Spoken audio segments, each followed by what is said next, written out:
Morning, guys. Morning. Am I feeling better? Yeah, I definitely am. Oh, reverb? Oh, okay. I've turned that shit off. But yeah, good morning, guys. Good morning. How am I doing? I'm doing okay. Could be better, but it could have been a lot worse. So I'm pretty good. Just vibing, chilling.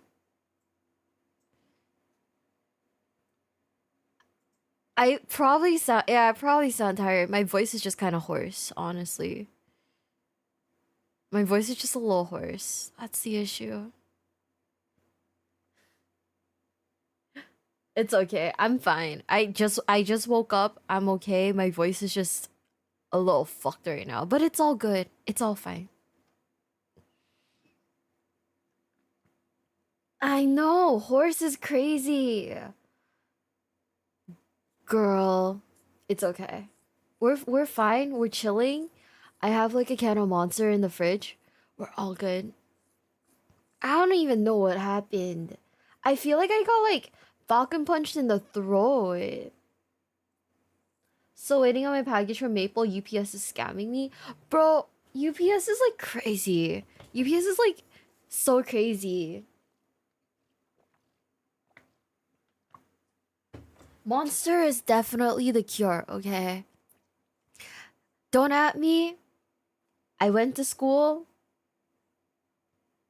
You know, actually going to school, not a great qualifier, huh? White monster. I only like the no sugar ones. Just cause the actual like sugar ones, right, make me feel like I'm about to have a fucking heart attack. And it's like, brother, I'm trying to vibe. I'm not trying to drop dead in the middle of like a supermarket or something. Hi Mac. I did. I rested really well. Try drinking Sprite instead. Bro, I could not drink Sprite. I could not drink. I don't drink like anything like super carbonated, which is why like the white monster works well for me. That's like the only thing that's like vaguely carbonated that I can drink. Anything else just like gives me like a makes my tummy hurt. I don't know why I'm built like that, but I am. So you know, what's wrong with my body? I have no idea.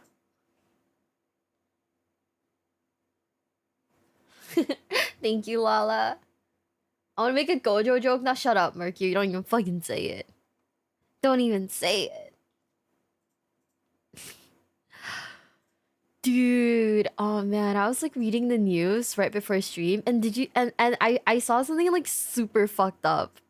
So apparently this Australian couple who were flying to like Italy, right?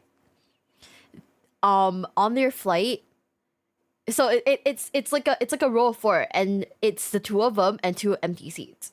So for some reason, the air stewardess, so for some reason, okay, a woman on their flight passes away. She dies. She accidentally dies. And the air stewardesses decide that the best place to put the corpse is right next to the both of them because they have two empty seats. So for the entire journey to Italy, this couple had to sit next to a dead body. Which is kind of fucked up, right? And Qatar basically said, um, we can't do much about it. And like, there were several like empty seats, but they were not offered the empty seats and they were not told that they could switch, which is kind of insane, right? Hi, dual logs.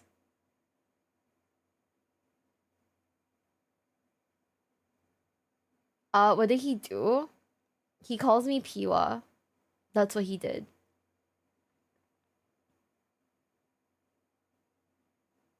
Yeah, I don't know. I feel like if I were made to sit next to a dead body for like, I don't even. I mean, I don't know how many hours the flight is from like between like Australia to like Italy, but surely it's more than like 10, right? So I'd be like really uncomfortable. What airline was this? Qatar Airways.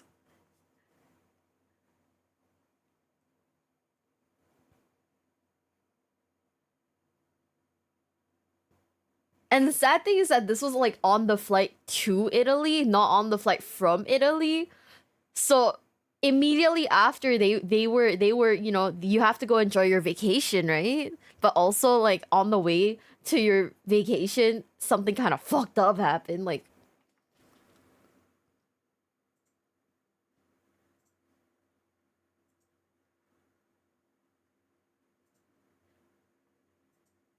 18 hours? That's crazy. He just said high Piwa, which is like kind of on the lower scale for him, huh? Anyways, today's the day. Today we were watching more Warhammer. By the way, if you guys want to know, the timer went up. Shout out to Frozen. Oh, there it is. Shout out to Frozen, but the timer went up. Let me just close this real quick so I can close the music. Thank God I didn't fucking dox myself again. That's crazy. Dio, haha. Why did it go up? Frozen very kindly donated a lot of money. Very kindly. Thank you so much, Frozen. We really appreciate it. Yo, what? Jago, thank you so much for the 50. Holy shit. I have alerts turned off, but oh my god, I'll turn it back on right now.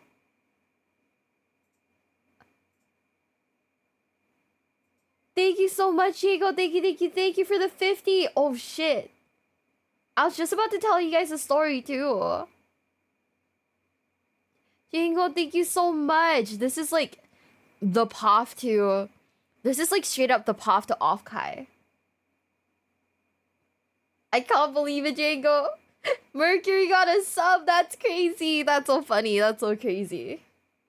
Dude, yesterday when I was like not feeling well, I decided to play a little like Marvel Rivals, right? And I was like a little rusty, a little booty at Marvel Rivals.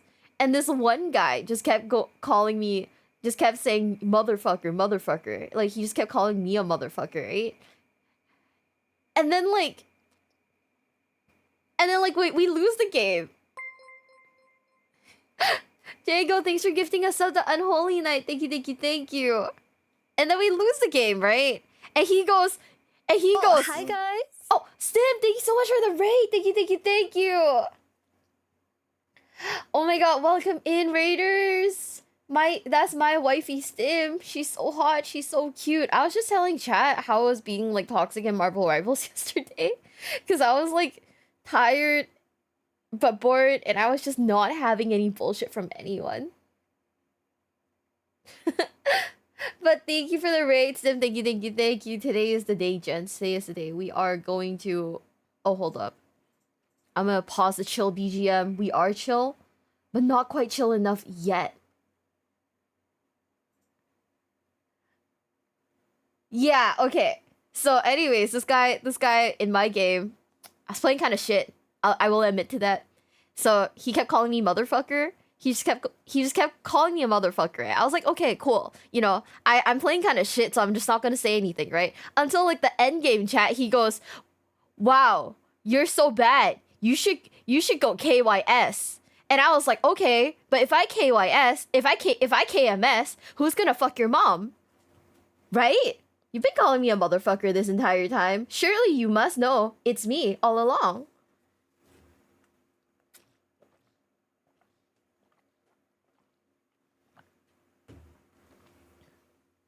Right?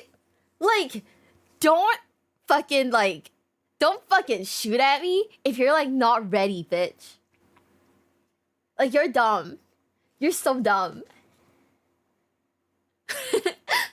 Anyways, today's right now, guys, we are watching what is Warhammer 40k, a timeline of the 40k lore. So we're back for the Emperor. For the Emperor, for reals. Anyways, I've turned off alerts again. I should turn off the Subathon stuff. Now you guys know where we're at in the Subathon. 55 hours. And I think we're vibing. I think we're good. Is the YouTube stream not live? Wait, what? Hold on. Is the YouTube stream not live? No way, right? Send help. YouTube is not live? What? Why? Huh?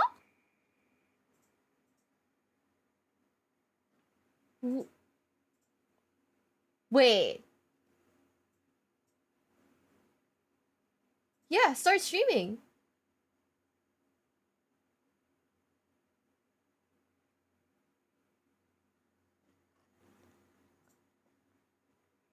Okay, this is crazy. What? Why are you like this? Why are you broken?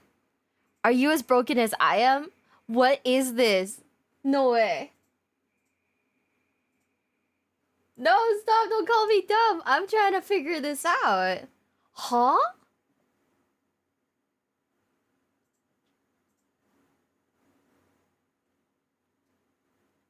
Oh my god. Okay.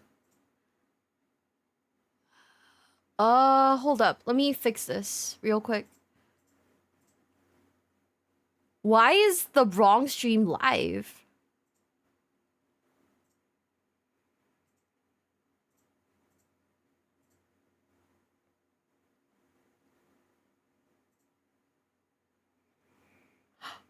Oh no. Okay. A boss, tech support.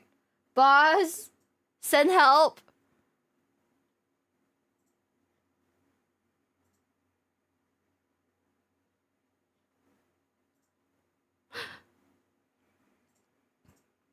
What? I don't know how to fix this issue.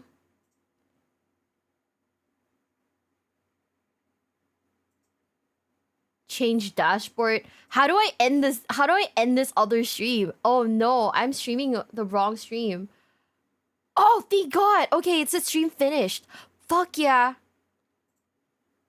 Okay. No panic, no fear. Nani? I force ended it. Thank you. I don't hate YouTube. I didn't know. Fuck. No. Yeah, I'm connect. Okay. We're gonna reconnect our streaming software. I had no idea this was a thing.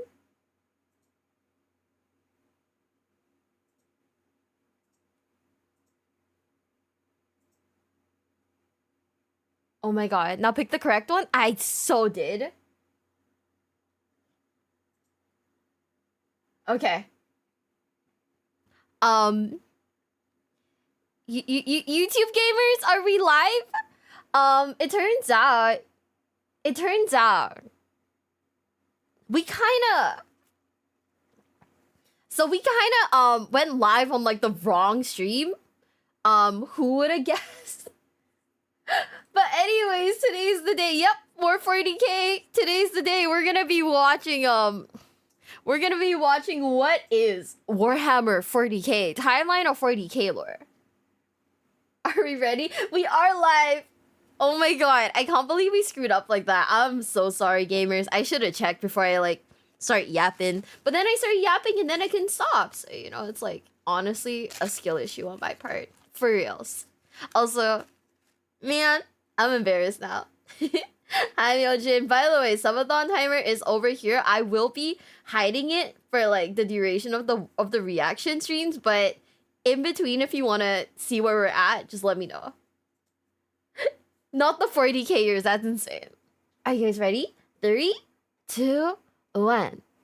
In the grim darkness of the 41st millennium exists the Empire of Man, a backwards carcass of an empire comprised of many devoted forces, gigantic robot knights, religious machine cultists, and incredibly... Who is that? Hold up. Who's that? Okay. I don't know who she is, but she's kind of hot, and I love that for her.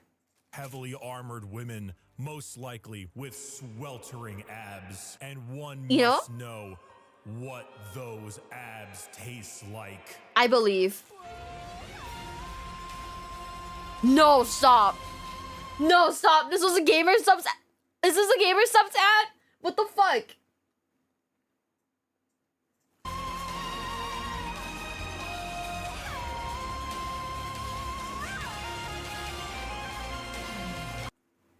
Why? What is this like reverb version of like this song? Holy shit!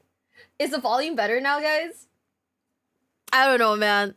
I'll raise it all the way up. Tell me if it's like still. I'll raise it to like 70%. Tell me if it's still too loud.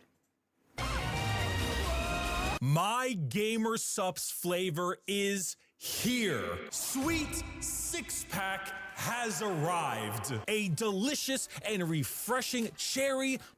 We're gonna watch his ads, by the way, because we are ripping his content right now.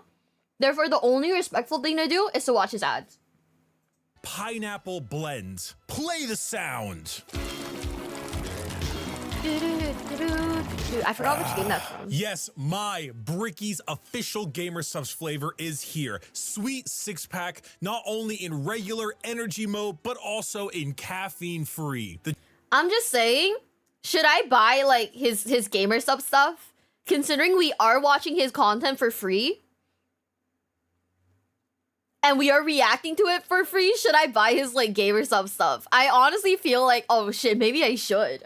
The cherry pineapple flavor is not the kind of flavor that just smacks you in the face. It is light, it is refreshing, and it's one of those things where you sip it and you go, not bad. And next thing you know, you are having your 4th refill the same day. What? And it is available now. Link in the description. Use code Bricky for 10% off your entire order. Not just for this, but for everything you buy. And I'm not dumb. If you buy any of these tubs, regular, caffeine-free of my sweet six-pack flavor, you will get a Muscle Girl 32-ounce shaker completely for free. There are only a couple thousand of those shakers, so get it while supplies lasts. I cannot believe we finally have this, but I told everyone, like, once you find out the flavor, you'll be like, yeah, that tracks. And damn straight does it track. Sweet six-pack available now. Code Bricky, link in the description.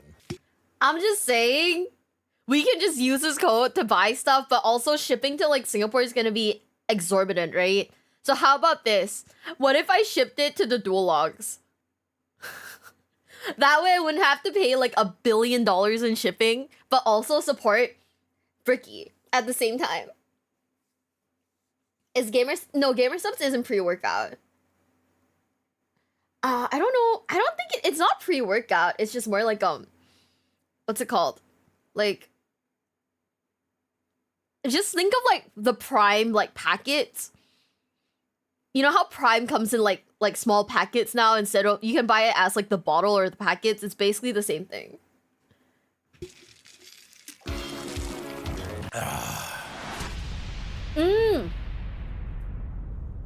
That's what it was. I couldn't remember the name. It's an energy drink. The age of knowledge and enlightenment has ended. The age what? of darkness has begun. Wait, what? Roughly 60 million years ago, there existed aliens. Oh. And these aliens lived short, painful lives. They belonged to radiation-stricken worlds and often died of various cancers before the age of 30. These aliens, the Necron tier, looked up to the stars and found extreme beings of real power. Beings with the ability to create life. The old ones. Is that like Nurgle, Slanesh, that group of people, or is it like different? Also, aliens were not like the race. That's crazy. Of the galaxy. They asked these old ones for help. Please cure us of our ailments. To which the old ones said, piss off. So Necron tier gathered together and did the sensible thing. They declared war upon these old beings and were promptly beaten into the dirt back to their short, painful lives. In the world of Warhammer, there is a hell. This hell is not like you and I know it. It's more of an afterlife, a place where dead souls end up. This place has many names: the Empyrean, the Sea of Souls, the Immaterium, and the Ether. But mostly, we just call it the Warp. While you and I know of Hell as a place of horrors and punishment, the Warp isn't really that. Not in the beginning. It's energy, but the kind of energy... I don't know why, but the screenshot behind him, I thought that was from like EVE Online or something. What the fuck? She formed from thought and soul, psychic energy, where the dead souls of people end up in a place that is impossible to understand. No laws of reality exist. Like, time is merely a suggestion, and it is not something that can be braved easily. The warp would be like sailing the ocean in a pirate movie. To jump from your ship would be certain death. To stay in the sea for too long on your boat could drive a man mad. And there are many dangerous things lurking in those depths. Yet, the sea is not evil. It simply is. Mostly. There are more malevolent beings in those waters. Areas that you do not sail toward. The Kraken! Wait, what else is in the water? The Megalodon? The Smegalodon? This would be known as the Realm of Chaos. The Realm of Chaos exists in the Warp as a special area led by 3 chaos gods. Khorne, the god of combat, murder, and slaughter, with a pile of skulls taken in his name. Tzeentch, god of change, mystery, and deceit, a confusing paradox of lies, schemes, and sorceries. And Nurgle, god of rot, pestilence, and Genshin Impact. All things rot. Genshin Impact gamers, I know your allegiances now. I know where you stand. I get it now. Okay. Genshin Impact gamers for reals.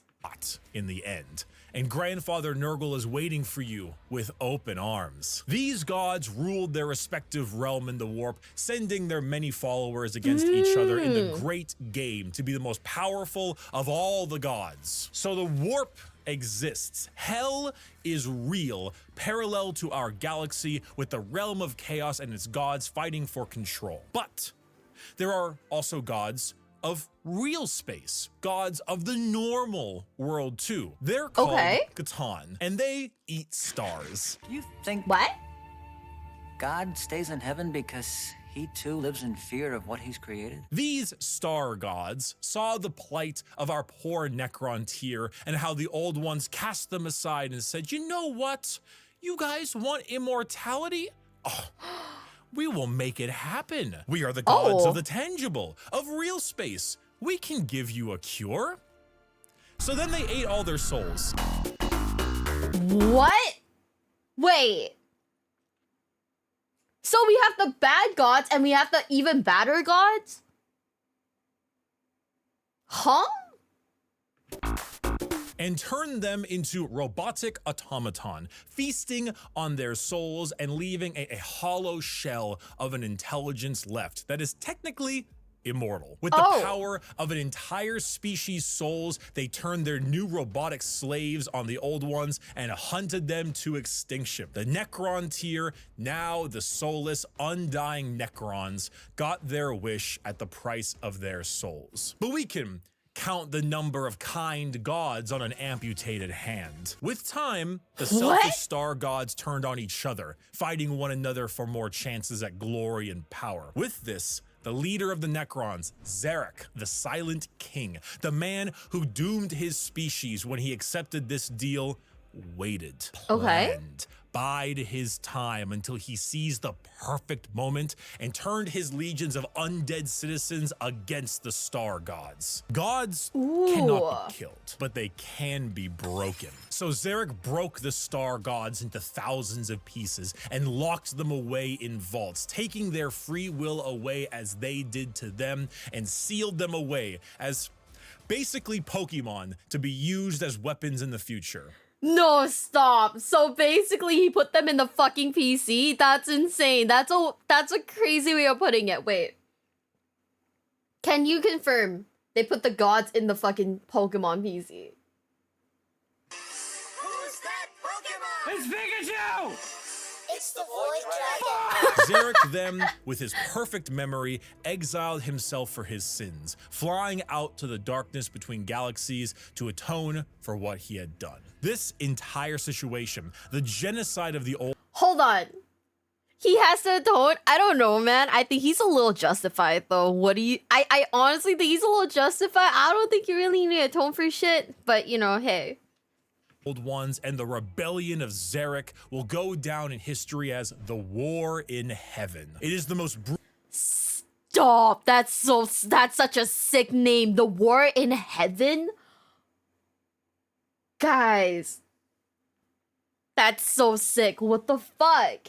brutal war the galaxy has ever seen and ever will see. This was a conflict that took an entire galaxy-spanning species and pitted them against gods that ate stars. The Necrons, rather crippled from, you know, the war in heaven, decide to go to sleep in gigantic tomb worlds on various planets until the upstart species of the galaxy died out. And I'm just saying, going to sleep for all eternity, I would too.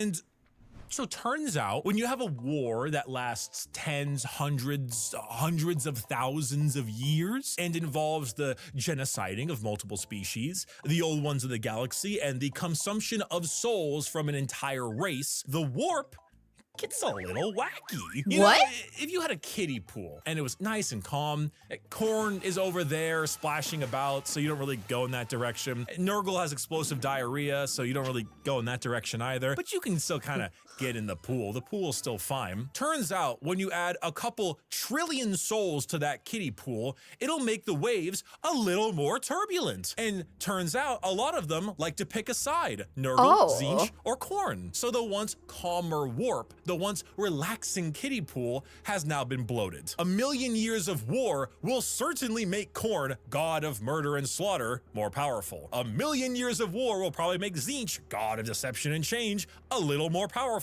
And good God, a million years of war will make Nurgle, god of decay, oh, just the tiniest bit more powerful. Now, entering that kiddie pool is no longer fun, it's dangerous. The warp is now a problem. Hell is resembling hell a lot closer to what we imagined it originally. I just want to say something that's a little stupid, but I feel like Nurgle would be a really good name for a dog. I would name my dog Nurgle. Just because it sounds very cute. Oh, I forgot that Corvus Corax is Crow Crow. What if I got like a bird and just named him that? That's kind of funny. The Sea of Souls and the Realm of Chaos are now intertwined. So who else to brave the galaxy than a species that won't need to deal with that? Wait, what? There's more? The Eldar are space elves. They have a lot of the traits that you probably think of when you think of elves. Tall, slender, pointy ears, bit more androgynous looking, no matter what DeviantArt will tell you, and a bit stronger on the emotional side. The old ones, as I mentioned, could create life. And when they were getting, you know, absolutely bodied by the Catan and the Necrons, they made some new races to try to help them. One of them was the Eldar. It didn't save them, but they're here now anyway. Oh, and also the orcs, but they're busy right now. Wait, what? The Eldar are a particularly psychically powerful race, so they were really adept at being able to handle the new turbulent warp of chaos and good at killing Necrons, hence why they went to sleep. Being psychically gifted is basically like being a wizard, but you get your wizard powers from hell. This is called being a psyker. And basically, if you want to do cool wizard shit like lightning from your hands or reading someone's mind, you can do that, but you siphon the energy to do that from the warp. Luckily, the Eldar are very good at handling this without too many negative effects because, you know, summoning power from the Sea of Souls with the new Chaos friends can be a bit of an issue. But Eldar are pretty good at it. And you see, what's really cool and also awful about Warhammer is that most developed species travel long, faster than light distances by going through that warp. They create a tear in reality to unreality and move through it faster. Wait. Huh? Give me like give me like a second, guys. I need to process that real quick. So they tear through reality. You know, I did not get that bit. Oh. You go through hell to travel. Oh, okay, you know what? That makes sense. I was like, huh? Than light travel?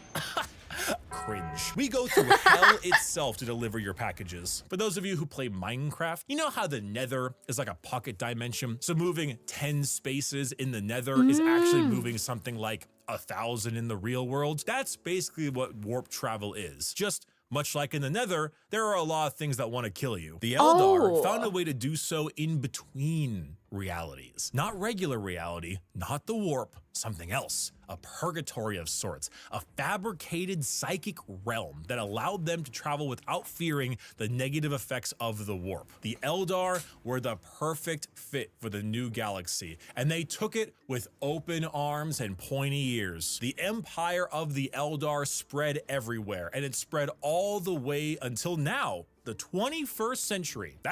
I want to say something a little controversial, but why does the Eldar look like that one guy from Ben 10? That one like alien guy from Ben 10? That's right. While you were watching NPC streams on TikTok, the space elves were ruling the galaxy, and they did so for quite a long period of time. Oh my god, humanity! The 21st century came and went. Humanity grew and grew, all under the nose of their elf overlords. At this time, humans advanced, your classic sci-fi style way. We began to expand, colonize our solar system, terraformed our planets, created new and more powerful machines and starships. The age of Terra, also known as Earth, but we call it Terra here, was here, and existed between the 21st century all the way until the 15th millennia. Not much is known about this time, not much needs to be known. Humanity grew up, sought the stars. It's classic. Then came the years between 15,000 and 25,000, the age of technology, or to some, the dark age of technology. This is when humanity reached a new apex of technological understanding. When you think of sci-fi, there's a lot of things you can think of. Star Trek, maybe Star Wars style. You can go cyberpunk dystopian. The age of technology was deep sci-fi, like a scientific prowess that fringed on magic. This is also when the first ever psychers began showing up in humanity. Individuals with the genetic mutation to be able to access the warp, and then because of that, travel through it. Humanity was no longer constricted to their early ways of travel. With warp travel, they could go anywhere in the galaxy. They equipped ships with gigantic AI machines, with everything you would ever need to know about mankind, and sent them out on colony ships to expand their influence across the galaxy. You know, I'm not gonna lie, I think this is the one thing about Warhammer that like tripped me up the most. Because it's like sci-fi, right? But then like if you actually, but then like in the Warhammer like 40k Space Marines 2 game, right? Things also look like super like classically old. I don't know if I can make my point. I don't know if I'm getting my point across, but it's like, you know how like the buildings, they look like really like old. But then like this is also like in space. So like I got like a little confused as to like what like, you know, what timeline we're like, you know, in, you know what I mean? Like, yeah, it's very, like, gothic. Yeah. This was truly the golden age of humanity. And with every golden age, Stop! My trauma! My trauma's coming back! No fucking way! There is a fall. While the new human upstarts of the galaxy were reaching new levels of technology and prowess, the Eldar were engaging in Debauchery! Debauchery! Debauchery! What happens when a species has everything? You can produce unlimited food out of nothing. Your need for farmers and workers, gone. You have dominated the stars and have created a fast travel system that doesn't rely on the dangers of the warp. You have nothing else to do. You have no struggles, no problems, and feel as if there is nowhere else to go. Well, you begin to experiment. The Eldar started Oh. harmless enough. You know, you take a serious interest in your species' culture, your arts, paintings, poems, plays. These are Eldar, elves, remember? Their emotions are heightened, more powerful than us humans. So your plays get louder. They start to push on the limits of your hearing ability. Your music becomes different, more deranged. It pushes the boundaries of what is art. The visual spectacle of art becomes more bizarre, more delusional, more eccentric. And let's not forget a very important sense. Touch. Pornography is one thing. I'm a virgin. Brothels is another. What if they all mixed? What if your brothels were part of your art and music? And what if those became more deranged? The boundaries of debauchery were not just met, but shattered. Next thing you know, murder is commonplace and often mixed with the art, music, and sex. Pain is a common byproduct of entertainment. Whatever sensation you can have must be increased, must be enhanced, must be taken to the limits. The Eldar Empire slipped into a nightmarish realm of debauchery and excess, with the worst of it taking place in a city in the Webway, a black market for these kinds of heinous acts known as Kamara. So you know, I was wondering when they'd start slipping. That's kind of crazy though. Like, what? That tangent is insane. What do you mean, damn sounds sweet, Logs? You don't even like touching people.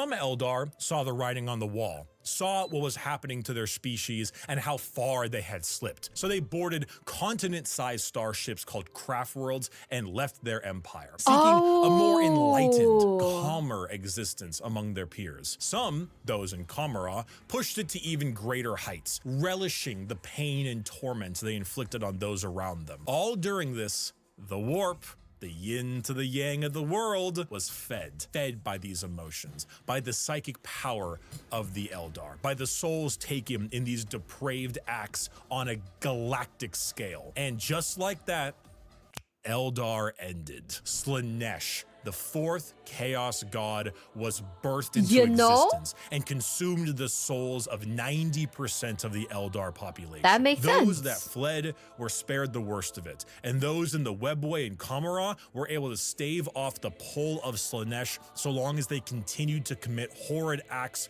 of torture and violence. But for the majority of the Eldar, their empire died with Slaanesh's birth. The new fourth chaos god, she who thirsts, the god of unspeakable excess of pleasure, pain. Okay, but for reals though, chat, would you or would you not? Would? Oh my god, guys, stop. Hedonism and perfection had been born. With the fall of the Eldar Empire came the ruin of humanity. Slaanesh's birth sent storms in the warp across the galaxy, making travel between star systems impossible. Coupled with a huge classic AI rebellion, as a staple in these sci-fi settings, humanity began to suffer the age of strife. Now, planets that relied on intergalactic travel were completely cut off. Long-range messages, normally sent through the warp, were snuffed out. If you were a planet that was great at mining stuff, but couldn't get food, well, you know that... They're fucking cooked. Also, just hop on Discord, forehead. No, I'm kidding. But also, like... Bruh. Oh, sevens in the chat to all of the people who essentially had to die because they couldn't get food.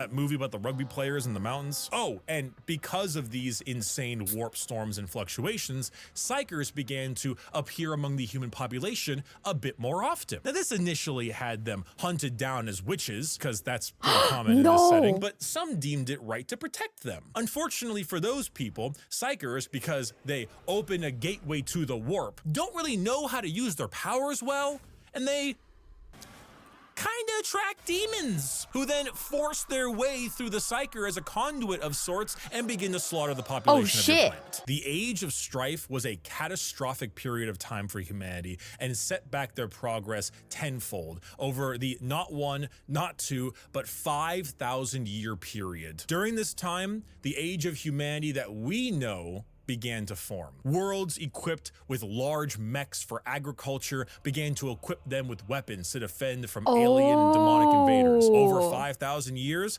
this became a custom and tradition, dubbing them as night worlds, a feudal society of honor-bound knights in gigantic robots that uphold the chivalric code to defend their worlds and honor. Okay, so correct me if I'm wrong, but they were like hella like, you know, sci-fi techie, very advanced, and then the whole Slanesh being born thing cut off communication. Also, there's like a AI uprising, so the world basically went back like years in time because there was no way to technologically advance.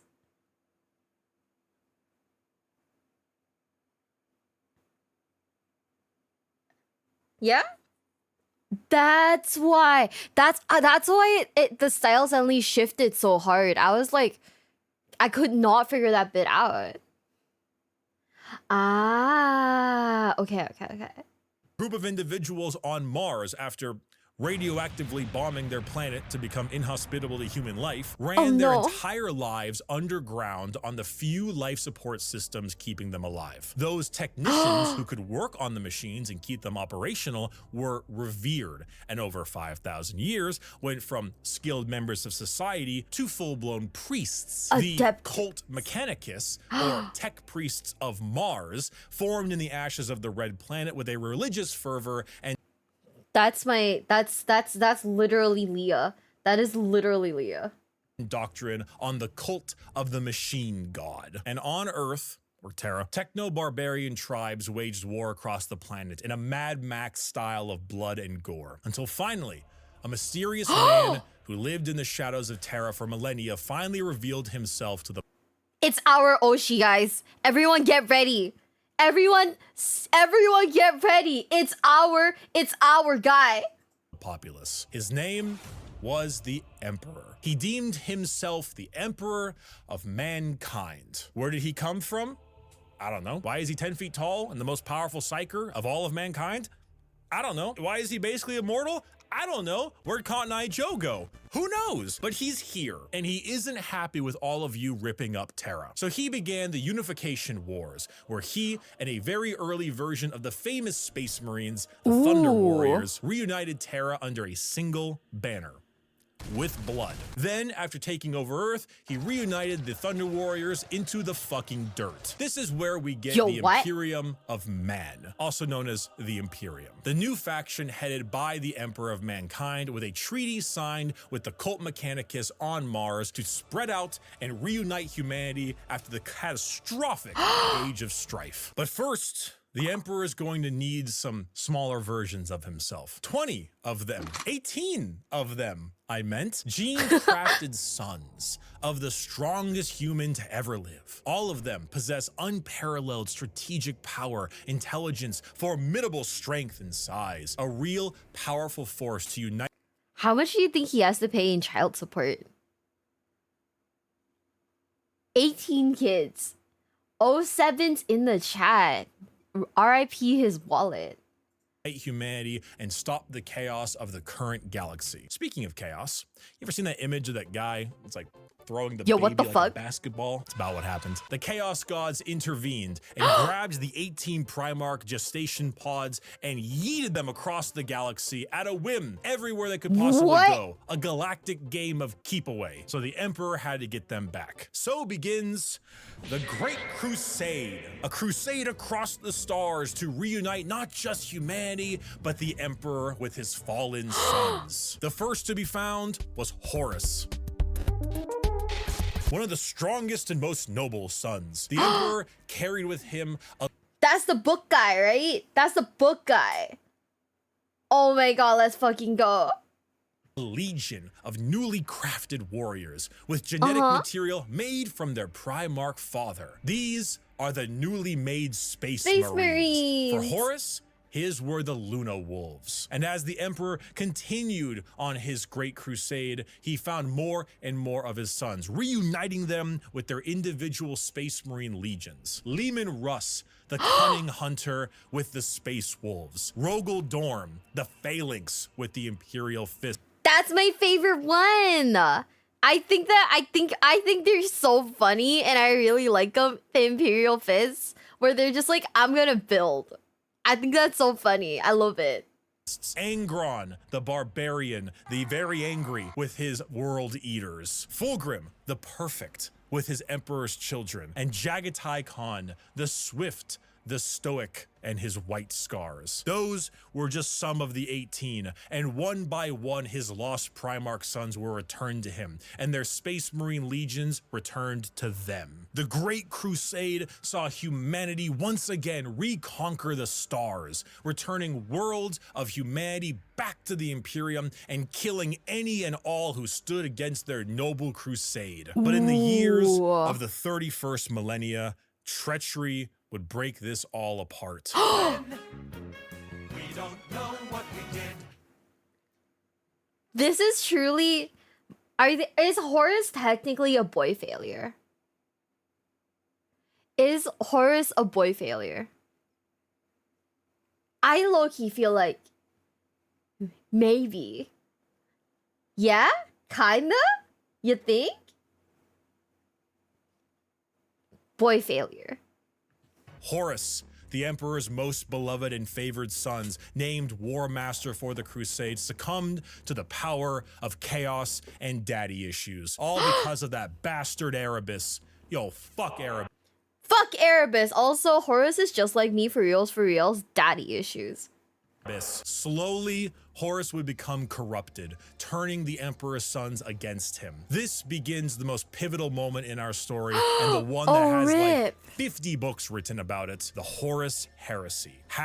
9 of the 18 Primarchs turned against the Emperor, and the following years were a bloody battle for the throne of Terra. The Emperor originally was working on a special webway project, just like the Eldar, to make faster-than-light travel significantly easier and safer. Really improve humanity to allow them to conquer the stars without the risk of the warp. Well, this big red idiot named Magnus kind of blew a hole into that, literally and figuratively. So Biggie over there is stuck on a gigantic golden throne, holding back the oncoming rush of demons and powering the Astronomicon. Basically a big North Star for people who are sailing in the warp to help them navigate. The Horus Heresy saw many loyalist and traitor legions pitted against each other in a bloody war until it reached Terra itself. Horus, unable to break through the lines and with time running out, made a gambit. And look at that.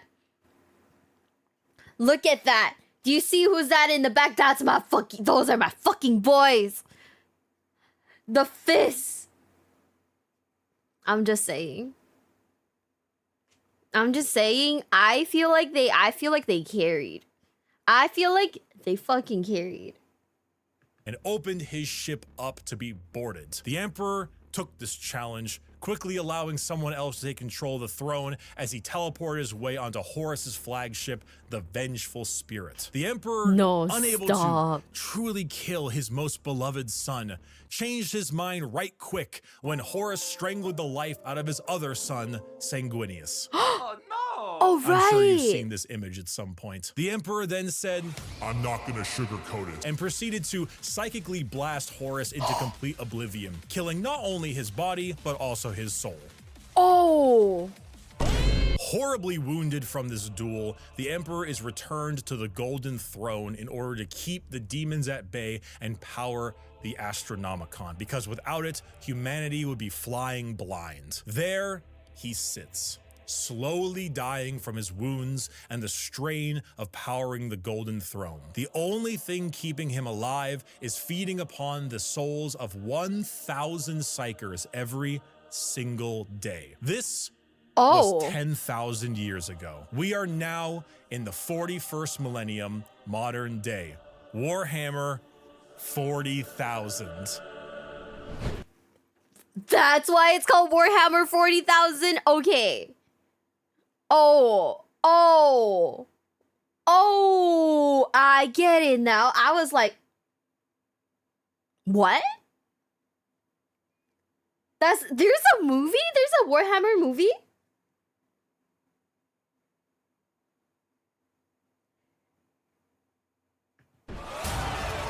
Yo! The Emperor remains on his throne. The Imperium is a rotting carcass of an empire, a fascist, xenophobic cult that worships the Emperor as a deity despite him never wanting to be seen as a god. Over the span of 1 million worlds, the ecclesiarchy, the church of the Emperor, is spread throughout. Inquisitors with unparalleled power root out any sign of heresy or lack of devotion to their god Emperor. The other half of the traitor legions move about as Chaos Space Marines, raiding and pillaging the Imperium, while the loyalist half does their best to keep the Empire alive. All throughout this, they must endure Orc invasions, Eldar trickery, the reawakening of the Necron race, and the Great Devourer, the newest tyrannid threat from the darkness between galaxies that has arrived to feast on their worlds. The theme of Warhammer 40,000 is regression and intolerance. Every major faction in Warhammer has had an empire that spanned the galaxy only to be crushed back to a hollow shell of what they once were due to their own failings. Culture, the arts, personal freedom, religious tolerance, the simple possibility that alien life might not want to kill us is considered heretical and is often met with a pistol to the head. There is no time for these things. All there is time for is worship of the God Emperor and a million wars to be fought. To be a human in the 41st millennia is 99% of the time to live a horrible existence, to be one of trillions of other humans across a million worlds throughout the galaxy. A galaxy where AI is outlawed, so humans are repurposed and lobotomized to become slaves. A place where lack of devotion is met with death. And if you even have devotion, there is a good chance the threats to the galaxy, chaos, and aliens will kill you anyway. Warhammer is a world where you revel in being bad. There are protagonists, there are antagonists, but every faction is some shade of evil. Because playing the bad guys is always more fun. And my friend, you have a selection. So I pick guess. up that las gun soldier. You and the other 3 million men and women in this single deployment on this single world in this single battle will now show them the might of the God Emperor. Okay, who are these dudes? Like, who are these dudes? Because why is this guy just out here in like a short sleeve shirt? And like everyone else has like big old fucking like mech bodies, and this guy's just out here like you know, forearms first. Also, good night, Miochin. Good night, good night. The Imperial Guard. They don't need any of that shit then. Or they're just guys. They're not part of like they're not the Space Marines then. They're just guys. They're just dudes. Is that it?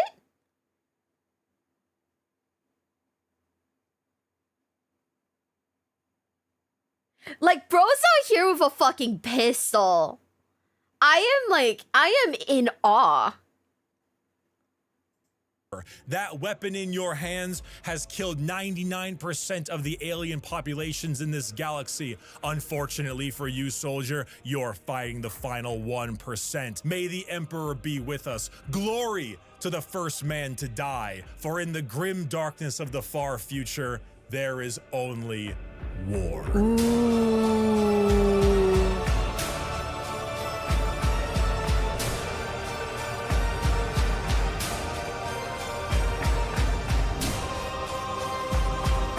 Just the guys. Oh my god.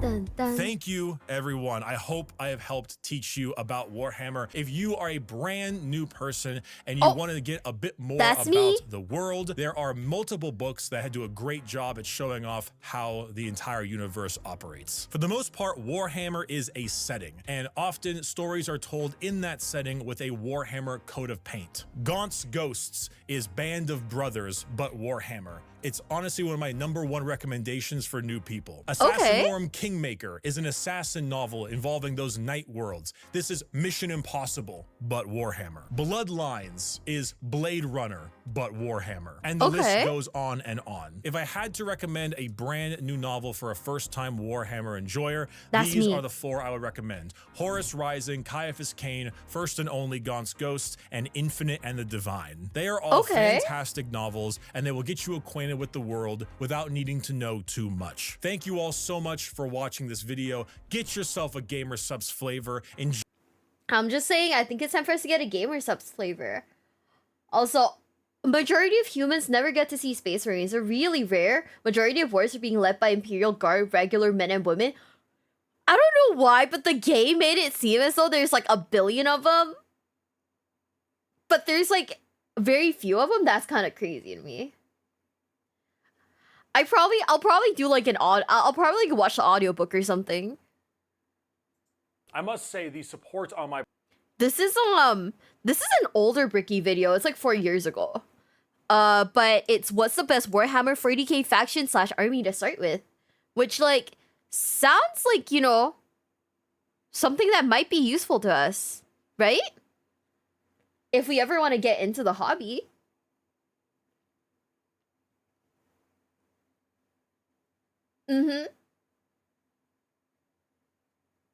Yeah. If we ever want to get into it, like, this feels like it would make sense. I must say the support on my prior Warhammer video has been, to put it lightly, absolutely outstanding. I've not had a video perform that well in maybe 3 to 4 years, and it's also a breath of fresh air to be able to make a video on something on a whim, on Warhammer, a, while very popular game, not a game that I ever really made videos on, and to yeah, Bricky's a really good narrator. I'm really enjoying his videos. It makes a lot of sense. Like, what is it? I realistically don't know if I will, buy, like, the tabletop stuff, but I am, like, genuinely interested. Like, eventually, I might learn it. As of right now, though, I feel like actually buying the stuff would be like too much. The plastic crack's so expensive. Fuck.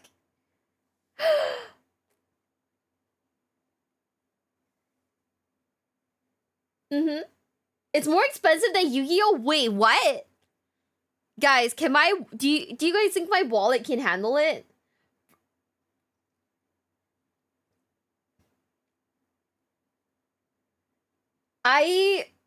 I feel like the only one that I want to build are the Imperial Fists.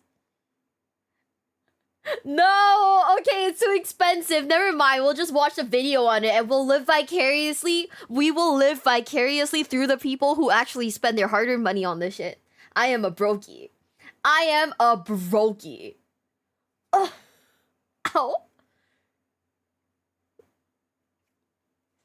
I think the only thing that I really wanna like, that I really did someone say a new head touches the beacon? Isn't that the Skyrim reference? Okay. The only thing that I want to buy is the yellow guys, the Imperial Fist, right? So that's the only one that I so far that I really like, because I think they're really funny. I don't know if I will necessarily build anyone else. I mean, for starters, I'm not gonna build like fucking, you know. I'm not gonna build like oh, you have to paint them too? Oh no. Okay, well, I never grew past like you know, like my primary school like painting classes, so I think this might not be good. But plastic is more important than food. You know, I feel that, but also I am on that cardboard crack, so I don't know. So now we have to like weigh the differences. Do I like cardboard or plastic more? But to be fucking fair though, I feel like I could eat the cardboard. You know, you buy a box, there's a ton of bulk. Right? There's like at least like 50 cards that you won't actually want in a box. So, yellow is hard to paint. Oh, fuck. No! Why are my boys so hard to paint? I hate that. This is such an L. This is such an L. Oh my god. Do I talk about eating cardboard often? No, you see, I am a connoisseur of ice soup. For when times are tough. We sip a little ice soup. When the cardboard comes out, ice soup. If I get into the plastic stuff, ice soup. But that's the only one that I like. If I were to buy any of the Warhammer dudes, it would have been them. This is so sad.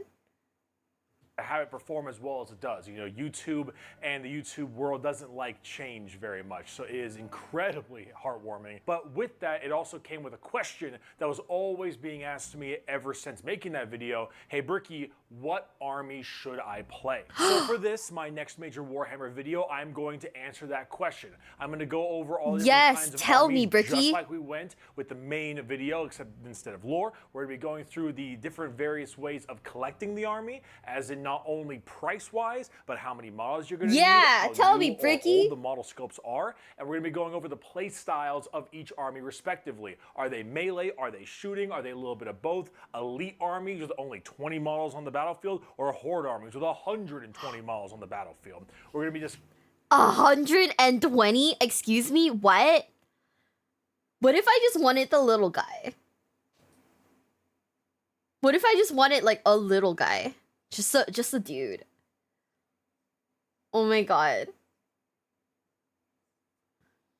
discussing all of those, what each army is about, and give you at least a decent run through of every single faction to allow you to make the conscious and intelligent choice on which army you want to play if you want to get into the tabletop of Warhammer 40,000. But first, before we start, I need to show you something.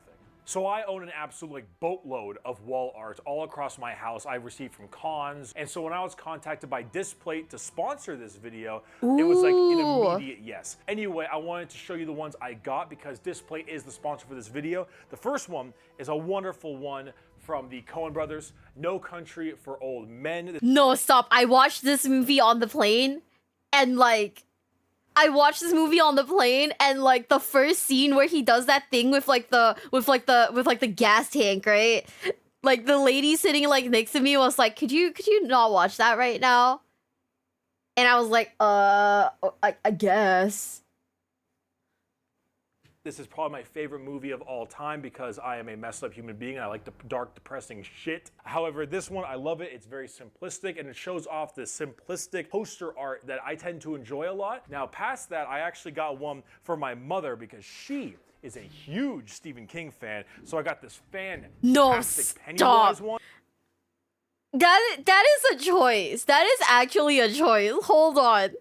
Why would you give your mom... Bricky, please, Bricky. Why would you give your mom that? One to go along with it, and the third one I got. I feel bad. We're like judging him. YouTuber Vaddy Vidya, you may know him. He did Dark Souls content and From Software content in general. And he has. I can't show you it right now because I got the extra large version because I wanted the big one of his. It is an absolute gorgeous piece. Is just as nice looking. Oh, that she looks really nice. Now, it comes to my surprise that after I order 3 separate disc plates to go along with the sponsorship, I immediately receive 1, 2, 3, 4, 5 extra ones, and then change. And I kind of start realizing why they wanted a Warhammer video so much. Orcs.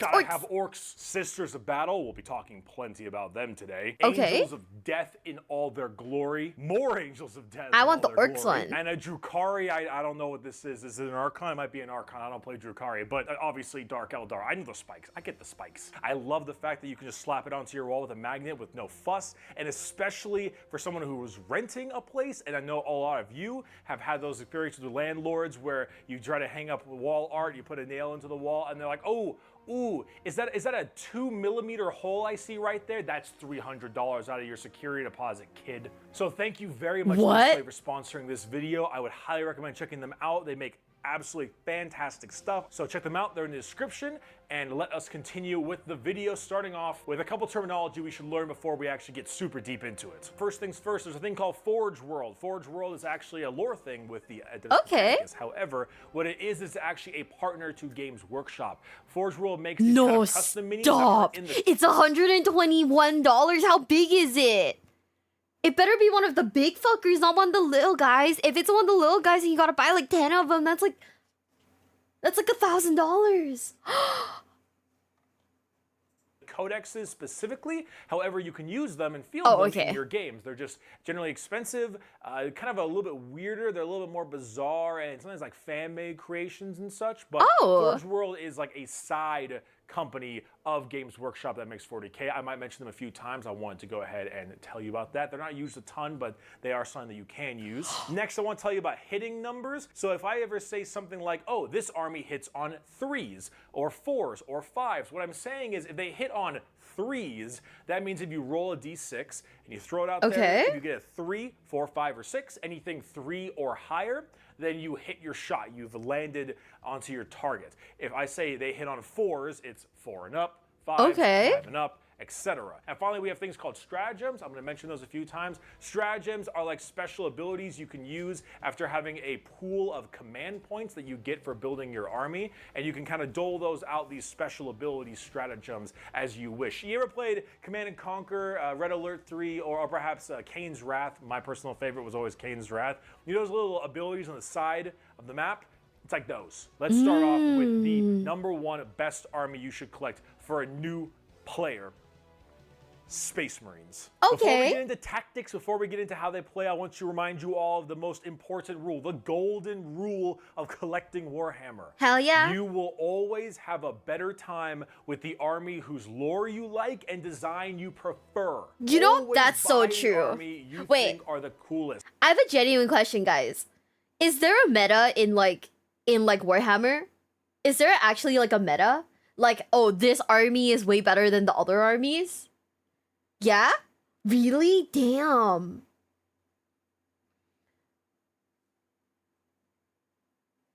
Always has been? Ooh.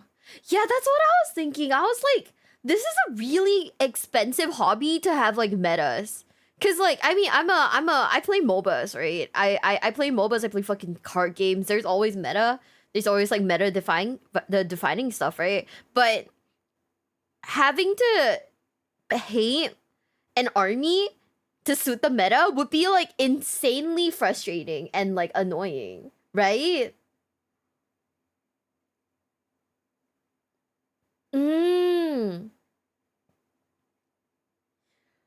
Yeah, that's what I was thinking. Like, wouldn't that be like insanely stressful? Like, oh yeah, I just got my first army. Turns out it's kind of shit. I'm gonna buy like the new army that's like in the meta.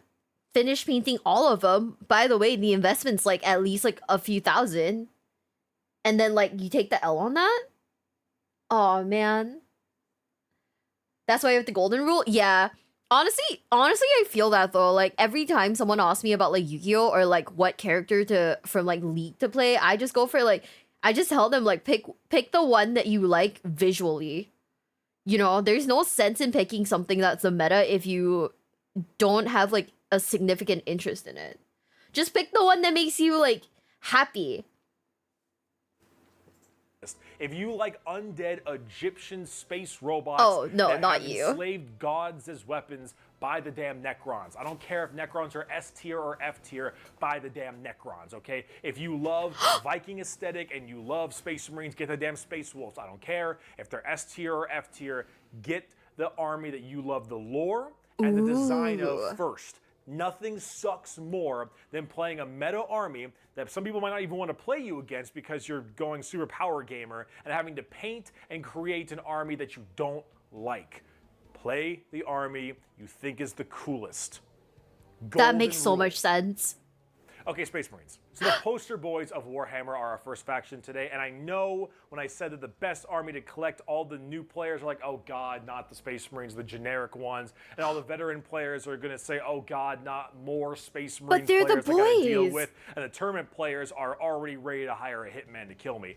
But I'm sorry, I know, I agree, Space Marines are, whew, right now, but they really are the best army. If you are a new player, Space Marines.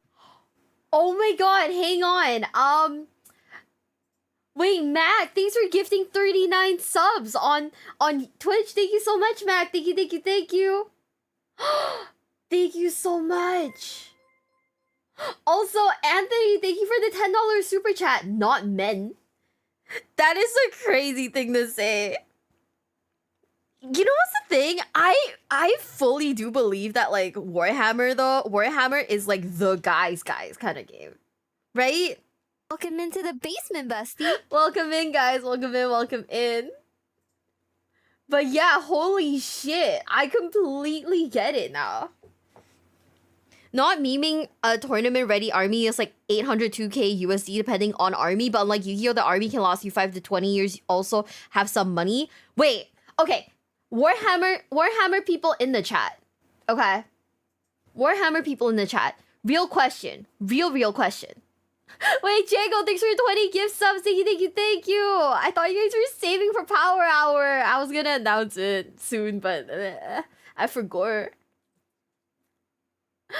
Oh man. But a genuine question, right? How do people usually, okay, when it comes to Warhammer, right? Are there tournaments for it? What are the prize pools? Because we know the prize pools for Yu-Gi-Oh are not the best, right? You forgot, oh my god, Jingo. Like, we know the prize pools for Yu-Gi-Oh are not the best. What are the prize pools for Warhammer? If there are tournaments. Yeah, because if the Warhammer guys didn't know, in a Yu-Gi-Oh tournament, right? If you win, like, the top, like, you literally win, like, the tournament, the top tournament, right? You get a Nintendo Switch and an air fryer. And, like, a really big card that you can eventually sell, but then you're gonna have to, like, you know, sell the card, so it's kind of annoying. But then you also get an air fryer. Ah, you can't make a living. You can't make a living on, like, Warhammer tournament prize pool? One guy won a full Tyranids army on last year's LVO. Do you guys think that, like, okay, so do you think that the cost to enter a tournament, like, and when I say cost to enter, I mean including like your building your army, the paint, all that kind of thing. Do you think that it is justifiable to the cost of, like, you know, winning in the tournament?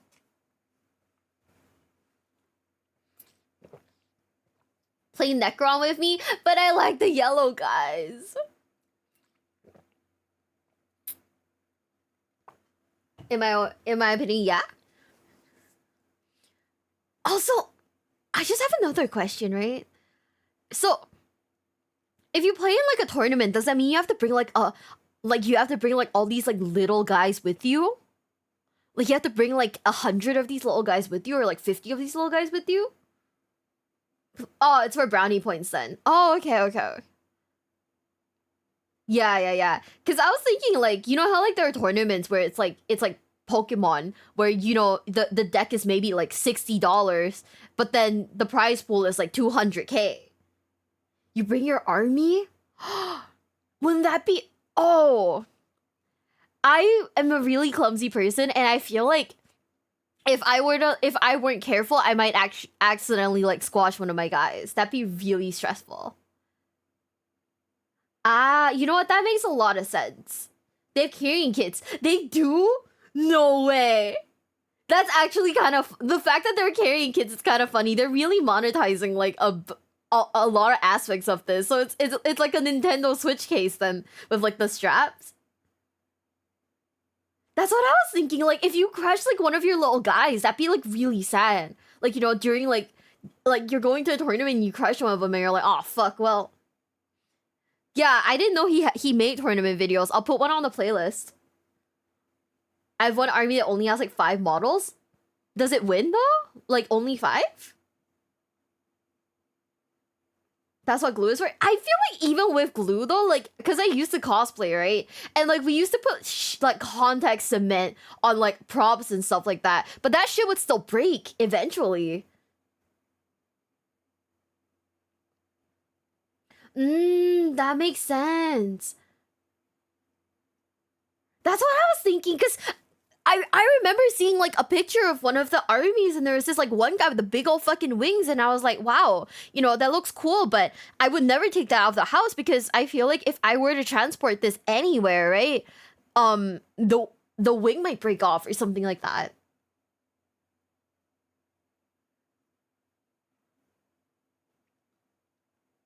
Mm-hmm. In tote tubs? Yeah, that's what I was thinking. Like, I feel like I mean, I love super glue, don't get me wrong. I just don't know if I would rely on it like that, you know what I mean? Oh my, is that the actual prayer? Also, is that fucking Henry Cavill? To the if YouTube gang doesn't know what I'm saying, I'm talking about this one comment. You know, I will put it up on the screen real quick. I'll put it up on the screen for you guys so you guys get exactly what I'm referencing.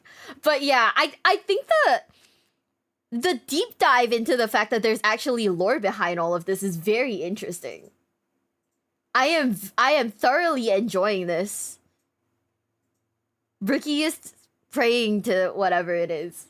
Plastic cement is better. That's what I was thinking, right? Like, you know, you would be like, it would be a lot of hassle to like transport the shit, you know, everywhere. Ne? He plays Adeptus Custodes. I feel like Henry Cavill could build whatever he wants. He's got that Witcher money. He's got the Netflix money. He could build anything.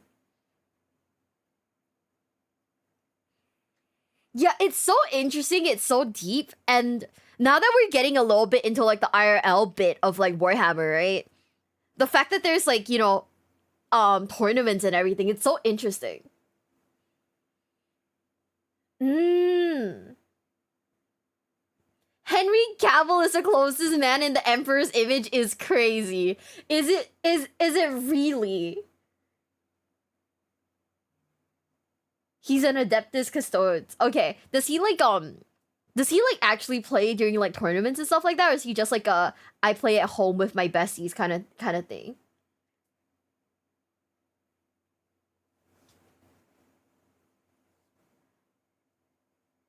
Brought his malls on set of The Witcher? That would be scary as fuck. What if someone like nicked one of them? He plays with besties, not on tournaments. Yeah, you know what? That makes sense. Okay, let's keep watching. Let's keep watching because this shit's getting like hella interesting. Marines are your best bet. They are the best army to collect if you are a new player, and let me tell you why. Number one, Space Marines got all the lore. They got a monopoly on lore. They easily have the most fleshed out backgrounds of any of the characters or factions in Warhammer. Space Marines have the most books. Space Marines are a huge part of the Horus Heresy. Just Space Marines will always have the most, and they have the most depth to them. Number two, Space Marines are very easy to paint, especially for new players. When you get Space Marines, you have a ton of variety of chapters, and they all have a ton variety of colors. And they're also pretty easy. Space Marines are also very large, or at least larger than normal, so their canvas size is much bigger. Smooth armor, much easier to paint, especially their vehicles. And the paint schemes are easy. Ultramarines, blue, White Scar, white, Imperial Fist, yellow, Salamanders, green. It's extremely easy to paint Space Marines, and for a new player, I would highly recommend them for that specific part because the painting and building is a massive part of this hobby. Number three, Marines are always getting new models. They are always getting equal attention from Games Workshop. Even if they have just been updated, they will get updated again and again and again. And the Harlequins and Dark Eldar players are crying in a corner, but we don't care about them because I got a new Primaris Lieutenant and he's got a skull shield. Really? They're always getting new models, and while it might be a little excessive at times, they will always be updated and your rules will always be changing, and therefore it keeps it very fresh if you're interested in playing them. Number four, you have a vast amount of data sheets and units at your disposal. See, in a codex, you have a part after all the lore of it, after some of the keywords and art pieces and stuff, you have the data sheet section where it goes over all of your units and what they do and their stats and everything, their special rules and so on.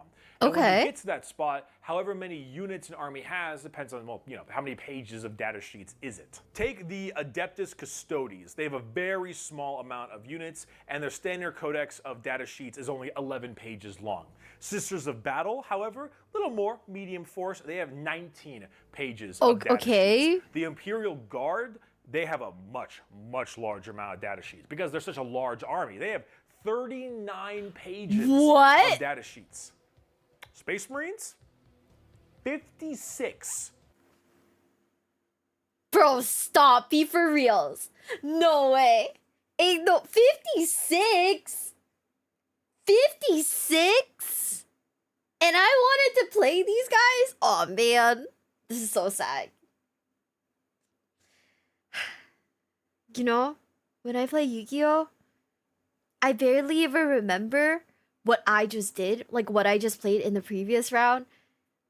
56 pages for the Space Marines? I don't think I'm gonna remember jack shit, dude. Oh, fuck. That's insane. 56 pages of data sheets for different kinds of units. It's a little bloated at times because of the amount of characters and stuff, but still, they are all over the place. Their variety is endless, and it is being even more updated and added as time goes on. Which brings me to number 5, and the most important of them all. Space Marines use every phase of the game. See, in Warhammer, there are phases in each turn. We're just getting into 9th edition, so we're getting something called the command phase soon, which is fine. But then we have the movement phase, psychic phase, shooting phase, the charge, fight, and then morale phase. Now, the last 3 are kind of all packed into one, if I'm being perfectly honest, but the main thing is that a lot of armies might utilize some of these phases a lot more often than expected. Grey Knights are very big in the psychic phase because they're all psychers, and so they really have a lot there, while Tau don't have any psychers, and they won't even use that phase, but they've got really damn good shooting. However, they don't have any melee, so they're not going to be using the charge phase, whereas, say, Slanesh Demons will use the charge and psychic phase plenty, but they won't be doing any shooting of, like, any kind, pretty much. The Marines, they will use every single phase, and you can't get good at the game and get good at the phases unless you're able to use all of them. And that's where Space Marines really shine. You can play them however you want in any kind of role. See, if you are running, let's say, an Iron Hands or Imperial Fist army, these are both shooting-based armies. Yeah. But you can still have good melee. Where if you wanted to play a more melee-based army like Space Wolves or Blood Angels, you'd still have good shooting units. You could still do plenty in the shooting phase. That's the most important part. Space Marines will use every single phase, and they are very, very good at it. So that is the main 5 reasons why you should be playing, or at least you should try collecting Space Marines. And I know I don't need more Space Marines in tournaments, but it is the best decision. They're good to paint, they're good to collect, they're always getting updated, they got tons of units, they use every phase, and you can tailor them however you'd like. Do you guys agree that Space Marines are the most, like, beginner-friendly? I mean, I'm gonna be for reals with you guys. I don't think I would ever take part in, like, a tournament for stuff like this. Just because, like, I mean, number one, I'm from Singapore, that shit. We have, like, Warhammer communities here. I don't think they're that big. Also, yeah, I don't think they're that big. But also, like, you know, I don't really go out like that anyways. Almost always starter box, so there's almost always units available on the cheap second hand. But do people hate Space Marines though? Is that like a thing that people don't like? Not really? So it's beginner friendly, and it's not something that people are like, oh, another one of these again? She doesn't go outside. Leah, I never go outside. I gotta stay home so I can watch Leah Asimov all the time. You know your YouTube channel, Leah. It's all me. It's always been me. Wait, hey, Ultramarines, not Space Marines. Ah, okay. So if you're suggesting that me as a newbie barely know anything about this game except the blue guys are kind of cool because I played that one game, Space Marines 2. What color Marine do you suggest I go with?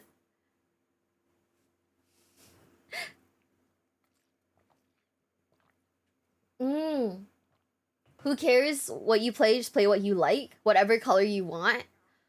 Ooh, depends on playstyle. Okay.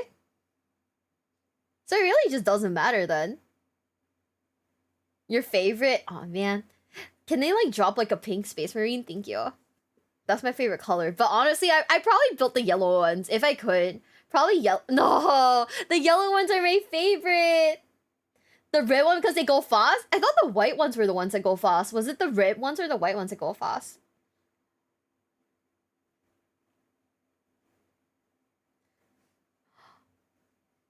Emperor's... Okay, you know what? I know Emperor's... I just realized Emperor's Children are pink, but I don't really like the Emperor's Children. So maybe I'll just do like the white ones.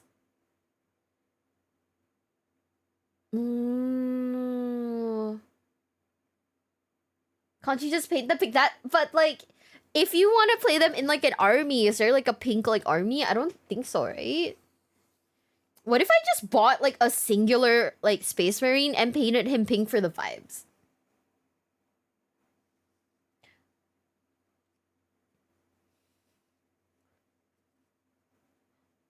Yellow ones like buildings, like the yellow ones like the what is it, Imperial Fist, the ones who are all like construction. That's the one that I like.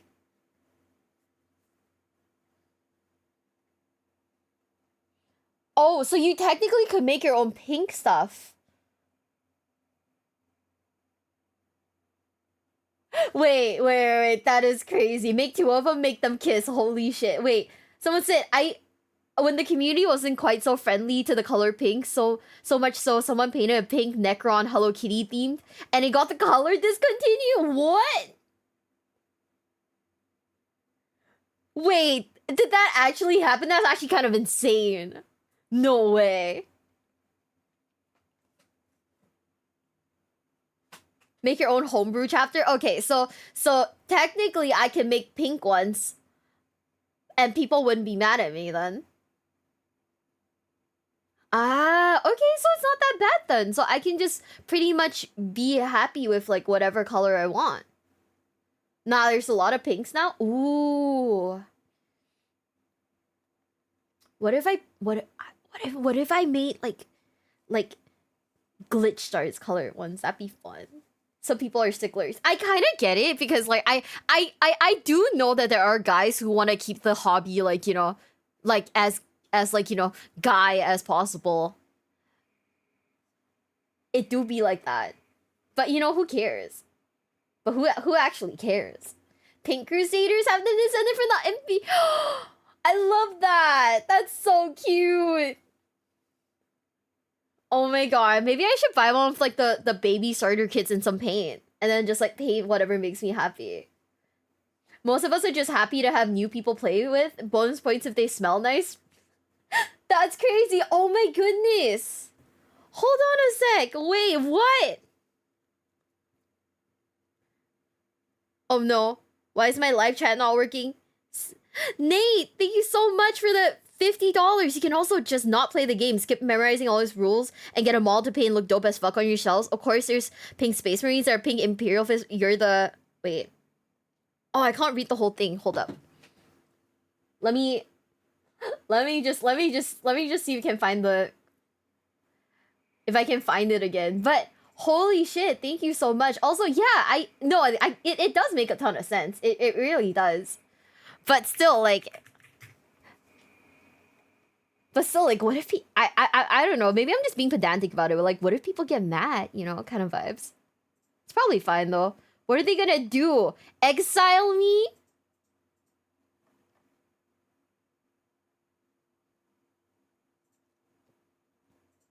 That'd be insane. They would never do that, right?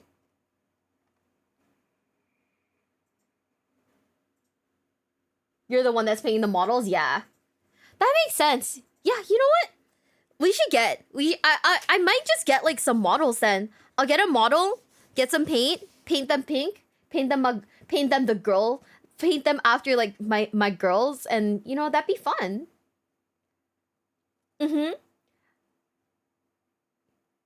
Warhammer's a very chill game in general. Ooh, that sounds fire then. That sounds really good. If someone gets mad, the store owner will politely ask them to leave. Yeah, I remember what was it? It's kind of because I had like a fairly weird experience at like a Warhammer store one time in my life. And that was because like I was like working at a maid cafe, right? And the maid cafe was like right across from this Warhammer store. So occasionally they call and be like, "Can you like do a delivery?" And I remember like delivering like food to the Warhammer store one time, and some guy walked past me and went, "Ew, cringe." And I was like, "I'm just here to deliver food, sir."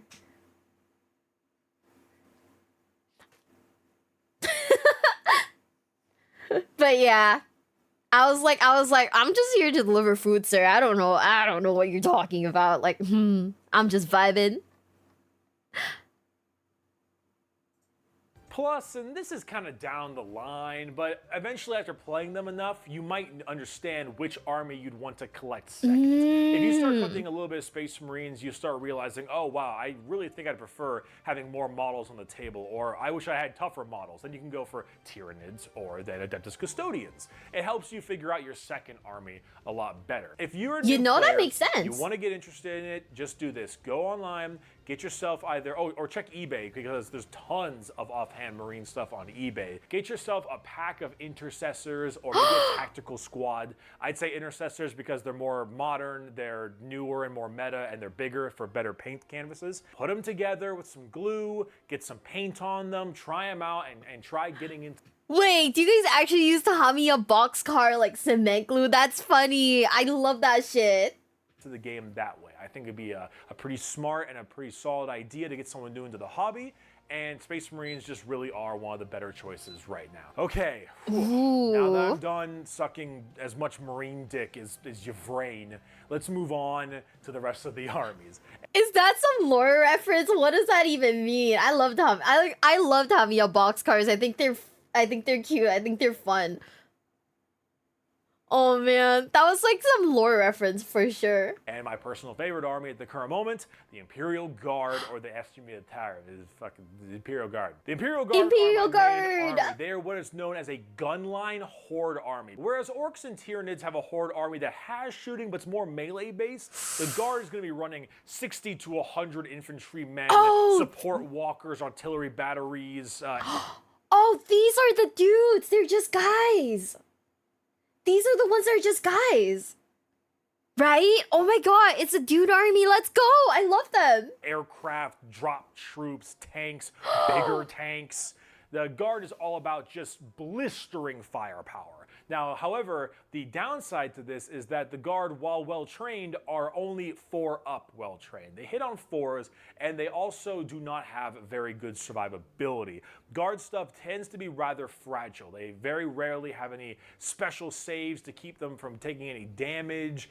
Most of their stratagems aren't based around survivability, but in fact more firepower. Guard don't shoot amazing with their 4-up accuracy, but they make up for that with just sheer amounts of numbers of shots. Okay, so now that he's a sheer amounts of numbers, does this mean that like this shit's gonna be really expensive to build because you need like a ton of models?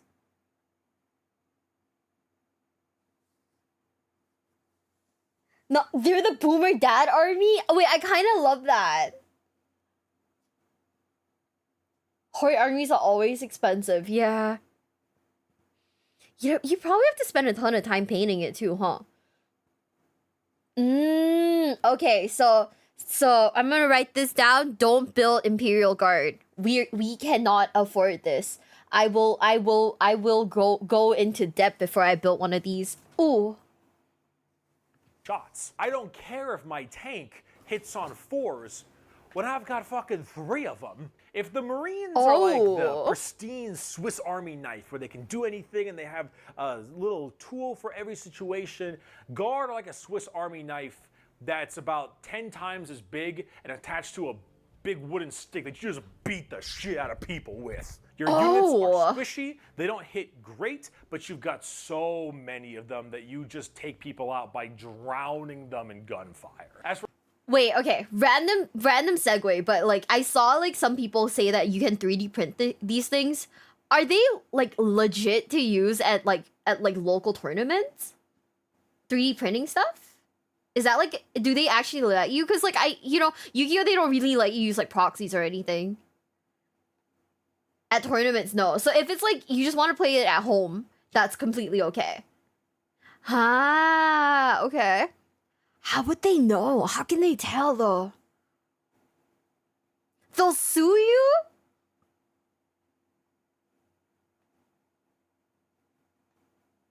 But like, how can they tell? They're nerds? Oh. Printing, oh, okay. Yeah, I was like just thinking like if they're just like plastic models, how does one tell that they're not like legit, right? Ah, the way ID codes. Oh wow, okay. That is kind of insane. You know, now that I think about it, the Warhammer store, right, that I went to, that was the first time I'd ever seen someone's ass crack before. just right out there in public too. Tabletop simulator. I might have to get tabletop simulator at this point in time, probably. Got burned by a bad lawsuit on this a while ago. Ah, okay, you know what? That makes sense. Is Prince the one cares in friendly games? Yeah, you know what? That makes a ton of sense. Maybe I should just get like tabletop simulator at this point. The argument to get it is, you know, really compelling at this point. For collecting the Guard, it's a little bit of a mixed bag. Their models are a bit older than I'd like. I personally think that they could use a decent amount of updates. They do get updated plenty rules-wise, but since they've got so many different kinds of units and so many Forge World options, a lot of them are a bit old and are showing their age. As for collecting them in the money side, they're pretty expensive. You're going for a Horde army, so you're gonna have tons of models on the playing field. That being said, I still do love them. I love their lore and their design. I love the large swaths of infantry, and I personally think they are pretty fun, if maybe not the greatest army as a main army. The Adeptus Mechanicus are the war cult of Mars. Oh, is this the Henry Cavill one? Locals will rarely care. You know what? That makes sense. We'll put into an army on the front page. Owner came out, so it was all 3D printed. Oh, this is a Leo one. Okay. Very weird. And I've been over how weird they are plenty before, but they are probably one of the wackiest armies in the game, maybe along with Gene Stealer cults. The Adeptus Mechanicus have a lot of really weird back and forth styles when it comes to their gameplay. They're mainly a shooting army. I'd say they're about 75% shooting, 25% melee. However, they do have a couple dedicated melee units that can hurt pretty bad, but these look kind of insane. I'm sorry. Wait, what? Okay, these have to be like some like...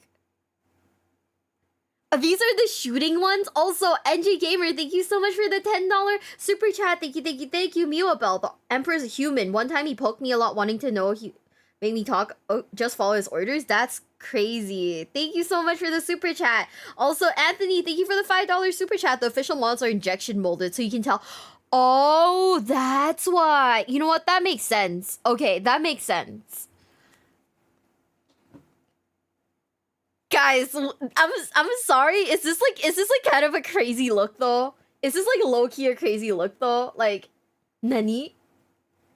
But they're much lower on the tier list compared to the amount of gunfire they can bring. They hit pretty well, generally hit on 3s, sometimes 4s, depending on if they're using mechs or their own current bionics. But they do definitely have some of the wackier stuff. The entire army has a 6-up invulnerability save, so occasionally you get some pretty clutch moments when you start taking damage and you roll a couple dice and you get a couple 6s and you can shrug off like full-on missiles and stuff. So that is pretty cool. Like one of their base weapons is a really regular, kind of crappy carbine, but if you roll a 6 for it, it does double damage, which can actually be ludicrously powerful at times. Then you've got the weird robots, the Castellan robots, that they are these giant like World War I mech dudes that have a refractor field, so if they block off shots with their reflector invulnerable save, it'll launch back damage towards the enemy, which can be kind of crazy. I'm sorry. Okay, yeah, you're right. Painting this one would honestly give me a heart attack. I'm not gonna lie.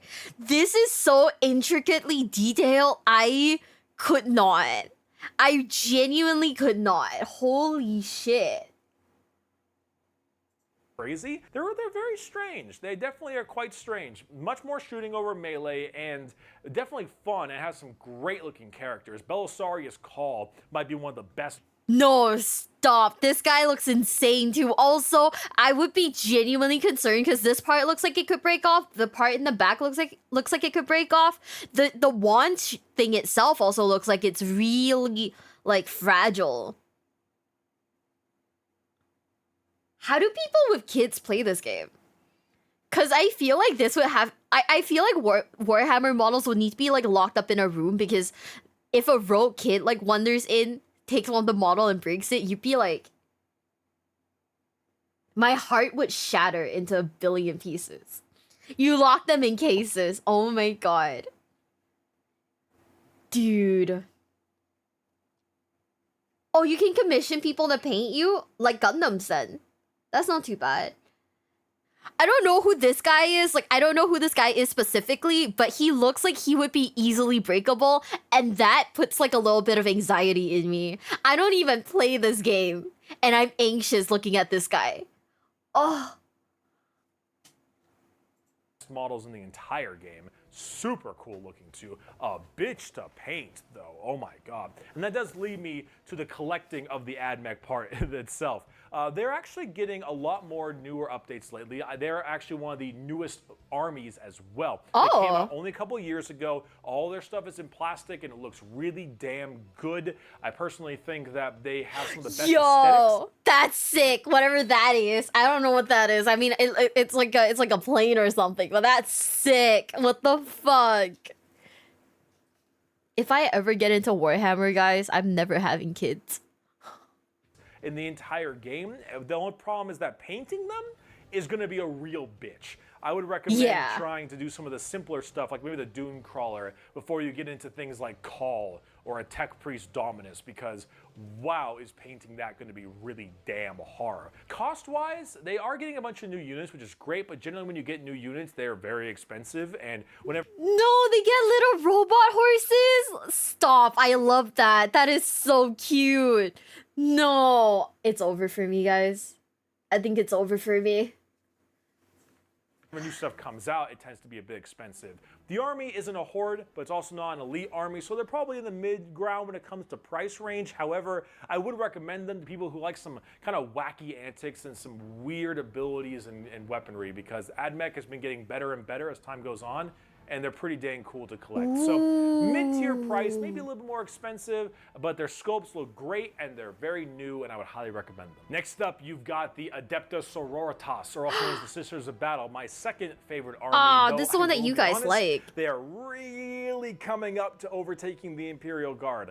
I love my Guard, I love my Cadians, I love my Tempesta Scions, but the Sisters of Battle, they're really cool. Not only from a lore perspective, they're just insanely religious, zealotous nuns. That already is just really dang cool. As for the tabletop, they're one of the closest range armies in the entire game that isn't a full-on melee army. They're a slow-moving, like, advancing gun line army. Okay, stop. Those what are those chainsaw swords are so cool. Also, that one lady, the whip, gives me anxiety again, because that whip looks like it's easily breakable. If anyone in the chat owns like one of those like models with like the whip out there, is it easily broken off? Genuine question. Army with some actually horrifying melee units and just some like ridiculous ridiculous close-range firepower. The Sisters are probably one of the top 3 hardest armies to play, I'd say. They've got some really weird antics as well, kind of like AdMech, maybe not quite as wacky. This army can be played in almost any way as well. You can do this a full gunline army or a full melee army, or 50-50. Everything is viable. They do require a lot of finesse and manipulation because these are all low toughness sisters that do have good armor, but when you've got a low toughness, like... Wait, I just looked at it. Do you actually have to paint the words on here too? Like, you have to paint... I'm assuming you gotta paint everything else, but you gotta paint the words on too?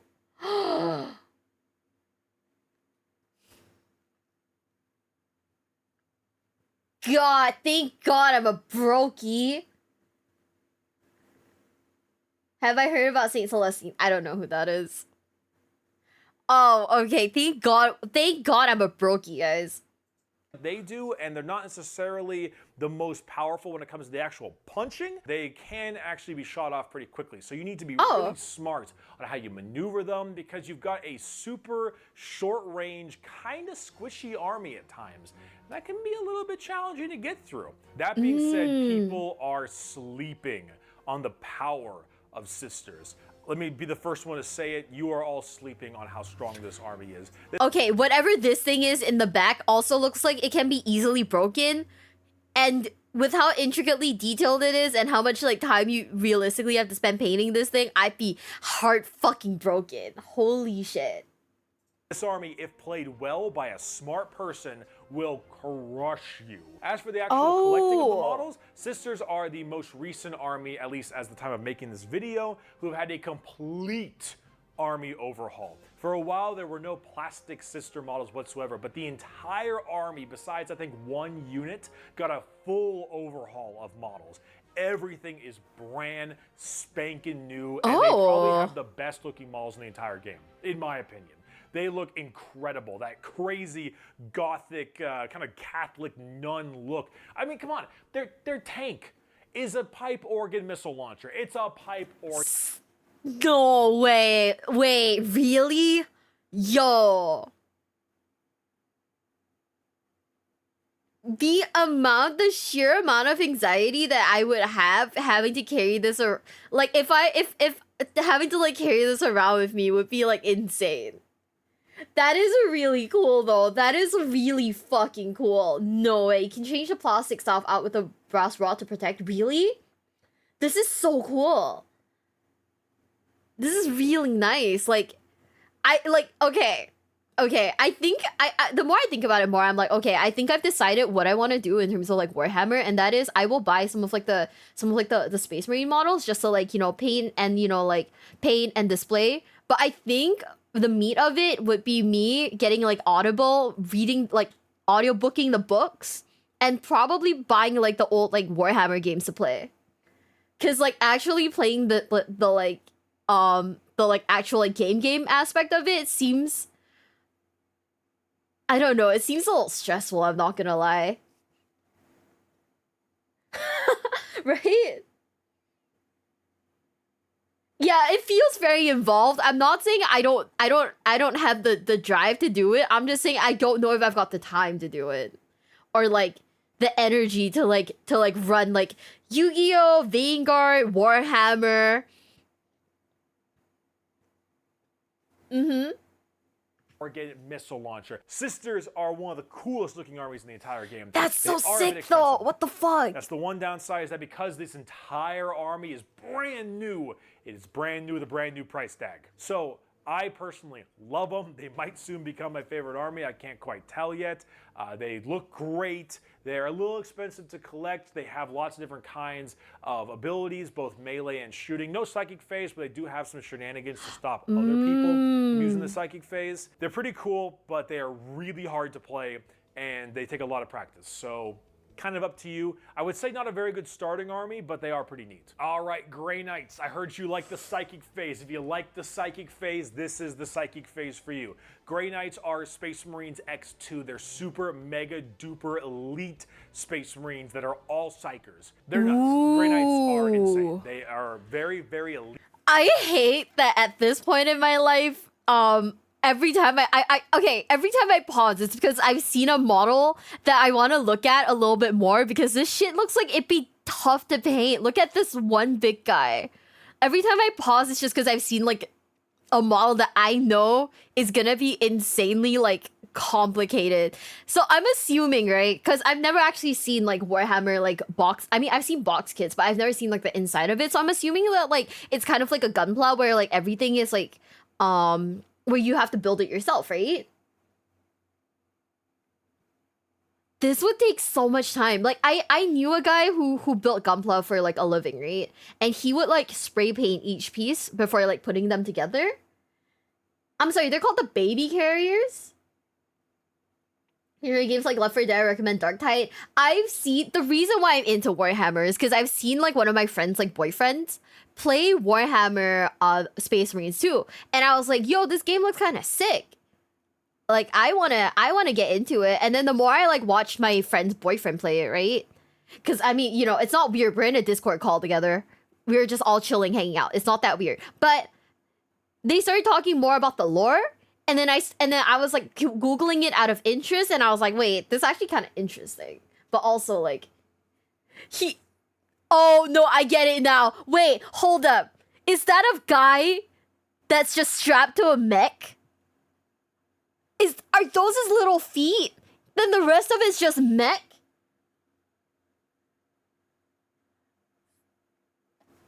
I love it. It's so funny. Why is it so goofy? I'm sorry. But someone in the chat probably really loves these guys. But why does it look so goofy? I'm sorry. No fucking way. I love him. He's so funny. Least, however, you have probably like maybe 40% fewer models than an average army will have.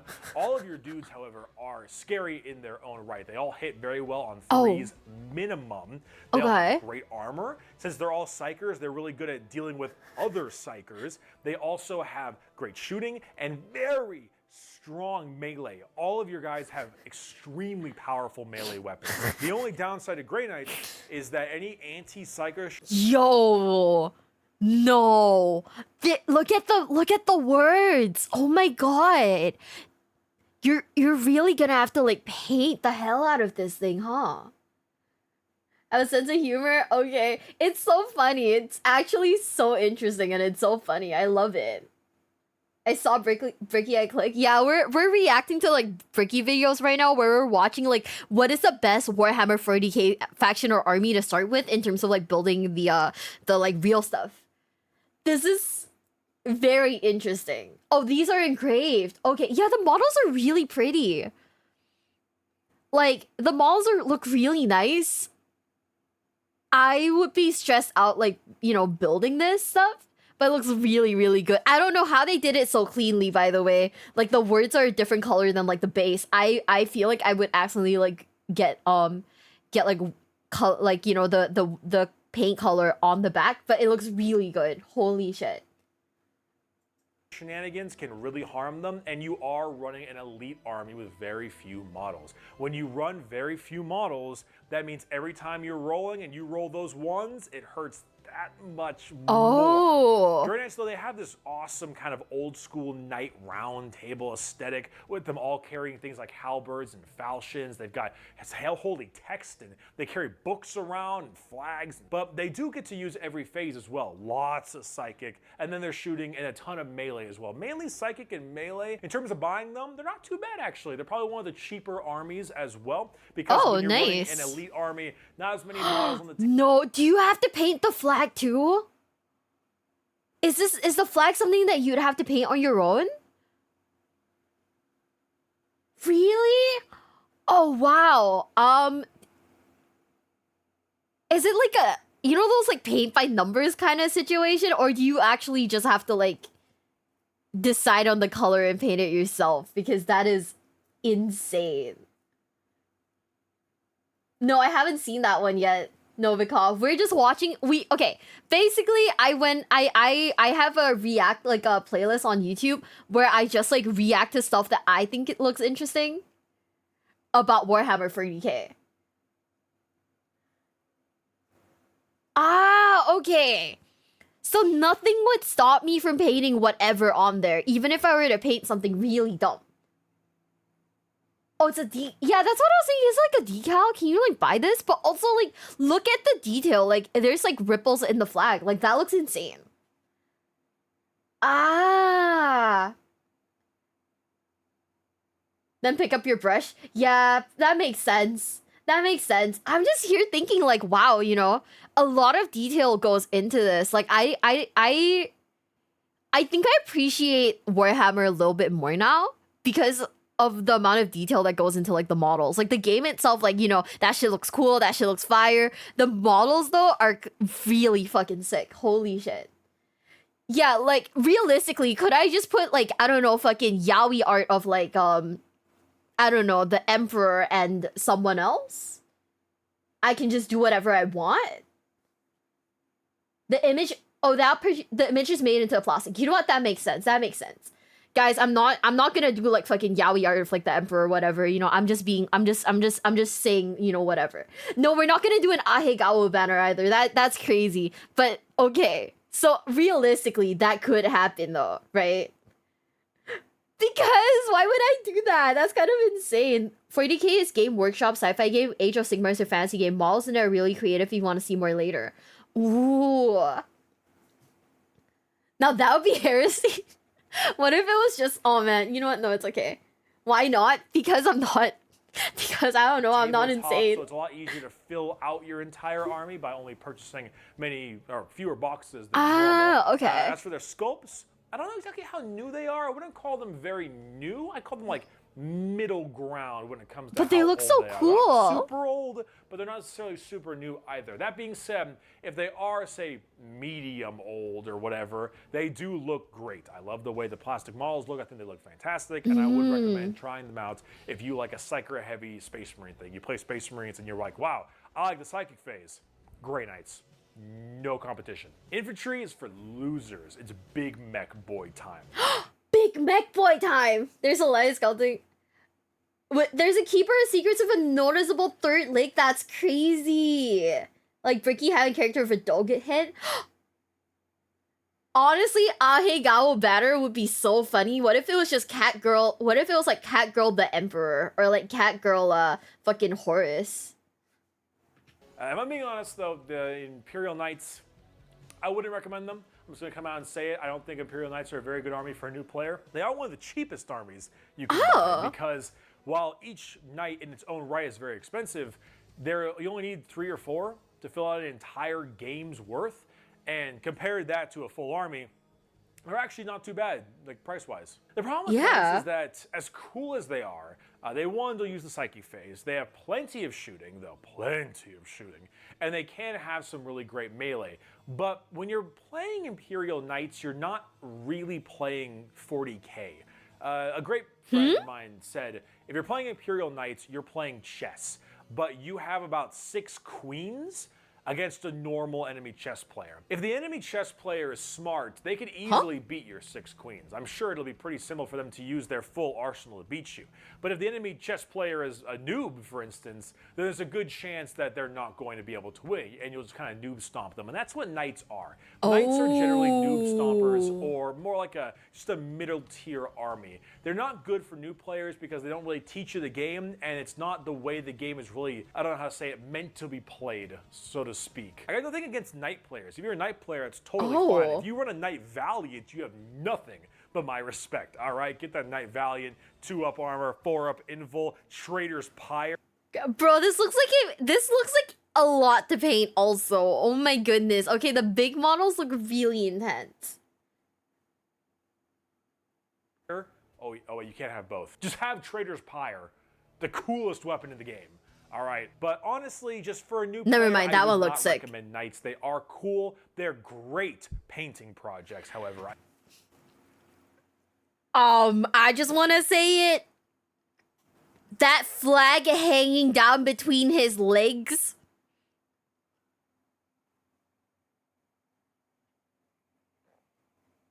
You know, it's low-hanging fruit. I'm just saying. I could paint whatever I want. on the flag that's hanging down below his crotch. Am I right? And there's nothing stopping me from painting whatever I want. Oh, you know what? I wouldn't. Now, if it's like really expensive. If it's really expensive, no. But if it's like for the memes, I fucking do it. Like, hi, I draw my own like VTuber model. I draw my own face down there. Like, on fucking God, I do it because I think it's funny. If you just want to paint something, definitely pick up a knight for that. They look great. You're not really playing 40k when you play Imperial Knights. You're playing kind of a weird hybrid of it. If anything, get a normal army like say Imperial Guard or maybe Space Marines, and then buy one big knight and throw it into your army as an ally. That would be the way to do it, I'd say. I think they're better as a supplementary character as opposed to a main army or force. This is also the same for Chaos Knights as well. They do look really cool though. They do look. They just showed us 3 different ones. Oh, the temptation. This is insane. Really cool. Golden Boys. Adeptus Custodians. Henry Cavill. Custodians are the elite of the elite. This is probably one of the most elite armies you could possibly play.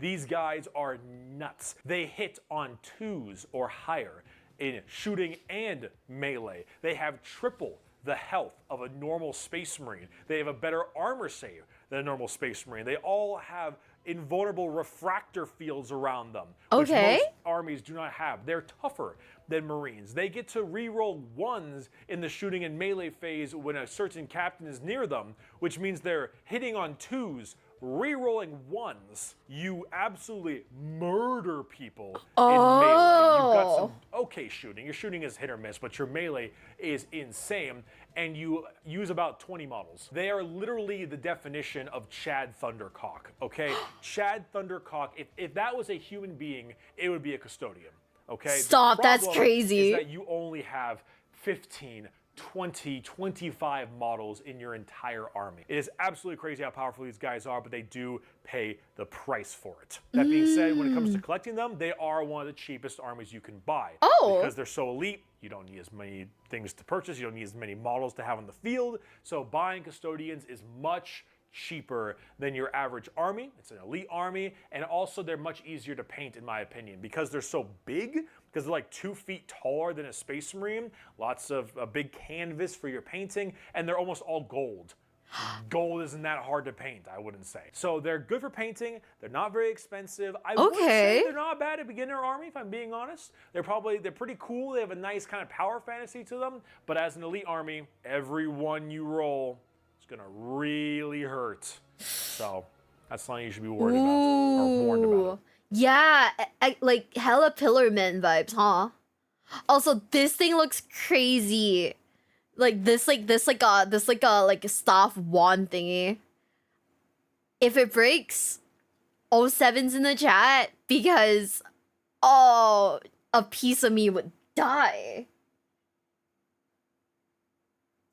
At least. They are pretty neat though. I'm not going to touch on the Assassins, Sisters of Silence, or Inquisition too much because they're not really an actual army. The Assassins are really damn cool. There's 4 of them and you get to pick one to add to your army as you see fit. They all have different things they do and specialize in. A sniper, a horde clear, a kind of confusion specialist, and an anti-psyker character. Cool, their scopes are really nice, and since they're only single characters, not too expensive, but you really can't make an army out of them. They're more of a supplementary character. The Sisters of Silence just recently got an update to allow you to field them with Custodians, which is awesome and super cool and is actually kind of a big part of them because the Sisters of Silence are big anti-psyker, but they only have maybe 2 kits, 3 kits in their entire army, and that's about it. They're not really worth collecting in their own right unless you're already collecting Custodians. And the Inquisition are a whole bunch of just little characters, basically. A whole bunch of named characters with cool abilities, which are neat. But wait, I love it. He looks like every old like battle worn guy in every anime. You know the one I'm talking about. And he's just a dude. He doesn't even look like he has anything mechy about him. He's just a guy. Oh my god. But not really something that I would try to get a whole bunch of. Look at all three of those things after you're already starting collecting another. You're right. He looks like he retired like a week ago, and they were like, nope, we need you to come back right now. Eisenhorn, that's his name. Ooh, okay. Army, and you're like, hey, I kind of want an assassin. Throw an assassin in. Unless you're playing Custodians, then check out the Sisters of Silence, because the Custodian's biggest weakness is psychic, and the Sisters do a great job at cutting that down. All right, let's move on to Chaos. Eisenhorn. So we got the Chaos Demons to start off with. Oh. Chaos Demons follow one of four gods. Let's Khorne, go. Tzeentch, Nurgle, or Slanesh Big Titty. With Slanesh What? Big Titty, you're going for melee and fast. You are all melee, you've got no shooting, you got good psychic spells, but you're running in there at Mach 5. Papa Nurgle is slow but tanky as hell. Oh. Tzeentch, a little bit in between, but tons of psychic spells. Khorne, no psychic, melee, hits like a truck. Pretty much all of the Chaos Demon factions are glass cannons and very heavy into melee. You got some good psychers for about 3 of the 4, because Khorne I don't think has any. So there is still plenty of variety in there, but what you're doing is you got a whole bunch of big glass cannon demons that... Guys, if I played this and this broke off during like transport, I would absolutely cry. This is so big, this is so intricate, and like, holy shit, these ones are so intricate. What the fuck? Run up and just break your face. That's Chaos Demons in a nutshell. They all have their various traits. Slanesh is fast and hits a lot of times. Nurgle is tanky, Tzeentch is psyker, Khorne hits really hard. Pretty simple in that sense, but overall, Chaos Demons, to collect them, they're not something you would really collect by themselves. Yeah, I don't want that. You would ally them in with things like Chaos Space Marines, which we're... I'm not hating on Nurgle, I just feel like this would be really hard to explain to anyone. Glue it back. Yeah, no, I know you can glue it back, but still, I feel like the moment that you find out that it's broken, my heart would sink to my stomach. We're going to be talking about in just a moment, but as an army in their own right, don't try to make a demon army, I wouldn't say. They don't teach you a ton of the game, and they're a little bit limited because you have to stick with one Chaos faction normally. If you want to ally in multiple things, you're probably going to need some Chaos Space Marines to go along with it, and with that, let's talk about that. Chaos Space Marines, you're kind of getting the butt end of Games Workshop. They don't really seem to like you, Chaos, that much. I don't know why. A lot of your models aren't very new, and a lot of them are expensive, and your rules aren't that great most of the time, with the exception of something that happened in 7th edition with Chaos Demons, apparently. I heard it was a very, very strong codex. Chaos Space Marines are very similar to regular Space Marines, but they're much more focused on melee combats. You still have shooting, and it depends on which faction you're going through as well, but while you do have your shooting units, it is generally more melee-based, I'd say. Demons in their own right, and Chaos in their own right, want to run in there and start breaking face. That's generally... Is that kind of pink? Wait, are they pink? I don't know if I like the blue, but the pink though. Hell yeah! Wait, I don't really want like Chaos Space Marines. It's okay. We'll have to. They're kind of girly pop. I do love that. Their MO. As for Chaos Space Marines, it depends on what Legion you're joining, but overall there are a ton of different ways for you to go ahead and get about completing your objective. The Death Guard and the Thousand Suns, I believe, are the most fleshed out. They both have their own codexes. Okay. They both have their own special units, especially Death Guard. Death Guard is very recent, and both of them allow you to feel the Primarch, which might be one of the coolest parts about this one on the left is really cool. Oh my god. There's no way people actually carry this around with them, right? The one on the left? Do people actually carry this one around? It looks heavy. It looks like it would be heavy. This is Nurgle? Mortarion, the Stinky Reaper. People actually do carry this around? Ooh. Oh, he's a Primarch. Okay. It looks heavy. Oh my god. If I ever play Warhammer 40k, I need to get a boyfriend who will carry my models for me. We've We cracked the code, gamers. This is why we get. This is why we get. You know, a partner in the future, so that someone will carry my Primarch for me.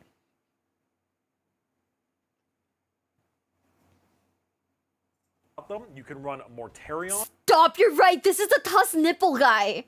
Oh, I didn't even look at it that right. He does have his titty. He does have his titty tusk.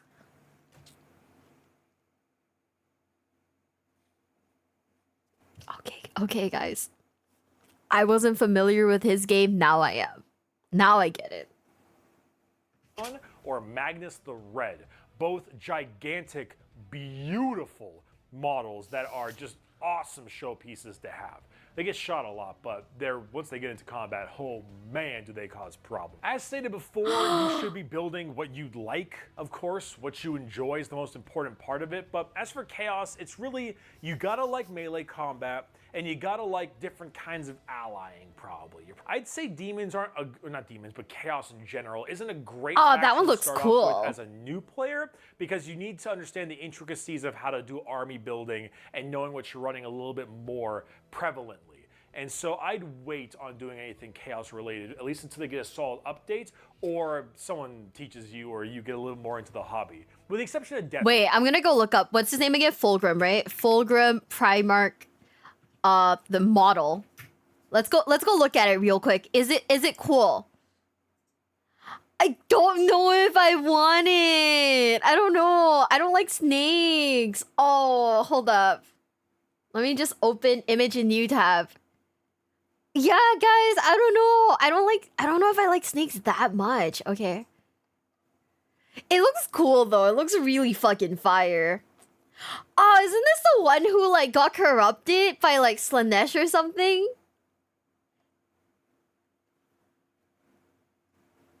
Not that one, another one? What do I look at specifically if we're being like really specific? He has two. New 40k. I think they hate me. Is it this one? There's this one that they're showing. Nope. Okay. Okay, so we're just gonna try again. This is still 30k. Okay. Slanesh's fabulous flex. New Fulgrim model versus old. Okay. Okay, this should have the new one then. Come on, bestie. Is this the new one? Oh! Yo, that looks fire.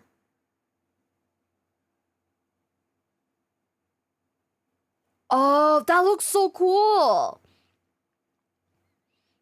I still don't know if I'd ever like get this though, but like it looks really nice. It looks really sick. What the hell? They released an Angron model for Valentine's Day with his girlfriend. Angron has a girlfriend? I thought the guy's entire deal was that he was angry. Okay. We'll go look up Angron then. We'll take a look at him. It's probably not this one. This looks. Why is it $876?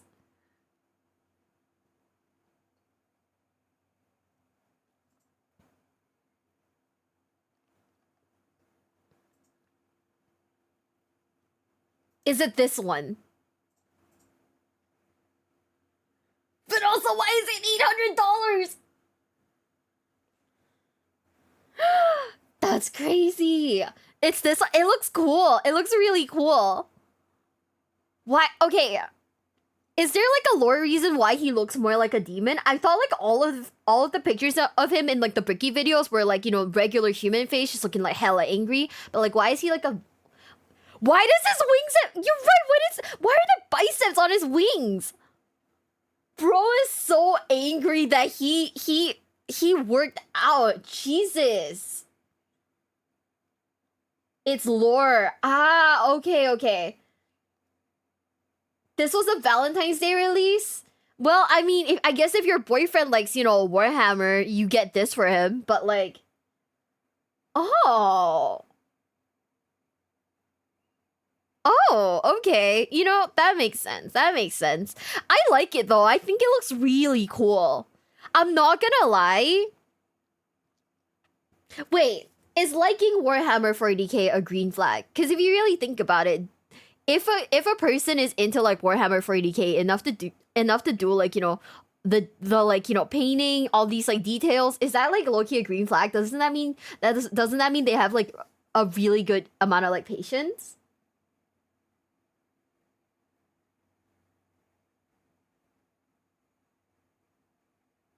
Oh my god, it's official. The true green flag is not League. I mean, League of Legends has never been a fucking, you know, like League of Legends has never been like a fucking, you know, green flag. But you know, this is a true green flag game right here.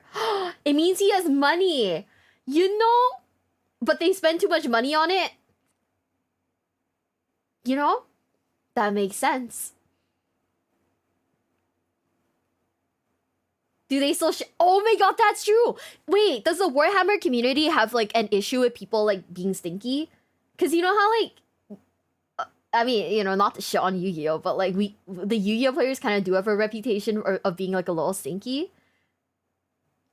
Warhammer players are stinky, too?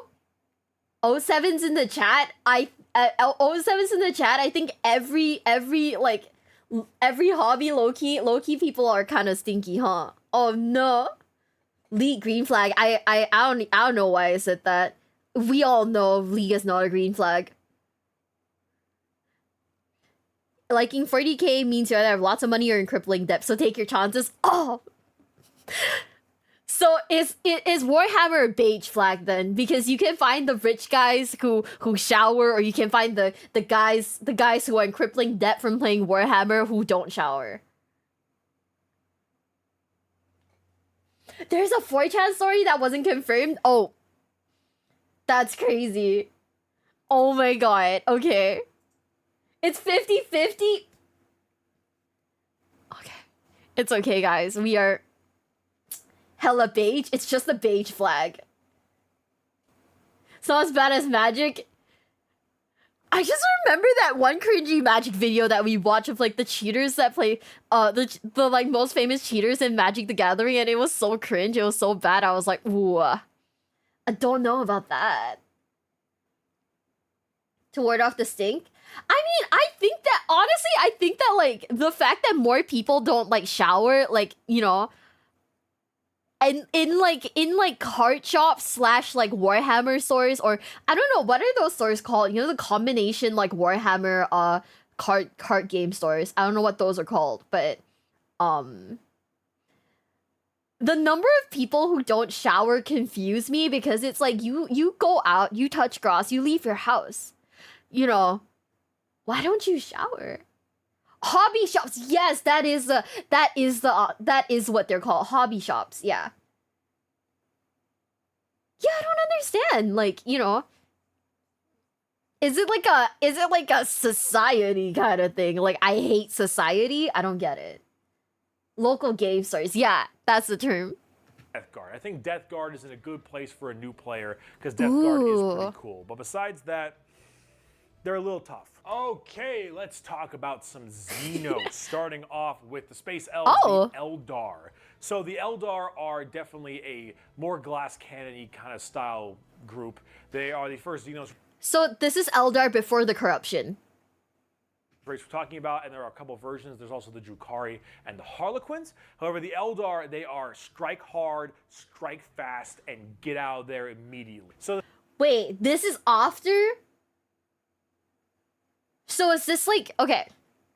Oh, these are the so this is the Craftworld gang then. So this is the Craftworld gang. They're not the ones who got corrupted. Oh, okay. the thing about Eldars, what would happen is they would fly out of somewhere, immediately gun down with extremely high-powered weaponry, hitting on threes with some kind of BS stratagems, if I'm being honest, and then they can zip back into cover and really annoy you. Honestly, Eldar probably have some of the more powerful shenanigans when it comes to the game. They have lots of weird rules. Their stuff hits extremely hard, but of course, once you fire back at them, if you live, they will crumble under a slight breeze to an Okay. extent. If you play Eldar, you won't be making a bunch of friends, if I'm being honest. I'd say Eldar are top 3 most aggravating enemies to fight against. People don't like fighting Eldar a whole lot. Myself included, I find them to be quite aggravating. But if you're that kind of person who likes zip in, zip out, and be all kind of trickery and sneaky, they're definitely the army for you. They're definitely more shooting and psychic based. That's the 2 main things. They've got some good melee, but mainly shooting and psychic based. As for collecting Craft World Eldar, I'd say that they got some good sculpts. Some of their models look pretty good. They got some nice plastic. A few of it's a little bit older, but you don't need a huge army. So when it comes to the money side of it, not too bad. I'd say the financials for it are pretty dang solid, and I wouldn't call them an expensive army to collect, at least not from my knowledge. The Dark Eldar, or the Drukhari, are like Eldar cranked up to 12. They're faster, they can hit harder at some points, and they have really good melee units. Their melee units can actually be really scary, but they are also doubly made of paper. They're also a lot harder to play. They're probably top 3 hardest armies to play, along with the Sisters of Battle. And that actually goes on to the Harlequins as well. I didn't even know there was a Harlequin faction. Damn. The clowns. Also, Dagenhard, thank you for the $10 super chat. Angron's sword is a Slanesh demon that tried to claim his title of the greatest gladiator. So Angron beat him with an iron bar until the demon fused with it and it became his new sword, Samnieres. What the fuck? What the fuck is that backstory? Hold on, what? That is so incredibly metal, it's kind of insane. No fucking shot. That is crazy. Also, yeah, the clown faction. Do people actually play the clown faction? Harlequins are an army that just don't collect Harlequins, if I'm being honest. They're not a great choice. They have barely any models, and they're really weird, and they have a lot of shenanigans if you want to pull them off. If you're a new player, I would not recommend Harlequins at all. Dark Eldar, and Harlequins, speedy, made of paper, hit like absolute trucks, and not too expensive, I wouldn't say. Drukhari, I think, is a little bit more expensive than the other 2, but they look not cool. too pricey because you don't field a ton of units in your armies. Moving on, we got Tyranids, bugs. Bugs! Bugs. You gotta love those bugs. So many bugs. Now, Tyranids obviously are a horde army. It should be very obvious. They are also a melee horde army. Whoa, I know, call the presses. You are mainly spending your time in the melee phase, as well as some of the psychic phase. You got a lot of good psychers in the Tyranids army, funny enough. You've got some pretty involved and advanced bugs.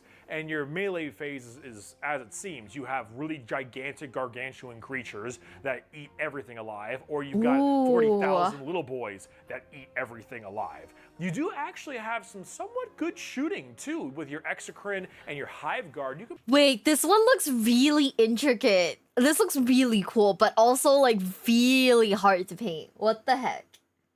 I actually like the bugs. I think the bugs are like good vibes. Like I think they're just like, they might be my favorite of all the villains just because their entire backstory is just hunger, you know? Their entire thing is just I want to kill, and that's it. They hangry.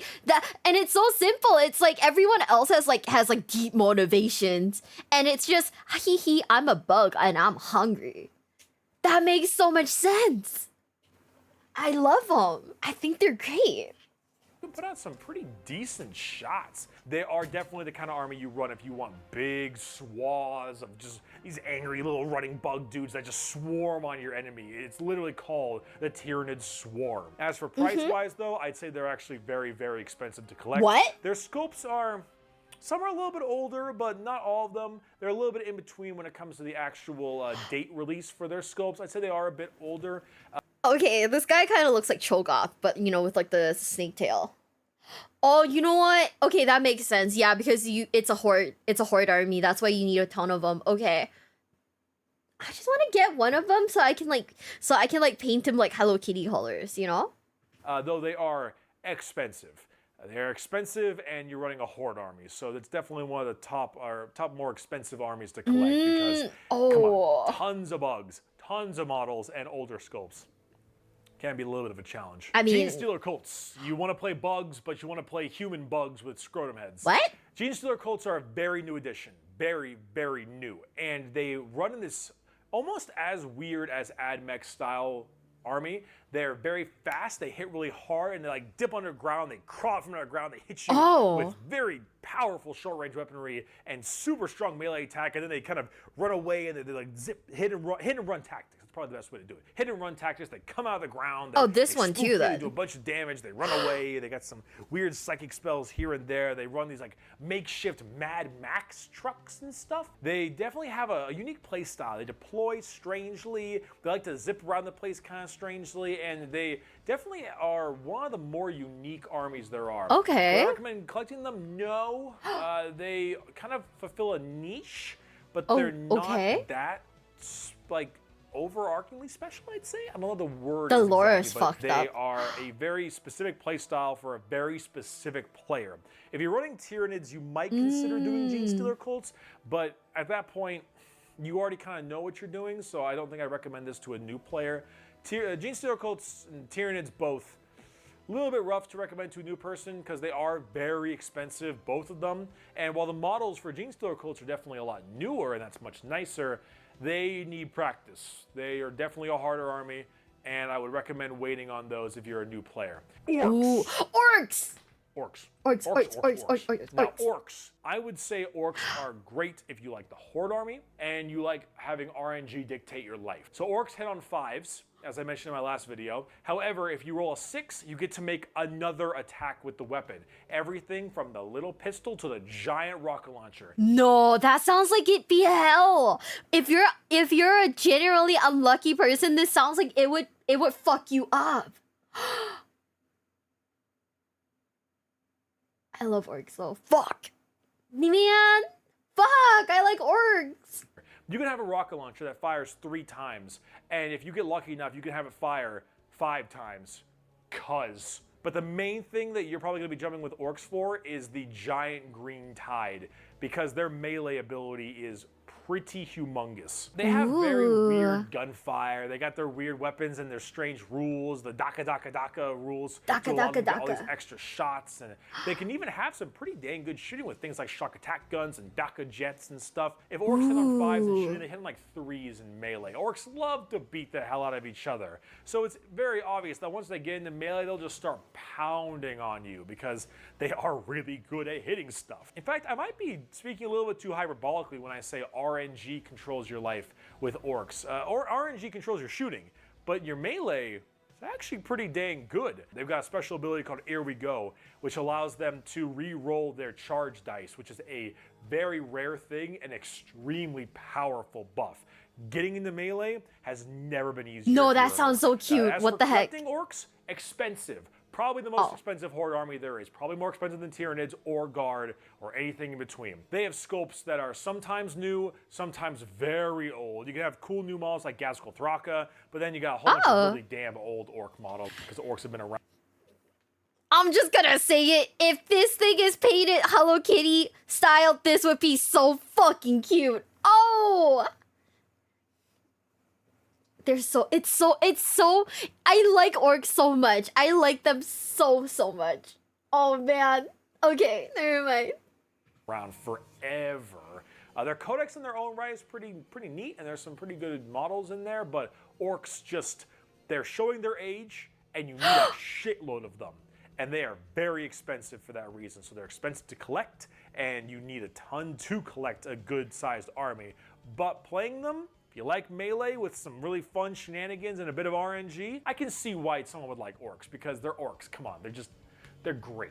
I love orcs. Necrons. So the Necrons, if I had to pick a Xenos army, I'd play Necrons, honestly. Necrons, I mean, they're just so cool. Undead, Egyptian, skeleton robots that carry enslaved gods into battle. How is that the coolest thing ever? So Necrons are they do. About necromancy, but not like the undead homina necromancy, but like necromancy through metal. So the way Necrons are is that they are kind of a slow-moving, at least some of their units slow-moving, gun line with some mixed-in melee units. Not all their army is melee, but their melee units that they have are actually like really scary. But for a while, these are kind of slow-moving Terminator-style guys. They just blast you away at a distance with some very powerful weaponry. They kind of have Space Marine stat lines, actually.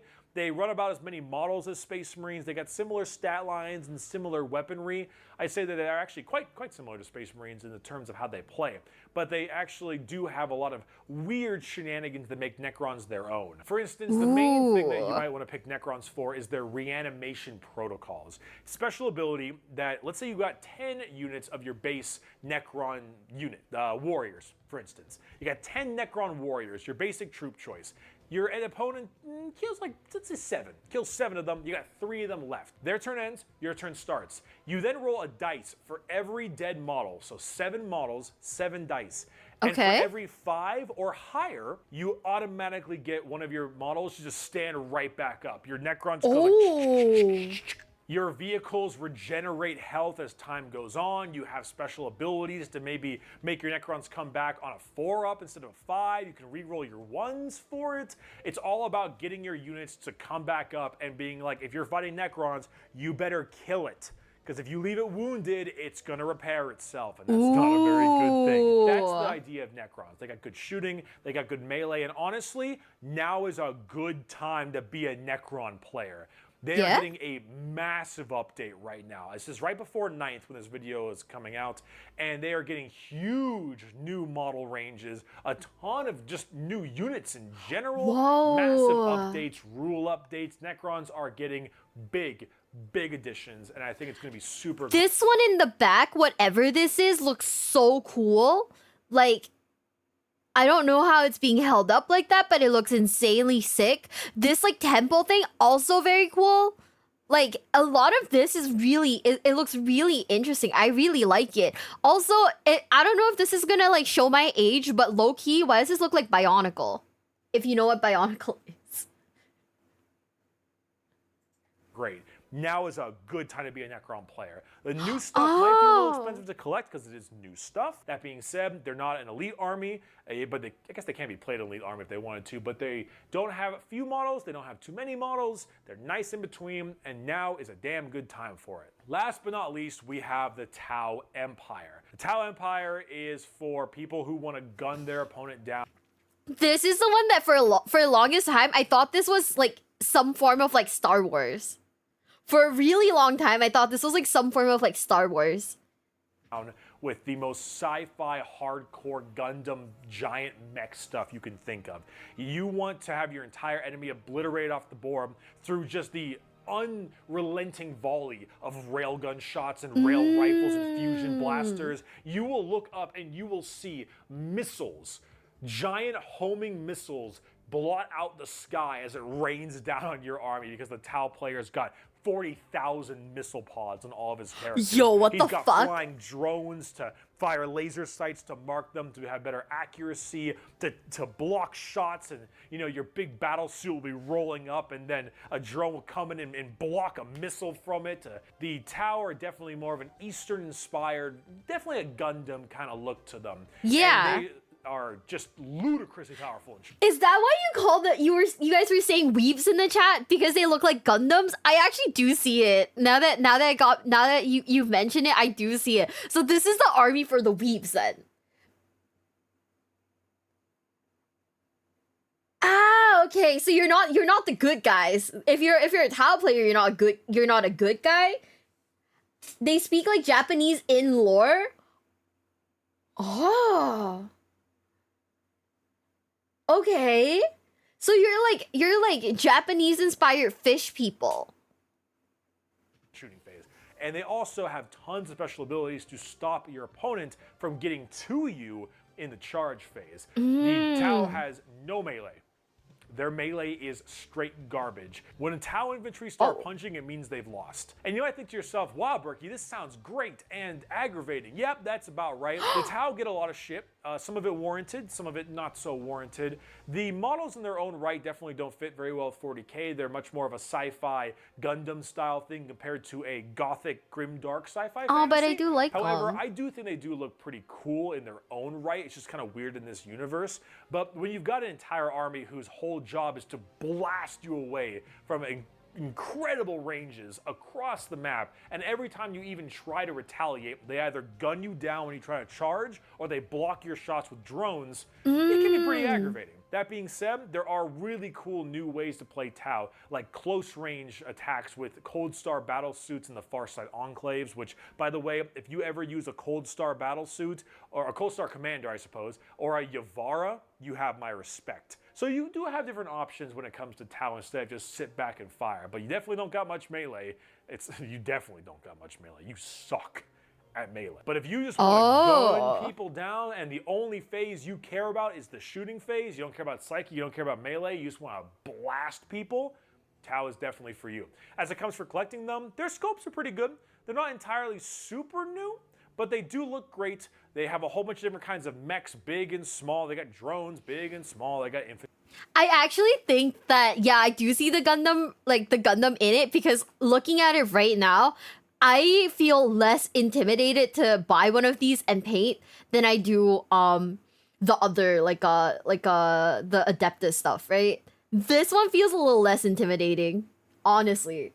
Infantry units and everything. They do look solid, high-tech, and their scopes do look nice. They're also, I'd say, not too expensive. You don't need a ton of them, and the battle suits themselves are expensive for each box, but you only need so many of them because they are very expensive when it comes to the points cost in the game. So Tower on the middle level of the expensive tier. Whew, that was a lot of talking right there.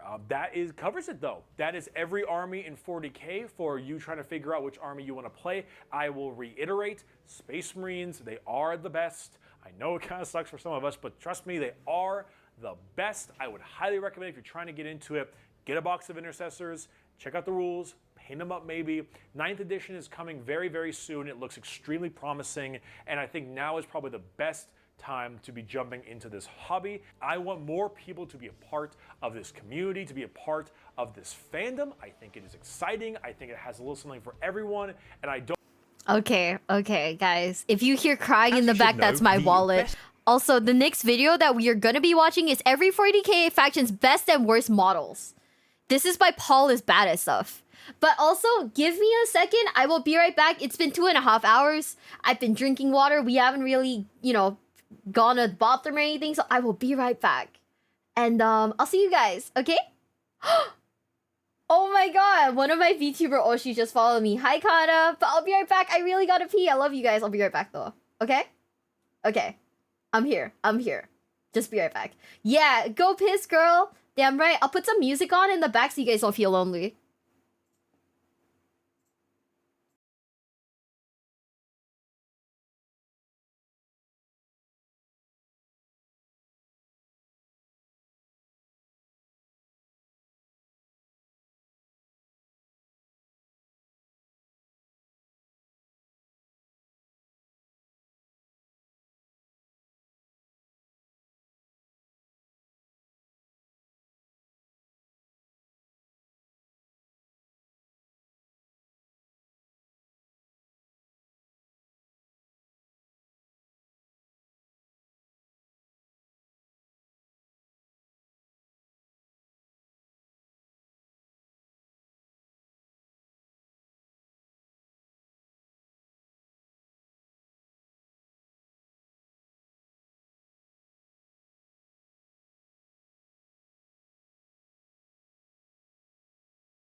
I'm back. I'm back, gamers. So right now we are watching best and worst models. I am curious to see if the models are cool. So we're really excited for this. And just to prep, right? Just to prep. Because, you know, we're built like that. Like a dumbass, I mean. Okay. Can you guys hear it? 3. Ow. Okay, wait. I need a... 3, 2, 1. Yeah. Welcome back. Thank you. By the way, this video is 4 months old, so this is fairly recent.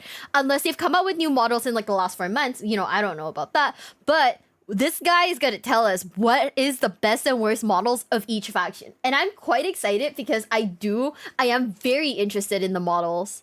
I think they look cool. I've seen them around. I think they look cool. But what is the best? What is the worst? Who knows? It's got to be a down payment at least. They announced a lot of stuff around Christmas. Ooh. Well, we must have missed some stuff then. Shit.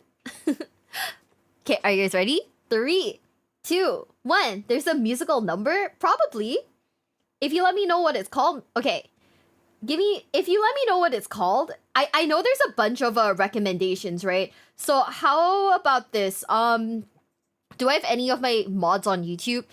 If you are to any of my mods in the YouTube, if you guys want to join the Discord, I have a React channel where you can just drop videos for me to recommend. Or you can just drop it in there and I will try to write them down on a piece of paper right now. But yeah. Anyways, 3, 2, 1. Yeah. As you should know, the best model across the entire 40k range is the Centurion. This is an objective That thing fact scared that has me. been heavily studied by many of the top minds in multiple fields, such as miniature modeling, military strategy, fashion design, and storytelling. They also happen to be mathematically the best unit in the game, which I've painstakingly calculated. But to explain my proof would be a very long and complicated process requiring extensive knowledge of extremely high-tech and intricate analysis algorithms, data processing theory, and artificial intelligence large language model applications that I just don't have time to explain to you without going on a 4-year course, let alone in a YouTube video, so you're just gonna have to trust me on it. Centurions are I believe. the best. But this highly sophisticated advanced research also revealed a shocking and disturbing truth. Centurions are only available if you play as Space Marines. This revelation was baffling to me. I was so confused. That means there are people who will willingly play a different faction that doesn't have access to the absolute peak performing model and unit in the history of tabletop wargaming. But I suppose I shouldn't be too surprised, because there are some people out there who are apparently of sound mind and will by their own free will choose to play Imperial Guard. Is he memeing? Is he memeing? Is he memeing? This sounds funny. As the #1 Centurion ambassador, I have the responsibility to make sure that there is at least something of value for each faction to use that will give you at least a fraction of the Centurion's power. So today I will be going through every single faction and giving you the best and worst models from them, so you can make sure that you are making the best purchases for your army. And once you've bought your Centurions, you're going to need something to get them to the tabletop, something strong that can hold your models safely. Sponsor time! This video is kindly sponsored by Tabletop Stronghold. Tabletop Stronghold is a small business creating MDF cases and terrain run by a... Is that really how people store that? That's cool. Single magical wizard from the mythical faraway land of West Virginia. The Mag Case 2.0 was very easy to put together and works as both a carrying case and a display case. You can transport your models safely on the steel tray with the power of... and show them off through the power of... a see-through door. The adjustable trays can be moved to accommodate all sizes of minis, and the MDF construction gives it an amazing durability that can even hold the weight of this wizard and his gigantic brain. Or so he claims. Don't try to fool. Do I have stream elements? I think I do, but I'm not entirely sure. Use shoe boxes. But, okay, never mind. Now that I've actually seen, like, this guy, like, promoting the carrying kit, I kind of get it. You just throw it in a cardboard box. What if they break? What? Right, the case? Yeah, the case looks smart. Like, that makes sense to me. But, like, have you guys seen those, like, okay, you know those, like, IKEA display cases, the glass ones, right? Have you seen those, like, pictures of it on like Reddit or like or whatever or Facebook or like Twitter, where some person's like entire display case is on the floor due to like, I don't know, some kids or like an earthquake or stuff like that. Oh, that'd be like painful. Lore accurate, really? Ooh. So if your minis break, it's lore accurate. Me, wizard, I can see that you have the power of levitation and magnets on your side, and a wizard of your level definitely have access to spells that can be used to hover just above. Hey, what are you doing? Hey, so, there is currently a Halloween sale with 30% off all products, and there is free shipping to the USA, it's not Halloween Canada, anymore, UK, guys. Australia, New Zealand, and most of the EU. So go right now to tabletopstronghold.com or click the link to ship to get your hand. Can I get an 07? There's no free shipping to my country. Fuck. So one of their awesome cases or NDF terrain sets. Once again, thank you Tabletop Stronghold for sponsoring. As you should be well aware, I have... Okay, wait. Genuine question now. Okay, hear me out, okay? If you are traveling for a Warhammer tournament, right? Do you put your figure... Okay, do you put your little, like, figurines, your little models, right? Do you put them in your check-in, or do you carry them on the plane with you and put them up top?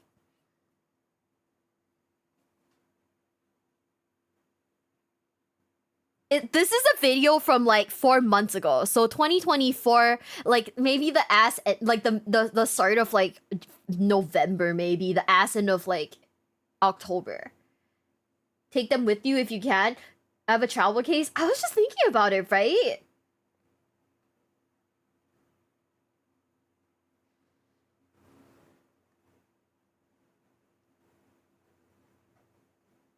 No, it says 4 months ago. If it's 4 months ago, it should be, Oh, yeah, 25th October 2024, gay.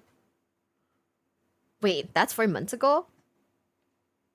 Oh, you're right! That's what I was thinking, like... You put them in a space where deodorant would have gone, you just... You know what, driving makes sense. Driving makes sense, but if I were to, like, if let's say I were to, like, be crazy enough to go, like, oh yeah, I want to go to a Warhammer 40k tournament in America, I would probably have to put them in, like, you know how you can, like, have a personal carry-on item and you put that in the seat, like, the seat, under the seat in front of you? I'd probably have to do that. Any other time, I'd be too stressed out to put it, like, up there. Because you know how people will attempt to, like, maneuver yourself so that they can put their own stuff up there? I would not let anyone touch my shit. Right?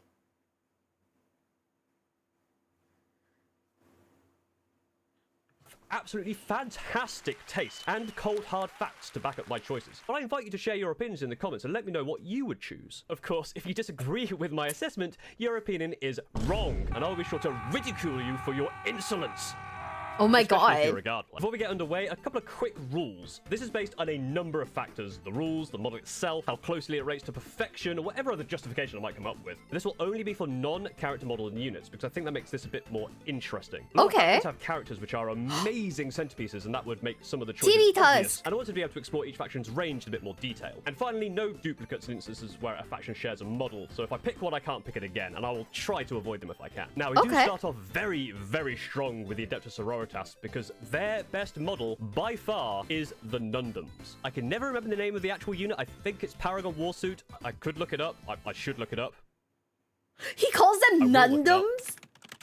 Yes, it's Paragon Warsuit. But these are essentially sister Centurions. They are a tanky exoskeleton armor, toughness 7, 4 wounds, melter, really good in melee, good against monsters and vehicles. They're Centurions, but taller and skinnier, so not quite as good as Centurions. They also look awesome. I have loads of these that are in my pile of shame and not built. And they can go around with Morven Val, who is a great centerpiece. There aren't actually that many bad models in the Adeptus Sororitas range. Can we call them Nundums from now on? Like Nun Gundams? Holy shit, that is so funny. Also, yeah, put my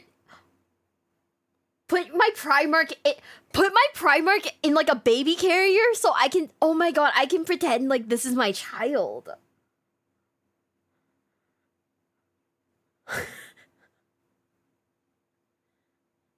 They call them Nundums already? That's so fucking funny. So this was quite a tricky one to choose for my quote-unquote worst. So I'm going to have to go for the Sister Novitiates, just because I think I prefer the standard Battle Sister armor rather than the armor that the Novitiates wear. And I don't think that they're bad. I do kind of like them. Like I say, I just prefer the armor. He doesn't like them. Objective facts. There is absolutely no bias in my decision, and that's why it just happens that the best Adeptus Custodes model is the Alarus Custodians, the good, big, chunky models that are also toughness 7 and 4 wounds, which mimics the golden stat line that all models should aspire to. They have awesome armor and really, really cool looking weapons. I love these like rifle blade things. Oh, that is sick. Whatever that is. Adeptus Custodes is they have a lot of Forge World stuff, and a lot of it looks. Okay. Yeah, the grav tanks do look a bit weird, but no, not my least favorite. My least favorite, because I've never seen it before and it looks kind of odd, is the Orion Assault Dropship. Not only do I think it just looks a bit weird and flat, but it also has a rule that I really want on my Stormbraver. Why can't I have that rule, GW? Being able to advance and charge after disembarking from a dropship, that'd be perfect for the Screaming Ravens. I might steal that for the Screaming Raven detachment. Now, AdMech also have a decent range, but Okay, I just gotta say, well, I'll just go back because I just want to point something out. I think that the weathering on it to make it look like all old and shit looks really cool. I think that looks fucking fire. I like that it's not like gold. Instead it looks kind of like tarnished gold, and that like adds like so much like depth to the model. It's so sick. Oh yeah. Yeah, if you join my Discord, I have a channel specifically for people to drop reaction videos in there. For me to react to. So if you'd like to do that, feel free to. Because usually if people drop it like in the chat itself, Twitch doesn't like links. I don't know if YouTube likes links. So yeah. But I like this so much. I mean, I guess yeah, you know, people might not like it, but I think it looks cool. I feel like if I were to do this, I'd be a casual collector, I'm not gonna lie.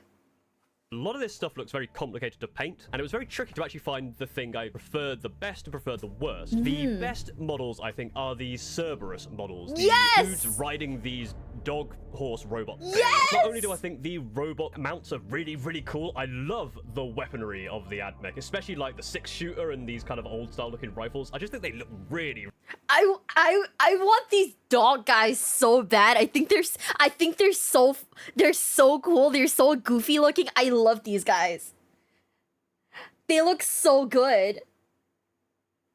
This is my rifle. This is my gun. This is my plasma. I rolled a 1. Oh heck. Oh, hold up, guys. We're getting a raid on like Twitch right now. Shurko, thank you so much. Welcome in.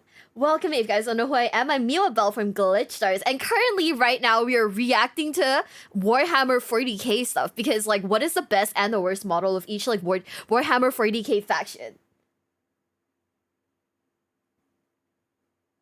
Jump? Haha, you think it works like that, brother? It does not work like that. Let me see. Can one of my mods... Oh wait, you know what? I can do it. We truly are. It's under the Discord general if you're looking for the reaction stuff. But anyways, welcome in. Hi Shurko. Haha. It's been a while, brother. The new TFT stuff. I haven't been playing it. I've just been grinding the revival of the beast like event thing. It's very fun, that one in particular. The nostalgia, the nostalgic old TFT like boomer in me enjoys it. I kind of hate that. You can't post anything? Okay, I'll have to check it out. I will have to let my mods know. But yeah, I hope you had a nice time with Vampire Survivors. Right now, we're just looking. By the way, look at how sick this shit is, bro. Okay. Oh, you opened way too big. Really fun. This shit looks so sick. It's like guys riding on like steampunk robot dog horses. It looks fucking fire, and they've got like rifles. This is like hitting me in like all the like steampunk feels right now. I fucking love this. Oh, you know what, Django? We might have to remove that. I like this. Whatever this is, I like it. The AdMech, especially like the 6-shooter and these kind of old-style looking rifles. I just think they look really, really fun. Now, You're right. These are cowboy guns. They're cowboy guns. Worst model is a very tricky one again. There's some of the vehicles I'm not a huge fan of, like the Dune Rider and some of the planes, but I think the worst model for me, the worst models I think are the Electro Priests. And again, not because they're that bad. I do think they're kind of cool. No, stop. Okay, I kind of agree. Just because I think they look. There's a part of me that thinks like, okay, I guess you're not that bad, but also, I don't like their look. I don't like their look. How does anybody new get into Yu-Gi-Oh with all the new classic cards? It's kind of intimidating, if I'm honest. Okay, so one of my biggest recommendations when it comes to Yu-Gi-Oh, right? If you're someone who's rejoining Yu-Gi-Oh, yeah, is you play a deck that focuses heavily on a certain summoning style. As opposed to learning a meta one that has like multiple summoning styles, you learn one that has a linear combo. That's a linear combo with like maybe 2 summoning mechanics. That's the easiest way to ease yourself back into the game. So one of the decks that I suggest is either Black Wings or Sword Soul. These are the 2 best ones. Yeah, I don't know. I kind of hate this. It looks like, okay, you know why I don't like it? It looks like Hellraiser. It looks straight out of Hellraiser. And it's kind of uncomfy in the Hellraiser kind of way. They have T-Rex arms. They do. Their arms are so short. But I just prefer the standard AdMech look. And I think the Cesari and Rust Stalkers are just a cooler looking model, and I'd rather play these with looks them than the these look like the one Star Wars guy. What's his name? General Grievous or something.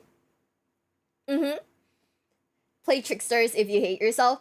Trickstars is simple enough, but I think that like Black Wings and Sword Soul, you get a higher chance of like winning your games. So it gives you the motivation to like actually continue like learning the deck and playing the deck. Because they're not super meta decks, but they're not absolute garbage either. Right?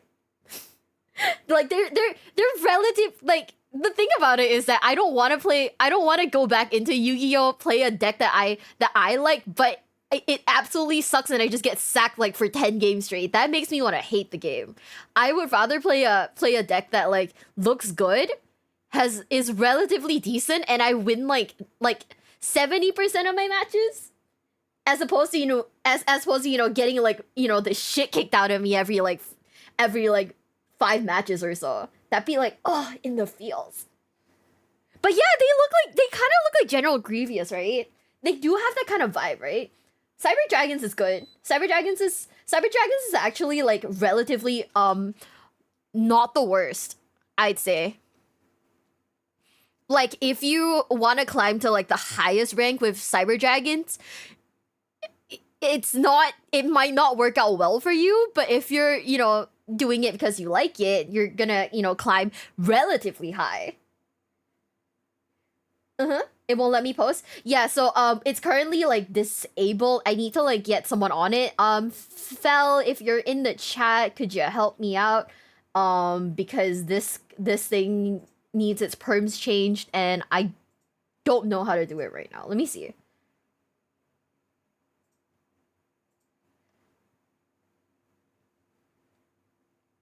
Yeah, I can Fel or Huntail, if you're like in here, could you like, help me out? Thanks. Why did you break it? You see, I don't know how to tell you guys this, but I'm kind of a boomer. Technology and me, we mesh okay. Discord has too many words that I don't really get, so I need a ton of help with that kind of stuff. Yeah. Grateful for Lords of Silence. What I've been doing is like I've been like reading audiobooks while I like walk on like the treadmill or anything like that. So that's like my current thing. So yeah, if like a Warhammer book is like too long, I'm gonna lose my. I'm probably gonna have to finish it like in like sayings. VTubers may have technology, can't do technology. That's the beauty of it. That's the beauty of it. We have Emperor's like text-to-speech device thing. on the playlist, but I probably won't do it today because today's if anyone is curious. Hi Yuki guy, thank you for the follow. Today's let me see if I can open it so it's not like weird. So this is like today's playlist for right now at least. I don't know how far we'll get, but we've got a bunch of like I think his name is Luton videos on here, so we're just gonna be watching like a whole bunch of these. Why is there Warcraft? You know what? This is in the wrong playlist. Oh well, we'll fix it like later or something. But yeah, so today is not the if the Emperor had text speech video day. My day is really good so far. We are vibing to Warhammer. So far, it is really fun. It is really nice. I'm really enjoying myself. And like the deep dive, like not just deep dive into lore, but actually learning like the models and whatnot. It's very cool. Priests. Even if the electric priests are better, I actually have no idea which are better. Now for Aldari, I'm very daring today. A T7 unit, only 3 wounds, so it's not great. The Wraith Blades and the Wraith Guard. I absolutely love the look of these. I just love their armor style and those helmets. I just think they're so cool. Unfortunately, the worst model, despite the fact they have a lot of older models that need replacing, I won't go too deep into them because they'll get replaced eventually. And they have a cool base. I think the worst model is the Wraith Lord. Yeah. I think it looks really cool, but the pose is so static. It just looks kind of boring. But there are some people who have made really cool conversions and kit bashes to make this look fantastic. I just don't want to have to put the effort in. I think the Wraith Lord could do with an update. Now, time to be extremely unpopular. I'm sorry. This is gonna. I actually really don't like I don't like the look of these. I don't know. There's just something about it. Like he showed the older models. These look cool. These look great. This one just kind of looks like, I don't know. Someone hit it with like the IKEA minimalism, like the whole IKEA minimalism concept, and they went for what is like, you know, what just takes away everything. I don't know if I like it that much. Also, it kind of, I don't know. Why does the head look like that? A little sperm looking. I'm just saying. Oh, you know, it does look kind of like a Bionicle. No, now that you say it, I do see the Bionicle in it, but like... But yeah, I don't know, man. Like, there's just something about Warhammer, right, that excites me because of how, like, intricate it is. You know, the fact that it looks like a ton of effort is put into it looks really cool. The fact that this is like, you know, like Warhammer, but make it Timu. I don't know if I like it. So static. It just makes this look fantastic. Time to be extremely unpopular. In a vast sea of just bland-looking army men and boring, standard-looking tanks that you could find anywhere. No, stop. I like them. It really is difficult to find a model that's actually interesting. Although, I have to say, hypocritically, I do love the Basilisk. But Paul, you just said you hate the fact that they're just kind of standard army people, and this is just an artillery cannon. Like, why is this your favorite? But tanks are cool. What? Why do people hate tanks? I love tanks.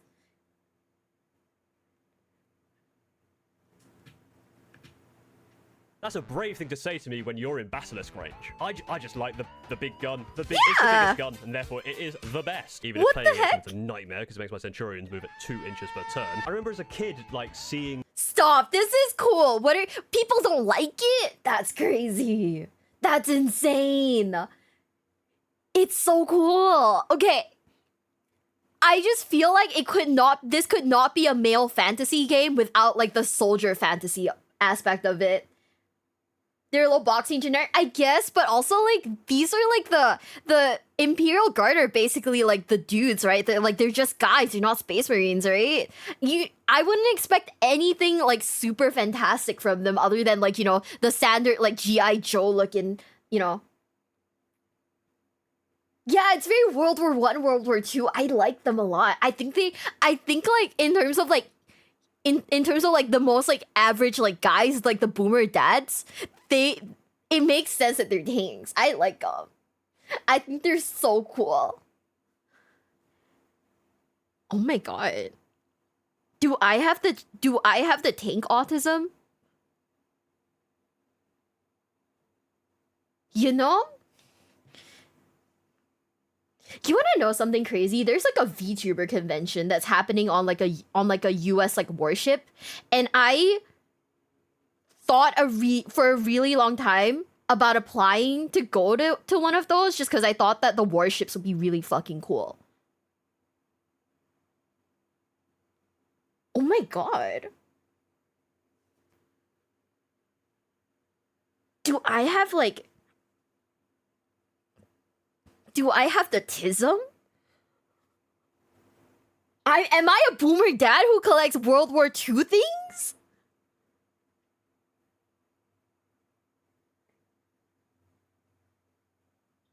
I'm just a boomer dad, guys. What the fuck? This being used in Iron Warrior's army, because I think you used to be able to take this kind of stuff as Iron Warrior, and I really, really wanted to make an Iron Warrior Basilisk. So I guess what I'm saying is I like the Basilisk because I've seen it outside of Imperial Guard. The worst model is the Rogel Dawn. Oh. And I mean this with complete disrespect. Fuck the Rogel Dawn. Now, Why? something a whole lot more interesting is Chaos Demons. There's a lot to like in Chaos Demons. I would have loved to say that my favorite is Sloppity Bile Piper, because it's a great model. No, stop. Is this real? Wait. Is this an actual model in like Warhammer? That's crazy. The art difference looks so goofy. He looks like he'd be like a villain in Crash Bandicoot or something.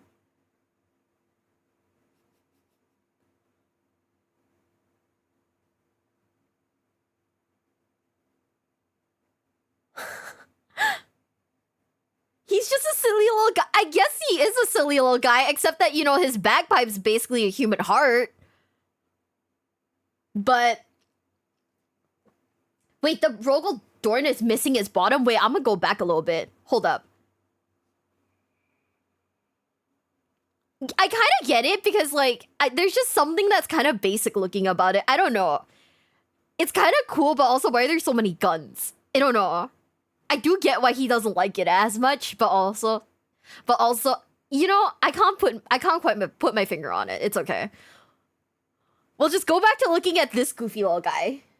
Well, it's got great rules, and the name is fantastic. Sloppity Bile Piper is such a fun name to say. But that's really his name, Sloppity? But I think my favorite are the Demonettes, because I think they just work really well. I know people do prefer the old ones, but I just really like how they look, because from far away, you can kind of see that alluring, like, Demonette thing. But as you get close, they have such horrific features. It's a whole lot more subtle and a whole lot more interesting than I think the original ones are. Now, before you pull all your... Rogel Dorn is the Imperial Fist one. This is so sad. Send help, guys. My boys have been attacked. Your pitchforks out, I will say that the worst model in the Chaos Demons range are the Horrors. And again, this isn't because they're awful. I do actually quite like the Horrors, the blue or the pink or the whatever the other color is, Brimstone. I don't know, I'm not a horror. But my god, the old one... No, you know what this looks like? You know what this looks like it looks like it would be in any late 80s to early 90s JRPGs. These would be like one of the jobber monsters. These look like they'd be jobber monsters in like any like early 90s JRPGs.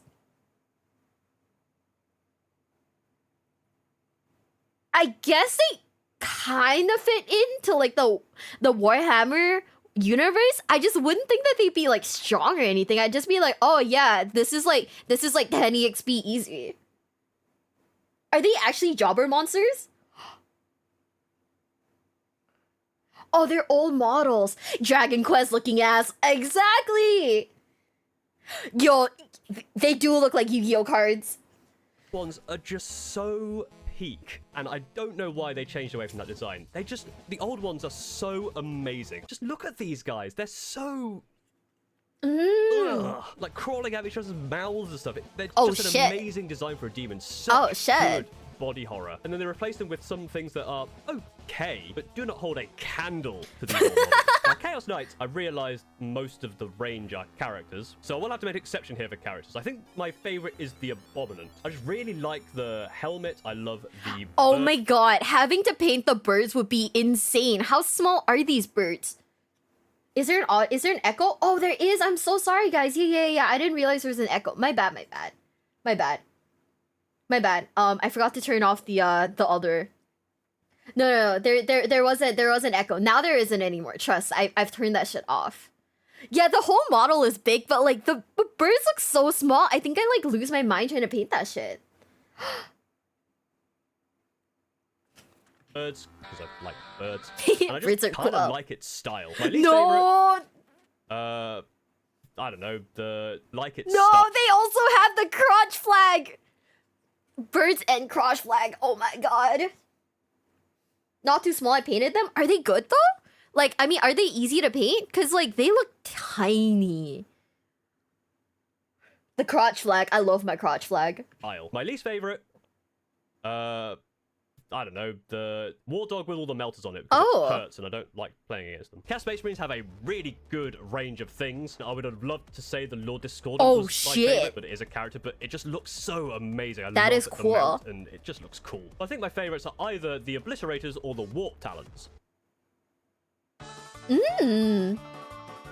I'd say out of the two, I think Warp Talons just These because are it's the cool. most, especially seeing some of the amazing Are those like little jetpacks? I kind of love that for them. They're like, it's like Vega but with jetpacks. Are we getting a hint? No, I am not getting a crotch flag in my Nyx outfit. What? That's so weird. Wait, I kind of love this. Ooh. They're so cool. Yeah, it's Vega with jetpacks, right? Like Vega from Street Fighter. Night Lord Warp Talons that people have made, like these ones that I mentioned before on the channel. But Obliterators are really, really fun as well, and they look like a really fun. Is that his head in like something's mouth? What is that? No, wait, I don't like this one, guys. I don't like this one for one major reason. His dogs are out. The fact that his dogs are out makes me uncomfortable and I don't like it.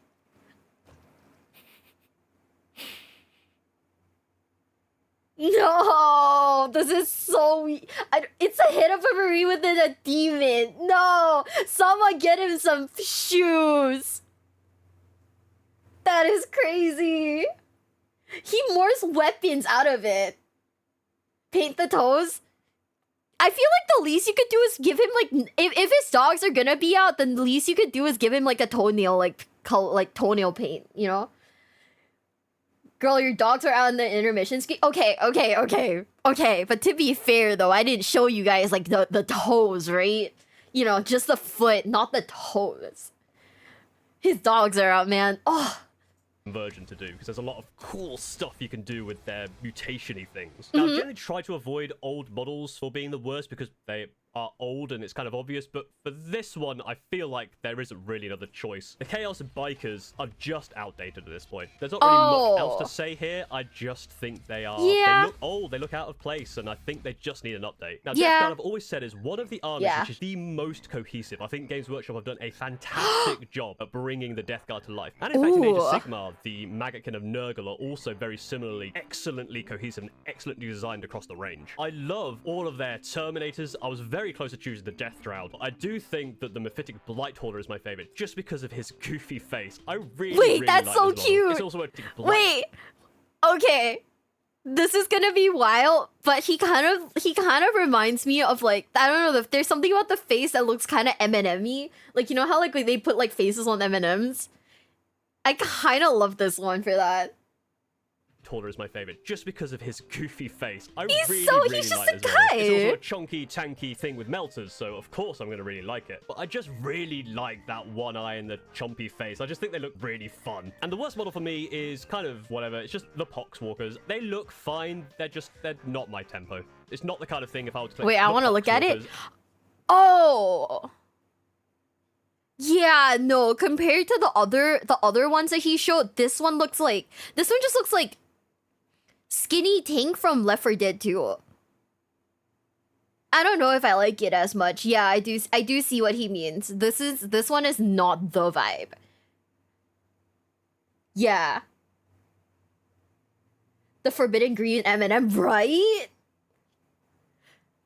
Yeah, this one's not really my vibe. Okay, I get it. I get what he's cooking. They look fine, they're not my tempo. It's not the kind of thing if I were to collect Death Guard that I really want to be investing in. And I know they're kind of the standard chaff, but I'd rather just have big, chunky Death Guard smelly dudes. Now with Drukhari, I collect these ones and I have a lot of favorites. Very close to being the Hellions, because I think the Hellions are just awesome models, even though they're not that good. But it kind of has to be the Incubi. They just look amazing. And they were the model that got me back into Warhammer in 9th. Seeing these guys that made one's sick. me realize how well updated a lot of the range are. So I've always thought of Dark Eldar or Drukhari as being kind of lame and a bit silly looking to a lot of the range are. Wait. So I've always thought of Stop. I hate this face thing. You know what it looks like? It looks like that one thing from Doctor Who that's like moisturize me or whatever it's called. But you know what I'm talking about? I kind of hate how it's like stretched out. It's just a stretched out face. I do not like this.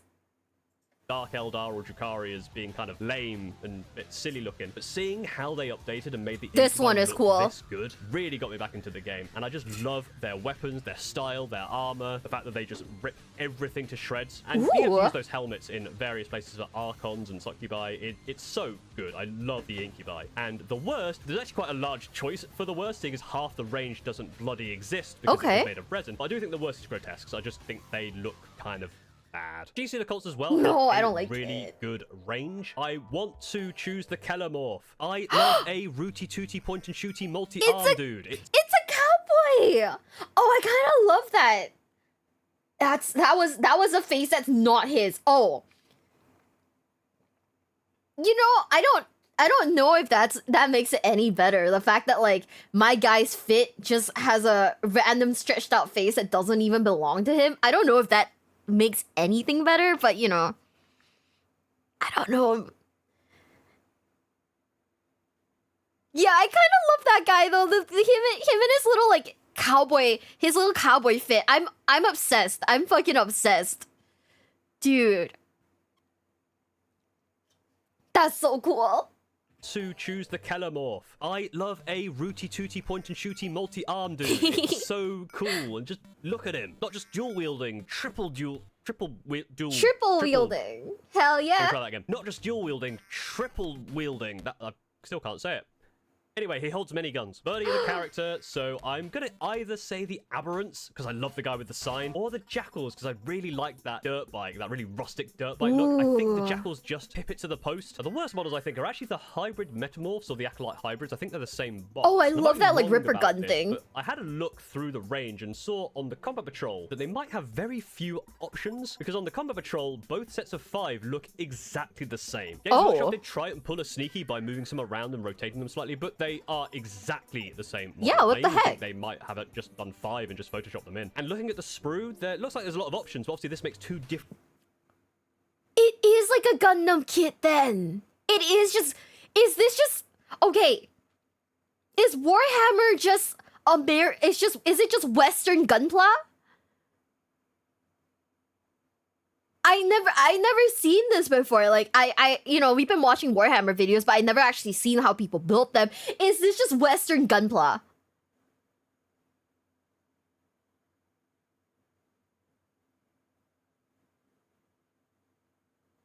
The reverse weave Gunpla. Oh my god. Okay, this makes so much more sense now. You know? That checks out. Warhammer's English? Oh, so this is like English Gunpla then. It's poorly organized Gunpla with significantly less moving parts. Okay. Yeah, I've never seen this before, like the plastic model kit, like vibe of it. Cause initially I thought they all came like, you know, fully built.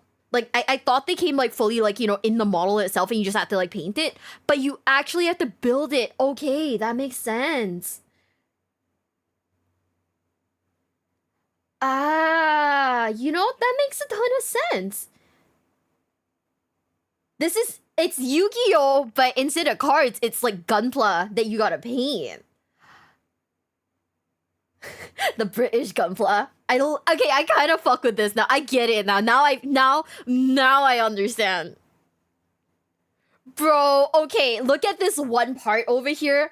I would cry trying to get the little like bits out. It's being held together by like this little bit. Oh my god. If I accidentally cut it, I'd be like, I just lie down and like cry for a bit and then like maybe get up and like continue working on it. But oh. That's why the orcs have British accents? That's crazy. Different kits, so it feels like you have very limited options. I'm sure you can do some head swaps here and there, but the actual weapons and poses seem very static. And when you've got a lot of these on the table, that really won't look that good unless you've got a lot of effort in trying to make them look distinct. Now, the Grey Knights. Ever since I was a kid, I've loved the Grey Knights. They need an update, sure, but even now, the Terminators. I want the baby carrier one. I want the baby carrier one. Everything else, you're cool. But I want the baby carrier one. It's so goofy looking. Oh, I love that. Look awesome. I love their armor. I love their weapon. They just look incredible. Yeah, They're this looks sick. Slightly outdated now because of how the Primaris size stuff is starting to come in, and that has started to take away some of their aura. They just look a little bit small and a bit weird compared to some of the better things that have come out. And the worst, I really don't want to say it. Okay. I do like the model, but I think people agree with me. The worst is the Dread Knight. And no, not our boy. Guys, they're slandering our baby carrier. Oh, this is so sad. Wait, what if I built this and then put it in a baby carrier? On me. Baby carrier-ception. He's so funny though. I like him. I like him so much. Oh my god. He's so goofy. No, I can't believe they hate our boy. It's not my favorite. I just think it's so funny. I just think it's so funny how they made him look like an absolute child. This is like, okay, this is gonna be a very stupid reference, but do you know how like in like recent years, whenever they do like one of those like romance like genre like manhwas or mangas, right? They make the male lead look like a fucking adult, and the female lead always looks like she's like 15 at most. It is so funny. This looks exactly like it. Death Stranding. Oh my god. This is basically Death Stranding, but like with a whole guy. Do as a 0.5 model? No, they get my ass. They get my fucking ass. I feel like the Warhammer people would get my fucking ass, and like I'm a little too baby. I'm a little too poor, a little too baby. I spent all my money on Yu-Gi-Oh cards to like afford the lawsuit. Can't do it. Pains me because I do like the Dread Knight, but it is a little bit goofy and kind of needs a bit of an update. And I love that goofiness, but the problem is don't nothing update else it. I love in the it. range that is worse than it. It is Titanfall. Oh my god. It is Titanfall, but there's just an angry like child in the center. That, you know, is Warhammer 40k cheaper than Yu-Gi-Oh? I don't know. My other option was to cop out and just say a Razorback or a Rhino or something, but I really felt like I don't want to do that, and I think the Dread Knight could just be tweaked a little bit. Imperial Knights, the same problem as Chaos Knights, where most of the Rangers characters, but my favorite is actually the Thruster's Lancer, because I just love the idea of having a dude with a big lance charging at you in a giant robot. Ooh. And in fact, if I were to pick a knight for the Screaming Ravens, it would be a Lancer. I've actually been looking at Gunpla to see if I can make a Lancer Gunpla hybrid thing for Screaming Ravens, so I think that'd be really cool. So if you have any suggestions for Gunplas that I could use, let me know in the comments. The worst armigers, they're basic, I don't know, Mulan. Leagues of Votann have a very, very small range, so there aren't exactly that. Stop, They're wait. basic, I don't know, Mulan. Leagues of Votann. Not the fucking list. Wait, who is this? This is Chris Jericho's list, right? This is the, wait, what? The Chris Jericho means have a crazy. very small range, so there aren't exactly that many choices, and I kind of like all of the range, to be honest. Okay. But my favorite, I think, is either the Pioneers or the Thunderkin. I do think my favorite is the Pioneers. I just really like this kind of hover trike design. I just think it's really interesting and really cool. Oh. My least favorite, though, is the Honky Tonk Land Fortress. I just think the wheels look a bit too small, and with hover technology, you could do something more interesting with this. The Sagittars look better because their wheels and kind of the shape of the vehicle looks more well designed. I feel like the Land Fortress just looks a little bit too chunky for the wheelbase itself. Yeah, Necrons are I can another see one of those that. armies that have a fantastic range, but again, a lot of their good models are characters. A lot of Bionicle. Khan shards, and unfortunately, my favorite model, the Hexmark Destroyer, a multi-armed Rooty Tooty point and shooty. And if you thought triple wielding was good, how about hexa wielding? Outside of that, I think my favorite are the Ophidian Destroyers. Scorpet Destroyers are a close second. Oh yeah, I this love is the look of Bionicle one, Scorpet right? Destroyers, but Wait, stop, hold up. the Ophidian Destroyers. Scorpet Destroyers. Guys, this is straight up one of the Bionicle models. On fucking God, I think I've seen a Bionicle model in this exact same pose, right? Destroyers are a close second. I love the look of the Scorpet Destroyers, but I really, really like these kind of snake burrowing Ophidian Gloctopus, Destroyers. is that what he's called? But I think they're an awesome model. The worst model is unfortunately the Locust Destroyer. Oh yeah, what the hell is that? But the Heavy Destroyer, since the update, just looks so much nicer and makes these guys look even more. I don't like this. I think it looks really goofy. I think it looks really fucking goofy. I actually think this looks fucking goofy. I don't know, maybe I'm being a hater. Maybe I am being a hater. But there's just something about it that just looks unfinished, you know? They're old. Outdated. Oh, They okay. just need an update to bring them in line somewhat with the Heavy Destroyer, and then they'd be awesome again. Alright, it's crumping time with the Orcs. I won't do this voice the whole time because it'll be annoying, but just letting me know the Orcs are the best and their entire model range is the best. But the actual best model across this very, very good range is the Boomdaka Snazwagon, which gains maximum points for the... Is this like Mad Max? With like the guy chained in the front? Is this just Mad Max? But like orcs? name. It's such a good name. Boomdaka Snazwagon is one of the most fun things to say, and it just looks great. It's such a good model, lot of personality. I mean, there's a lot of personality in all of the Orc models, but this one just has so much going for it. Now, similar to something like Eldari, there are a lot of older models in the range, and so there's quite a lot of things that look outdated, look a bit silly compared to some of the new stuff. And the worst model is surprisingly actually one of my favorite models. It's the Mega Knobs. Now, why are the Mega Knobs the worst? Why do they suck? They do look awesome. They've got great rules. They are just very fun. Why is the faction name just Wah? What is that faction name? The issue is Age of Sigmar exists. If I was to make an Orc army, I would 100% be using Iron Jaws instead of Mega Knobs. They just look better, and you can easily fit them into a 40k that Orc looks army sick. because you can just start bolting stuff to it, just like regular. Cause what is war in Orc? That's so cute!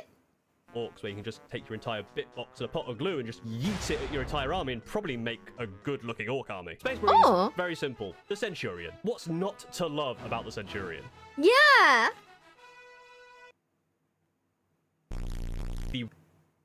Okay, I'm not gonna... Okay, no cap though. Okay, whatever this baby thing is, I hate it. But everything else about it, if you say like Warhammer, honestly, the blue guys are what I think about the most. Like, if you say Warhammer, the first thing that comes to mind is the blue guys. You know? Not anything else. Just like, I like that y'all started saying, yelling, what? It's so funny. Rawr! That's so cute. But yeah, I don't like the baby. Everything else though, this is like so poster boy iconic of them. That's a cherub. Why? But like, why though? Why? Like, look at my guy. He did not skip like arm day. He does not work out. He does not do anything else but like lift, bro. The worst model for me was quite difficult. There's quite, again, few outdated things here and there. I don't really like stuff like the Rhino, but again, so many things have Rhinos. I can't fit that. But I do think my least favorite is the Scouts, because I just don't like them, basically. They just don't feel Space Marine to me. When I think Space Marine and I see a Scout, I just don't think they belong. They're just Sorry, like alt Scouts. color, I know right? apparently you're pretty good in the current metagame, but nah. Get some real armor. Become a Centurion. Tau have the right idea. This is an army that has a lot of chunky robot shooty guys. And I think the best of the bunch, for me, is the broadside, because it's the chunkiest boy with a big fat railgun. But there are a lot I love railguns. Like Riptides as well are really cool. The Ghost Keel's really cool. The standard battle suits are really cool. Just a lot of really fun stuff here. My least favorite, unfortunately, is the stealth suits, just because of the way the mask looks. It just looks a bit weird. They look a bit dumpy with that face mask. It just looks a bit off, and I don't really like how it works with the rest of the army. It doesn't look stealthy. Oh boy, Thousand Suns. I mean, let's get the obvious out of the way. I can't pick Magnus, despite the fact it is an incredible model, which I'll eventually paint. Without Magnus, no, titty toss, I love it. Options. Basically, the whole range is fantastic. As much as I think the Mutant Vortex piece is amazing, it is also kind of something brought over from Age of Sigmar, from a Tzeentch monster. So I do have to pick for Thousand Suns the Rubric Marine. Always liked them, even as a kid. I'm not gonna lie, these ones are really cool looking though. I do like them a lot, even if I don't necessarily like want to play them. I do think they're very cool, but also Hello Kitty colors for this one would also go fucking fire.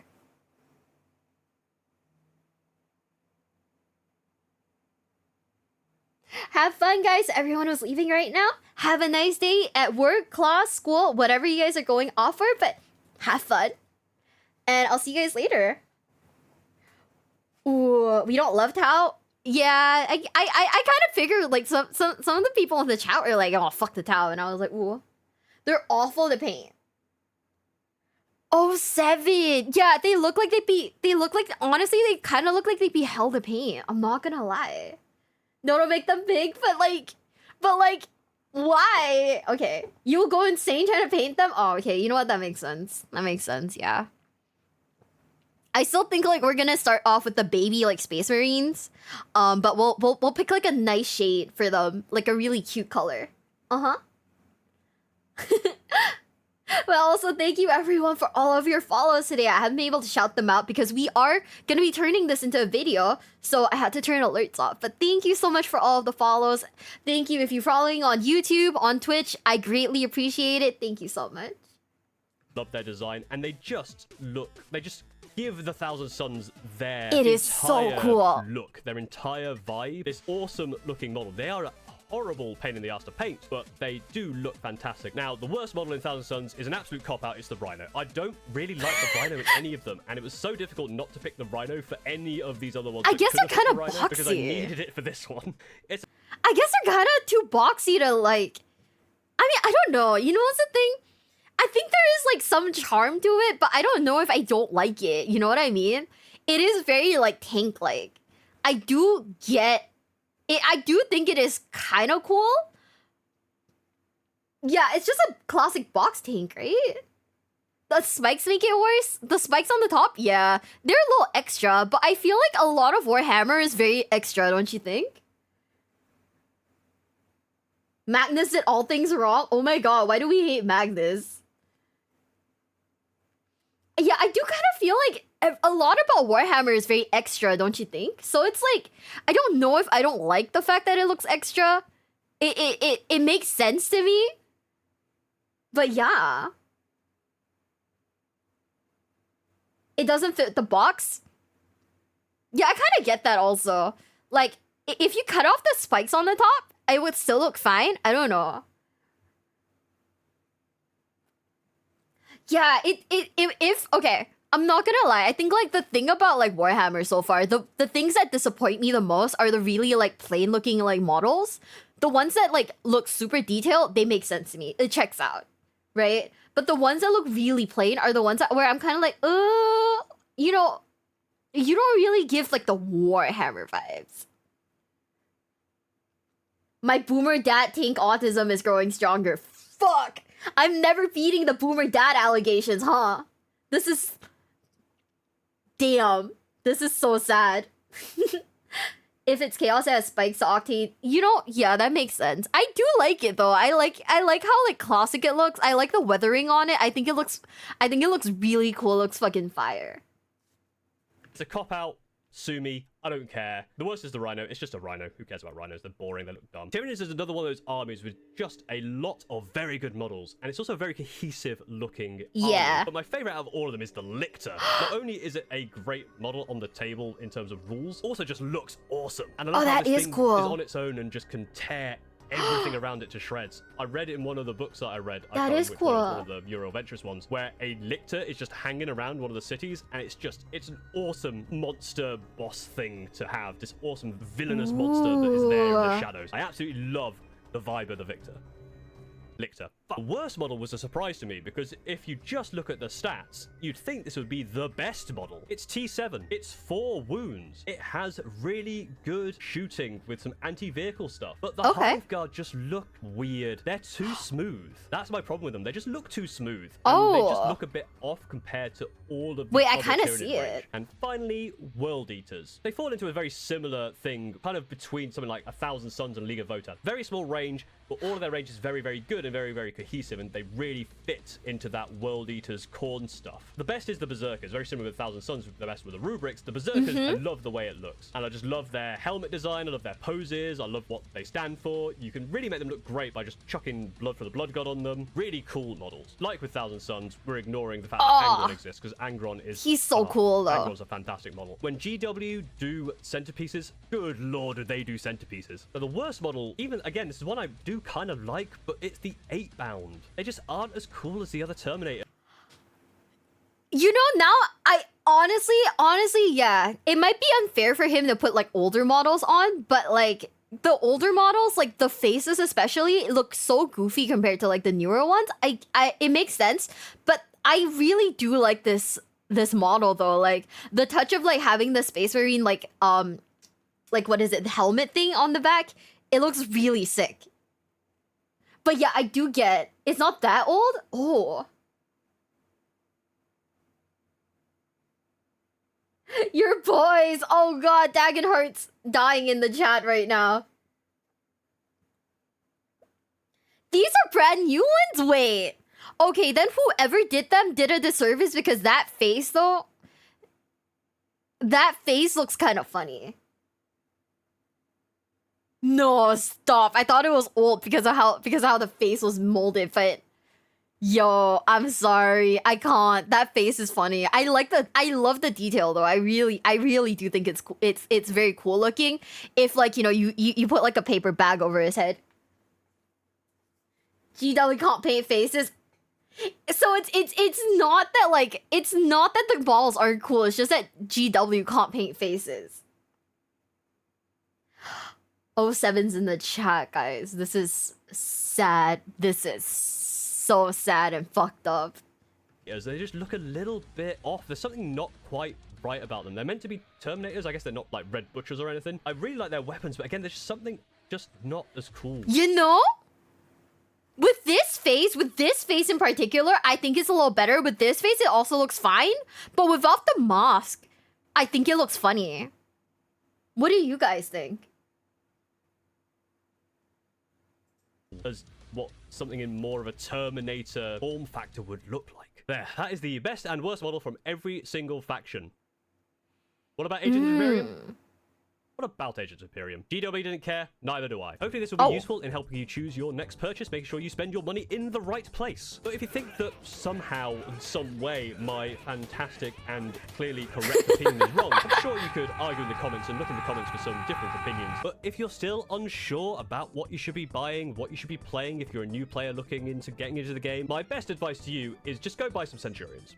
Just buy as many Centurions as you get your hands on. Nothing will go wrong. They are super future-proof. Nothing is going to ever happen to Centurions. And they will never go to Legends, because if they do go to Legends Games Workshop, I know where you live. I swear to God, if you so much as hint that Centurions are going to Legends, I will hunt you down and gut you like a fish. But thank you very much for watching. If you did enjoy this, go and like, subscribe, all the good YouTube stuff. And a special thank you to all of the members who help support the future of this channel. I'm going to point at one.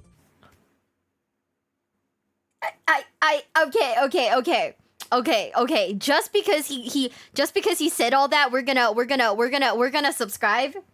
We're gonna subscribe because now I'm scared. You, especially you, you're fantastic. Thank you very much.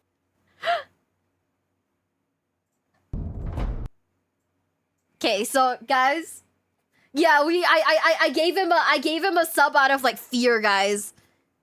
Nothing is future proof. That's what I was thinking. Honestly though, like I feel like games like these, it's gonna be really hard to future proof anything.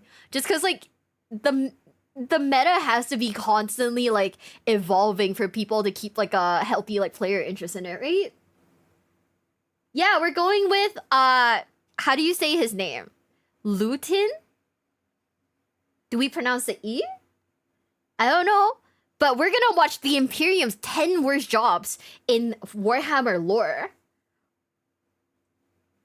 Are we ready? A lot of people were recommending Lutin 09 in the first Warhammer video, so I decided, okay, we're gonna watch some of his videos just to see. But also I didn't want to pick the ones where it goes too deep into the lore, because right now we're still kind of like baby tier, normie tier. Like I know a little bit more about Warhammer, but going too deep into the lore might be too confusing. Loot in. Oh, okay. So we're just like going for like a little bit more surface level stuff that isn't too lore heavy, so we can still learn a little bit more, but not, you know, be confused and, you know, I have to alt tab and Google and read the wiki. Are you guys ready? 3, 2, 1.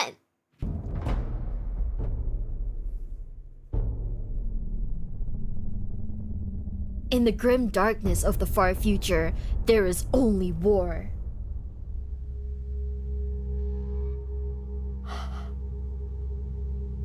This is intense. What the hell? When people forget their duty, they are no longer human. They become something less than beasts. They have no place in the bosom of humanity, nor in the heart of the Emperor. Let them die and be quickly forgotten. Holy Synod of the Adeptus Minute. I can't read that bit. The worst Imperial jobs.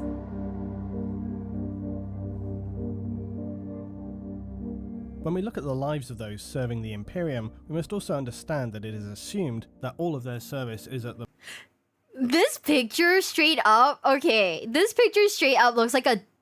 What are they called? The Dwemer? Dwemer dwellings in like Skyrim? That's what this reminds me of. behest and honor of serving the Emperor of Man and the Imperium itself.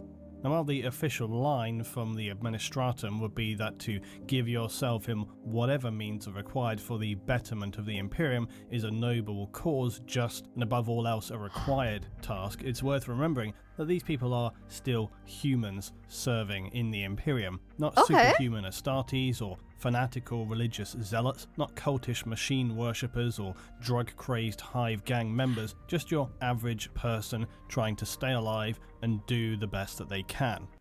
The fact that I haven't seen much like art of like Space Marines with like children, so this is like kind of a surprise to me. Now, while undoubtedly citizens of the Imperium know that they give to a greater cause and are indoctrinated from birth into the Imperial truth, at the same time you can't escape the harsh realities of some of the worst jobs imaginable for those poor saps who end up designated with such a plight in the grim darkness of the 41st millennium. Also, I think a short disclaimer is in order. By our standards, most jobs in the Imperium are often not really what you would quantify as jobs. You might simply be compelled by your seniors toward a role that then becomes your lot in life. There's really no true unified or standardized currency system within the Imperium itself either. To do so would be challenging, if not impossible, given the distant scale and general instability of the Imperium as a whole. While hive cities, for example, may use credits within them, or other planets operate on a more basic bartering system, some even using coinage, there's also the throne gelt, which is likely as close to being a universal payment as exists, and this is often used by, say, rogue traders and inquisitors who are traveling between systems. Okay, so there is no like actual like currency system in the Warhammer universe then, right? You know, now that I think about it, yeah. How do people live in the Warhammer universe? Like, if there's no, like, money system, like... Do Space Marines get, like, paid? Or is it all based off of the loyalty? Also, how do they, like, eat or afford housing? I mean, I'm just gonna say it. I don't think that being a Space Marine gets you like a ton of benefits, right? I mean, they must have like really shit benefits then. Buddhist Christian monks. Okay, so the entire... Oh, they get everything provided to them. Oh, okay, that's not too bad then. Because I was just thinking like, that'd be a bit... Planned economy and no Space Marines are above the law. You have to eat, that's your benefit. Okay. Oh. But I mean, okay. Is it kind of like cult-like then? Like they're just indoctrinated into like the military? Space Marines can just take your stuff and kill you if you refuse? That's how they get stuff? What? Okay, I think it is honorable to fight and die for the... Okay. So Space Marines can just kill you and take your shit with impunity. They're taken as... Oh, yeah. I think I saw something about, like, prime seed or something? I don't know, gene seed or something? I just remember, like, looking at it and, like... I got very confused about, like, the like, lore bit of it. Ah, okay. So...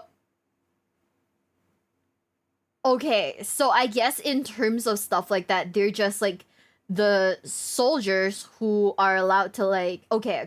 You know what? That makes sense. That makes a lot of sense. Yeah, I was, like, very much confused about, like, the whole lore bit, because all I read was that, I read that they were like, what, implanted with, like, the gene seed or something from, like, the Primarchs, and I was like, okay, I don't necessarily get what that means, but then also, like, the entire, like, the economy of the, like, the Warhammer universe confuses the fuck out of me. Right? Overall, though, there's no unified economic system. It's all based on tithes and requirements for the Imperium's needs. It's all fairly inconsistent. While some jobs are paid and unpaid, it's often unlikely that you're going to have a literal choice in what your assigned lot in life is. People aren't going to be going out to school and then choosing a vocation, although obviously for some jobs, some roles, some level of moderate education is required so that you can best interact with the materials and data slates that you're having to handle. But you as an individual are an unimportant speck in the grand scheme of the Imperium, and you will do what is required of you, because that is your reality. Okay. Moreover, most of the Imperium trades in commodities. This can be raw materials, military hardware, and very often humans. So more than likely you are an asset and will be utilized however the Imperium sees it. The best way to visualize currency in the Imperium is that it's all system specific for the most part, and within a hive, for one, you are likely never going to leave, and so its credit system would be very specific to that location. There's no need for it to exist outside of that. Think of it like company money. You get paid by the person you're working for, who then also happens to simultaneously produce all of your other requirements. So you then are being paid by and paying back into that same company. It's a good way to basically regulate what the citizenry are using and ensure that everybody gets their fair or perhaps basic requirement share of things. Now you think you've got a worse 40k job in mind? Well, throw it down in the comments and maybe I'll include it in part 2 of this if I do a follow-up. And if you guys enjoy this and we open it up to even some more loose speculation for different parameters and different aspects of Warhammer 40,000, this could become an ongoing accompanying series. So now in no actual order of horror, to begin with, servitors. Now for reasons we won't get into here, within the Imperium, any advanced state of artificial intelligence is aggressively outlawed. So instead, the ever-ingenious humanity of the future has found a fantastic solution to get around this problem, because we are, after all, always such great problem solvers. The solution? Well, as is always the case, there is a plentiful supply of human plebs, criminals, and general undesirables. So how about we part lobotomize them, hopefully they get the gift of being mind-wiped, and then fuse what's left of their still living but now eviscerated carcasses into a somewhat functional cyborg. It's not really AI, and it's not really human. Problem solved, everybody's happy. except likely the unwilling participants of becoming a servitor. Servitors are a vital part of the Imperium, carrying out tasks too dangerous or too enduring for humans to want to take on the role. Although if no servitor were available and push comes to shove, you know that somebody's going to have to install that hyper-dangerous fuel system, and it's not going to be any officer types. While servitors are questionably necessary, they are a sad and incredibly depressing portrait of the dark future. And it's very questionable, given the fairly immoral state of humanity in the 41st millennium, just how well lobotomized these individuals are if they're not mind-wiped. That is Servitors, while carrying insane. out their instructed functions, if left to their own devices, have been seen to become confused and disorientated, sometimes found in a lost corner of a starship or missing in the maze of a hive city, babbling to themselves with a sea of incomprehensible speech, with perhaps some scant details of their former selves and former lives, perhaps trying to formulate some cognition or sense of who they were before. Worse still, we hear stories of people who undergo surgery appearing to be under anesthetic, but are in fact just paralyzed and fully conscious. So it broaches the possibility that some or even many servitors are actually fully aware of the lives they are living, and with full awareness and memory of even their former lives, but who then simply lack the ability to speak or even control their own bodies, trapped in a silent, monotonous and potentially unending agony in the prisons they have been physically melded into. One of probably the most common and unpleasant tasks to partake in within the Imperium will be working in its vast factories. Now, planets with hive cities will usually be spattered with important resources, and their factories will then churn out any number of processed materials necessary for the functioning of their hive and or required by order of the Imperium off-world. The administrators and governors will not care how these orders are fulfilled, only that they are completed on time as required. This subsequently means the conditions for workers are just about as awful as you could imagine. Toxic, acrid air, long 20-hour shifts, token pay, and squalid, cramped living conditions. Still, for most people at this level of society, it's probably the best they could hope for. Upward mobility is not a thing, and the only other options being to slip into vagrancy and an underhive of horrors. Even then, this is a class of citizen who no one will blink an eye if somebody goes missing for whatever horrible reason. This is and still grinding day after day in a factory of hot, dangerous, and likely condemning you to a slow, agonizing death as your body is ravaged by fulfilling your work quota, coupled with the slow poisoning it receives every day, is hardly an appealing alternative, but it's the best that many can hope for. Okay, I'm not gonna lie, at this point, right, I'm really thinking about it, right? Which is a worse world to get isekai'd into, right? Warhammer or the Berserk universe?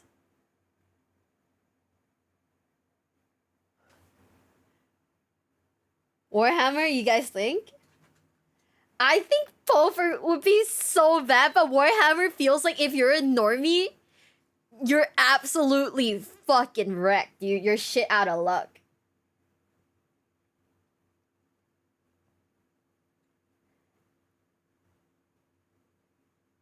Attack on Titan's pretty shit. I feel like Attack on Titan, right? You could kind of still live like a normal life until the Titans breach the wall, at which point you're fucked, right? But for the most part, you could live like a relatively normal life. Warhammer though, like, it doesn't seem like, you know, it just seems like everything is bad. Like, oh yeah, if you're a weak normie, you just kind of get like sent to like a factory to work, you know.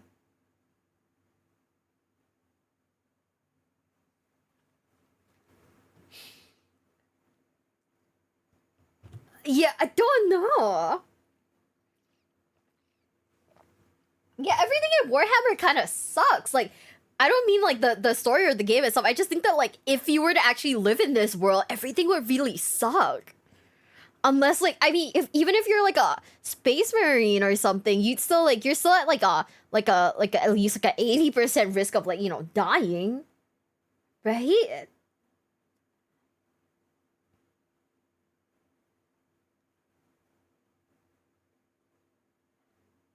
You're basically, so like the good thing is, oh yeah, if you're a normie, you work in a factory. If you're lucky enough to be picked up as a soldier, you get like, you know, experimented on as a child and then trained to be like a space marine where you have like a really high chance of dying. Like, I don't know, man. I think they're both kind of like really bad.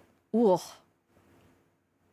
Also, oh yeah, also Tyranid invasions are common, and you know, you might get ripped apart by like bugs. An Imperial Guardsman. Now, while a Guardsman is obviously an honourable and respected role for those in the Imperium, because frankly anybody forced to face down a 40-foot-high lumbering alien killing machine who will in all likelihood either cleave you in two, strip the skin from your body leaving you running around screaming like a skinned animal, or just bludgeon you to a pulp, or maybe bombard you with projectiles full of acidic boring maggots, deserves a reasonable level of respect, even Low-key, playing what's that one game that like everyone loved until it got like on the PlayStation Store, and then people were kind of mad about it. Fuck, what's it called? For democracy something. Helldivers has kind of numbed me to like space bugs, so at this point I'm like, space bugs, easy fucking clap, dude. No, this would be scary if you were a normie, huh? Right? I feel like I've been so desensitized to like space bugs, right? That I just look at them and I'm like light work, bro. Just light work. Yeah, at least you have 10,000 other normies with me, but still, like, you know, that'd be pretty bad, right?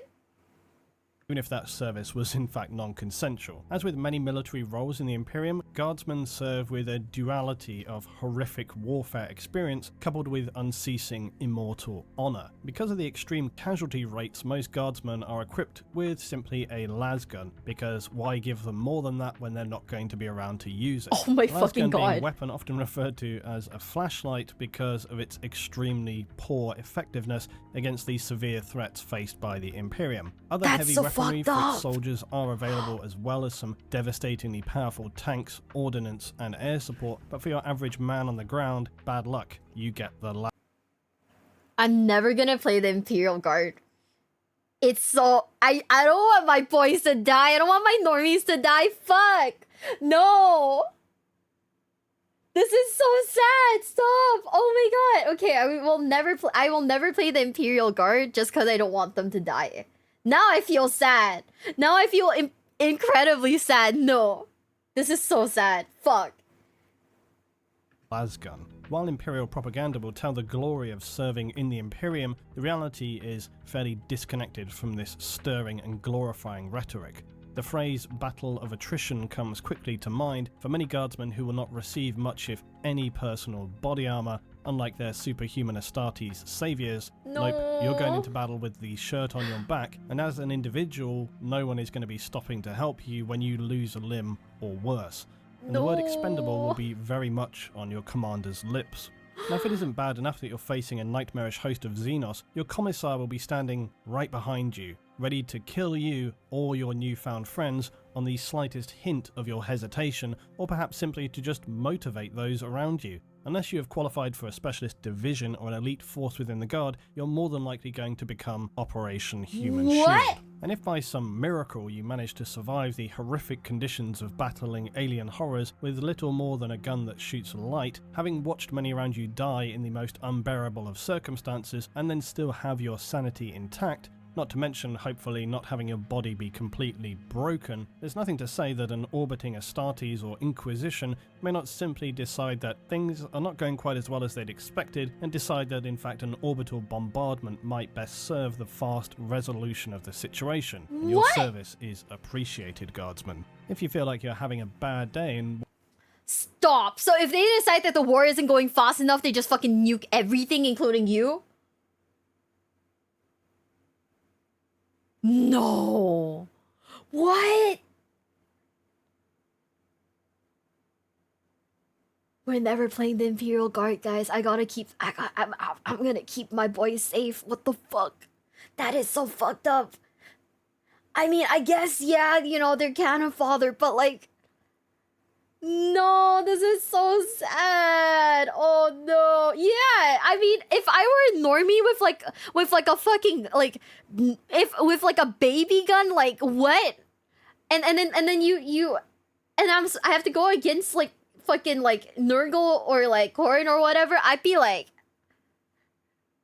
no, fuck. It's like straight up Hasbullah in like the cage with like fucking, with fucking Chama, bro. With fucking Alex Pereira. This is crazy. No, I hate this. This is so fucked up and evil and sad and like, oh, why am I sad? Why am I sad?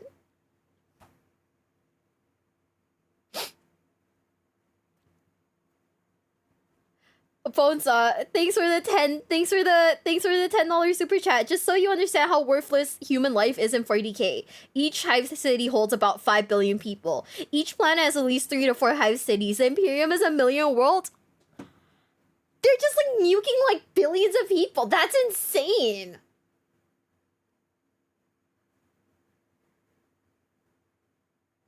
Yeah, I love MMA. I fucking love MMA. But like, no way, that is insane. No.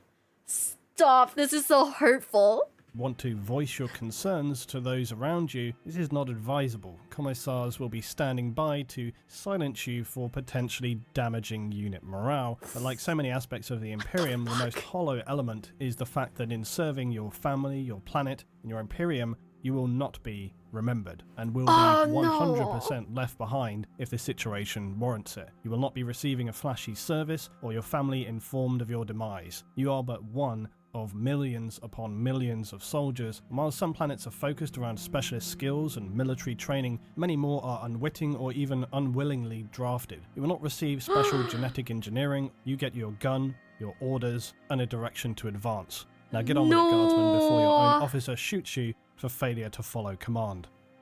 Next, in direct contrast, is the dull monotony of bureaucracy. Okay. You are the grease and oil in the machine as an administrative scribe. While many lives in the Imperium are pain-ridden and lives of frustrating physical agony, there is an argument to be made that endless perpetual administration is equally unbearable. The role of an administrator or an administrative scribe is to perpetually carry out tasks that must seem simply entirely pointless in the grand scheme of things. Your daily tasks lost amid a vast ocean of information.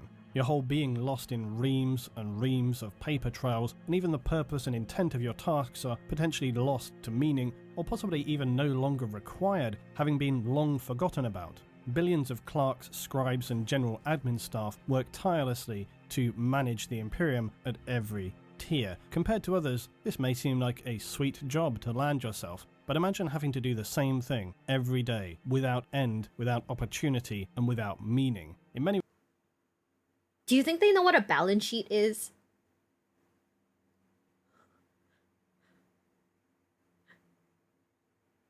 Microsoft Word could fix this, and Microsoft could single-handedly fix this entire universe.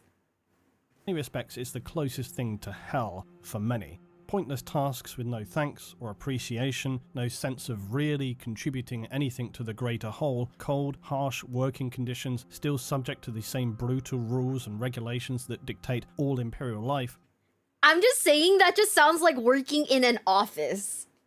Indeed, the very nature of the complex bureaucracy that is strictly enforced allows little room for error. Regulations, forms, protocols, and process is your life. Worse perhaps is to live a life of blind ignorance of the goings-on beyond the walls and confines of your endless daily data processing. Many administrative positions are considered hereditary as well, so you'll be committed to a life of permanent placement facing logic engines and cogitator workstations. For an administratum scribe working in their specific sub-departments, all must be recorded, catalogued, completed in quadruplet, processed, and then as long as centuries later, finally archived. The whole Oh, hold up, guys. We got a bunch of super chats. Let me read them out real quick. But also, you know, this sounds bad, but like I feel like, I don't know, like the other certain part of like dying is also pretty fucking bad. I don't know, man. Job training can be generational in the Imperium. You're a V tier because your mother was one. You're expected to have or adopt a daughter to take your place when you're gone. Thank you, show us for the $10 super chat. Also, damn. You know, the concept of like them having kids kind of slipped my mind, low key, because the concept of them having kids, right? Like, in this universe seems so bleak. Like, if you're working, like, 20 hours a day, you still have time to, raw dog it?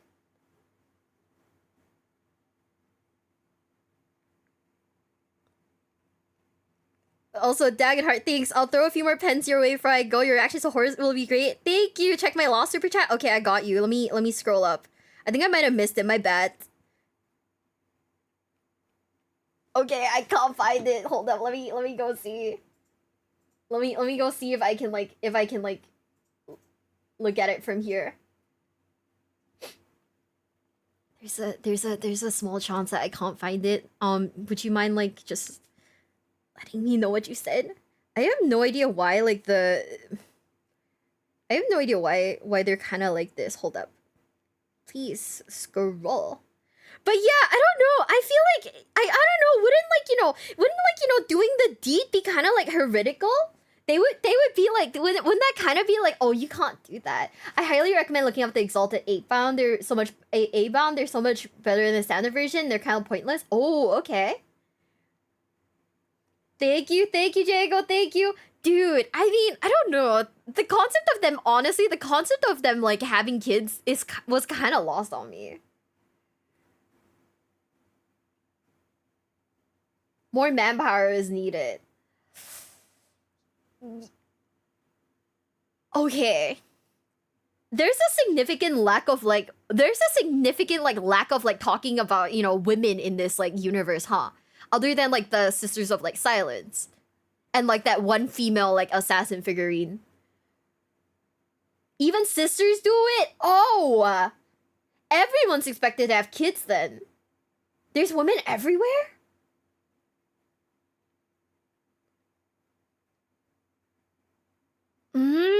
Oh.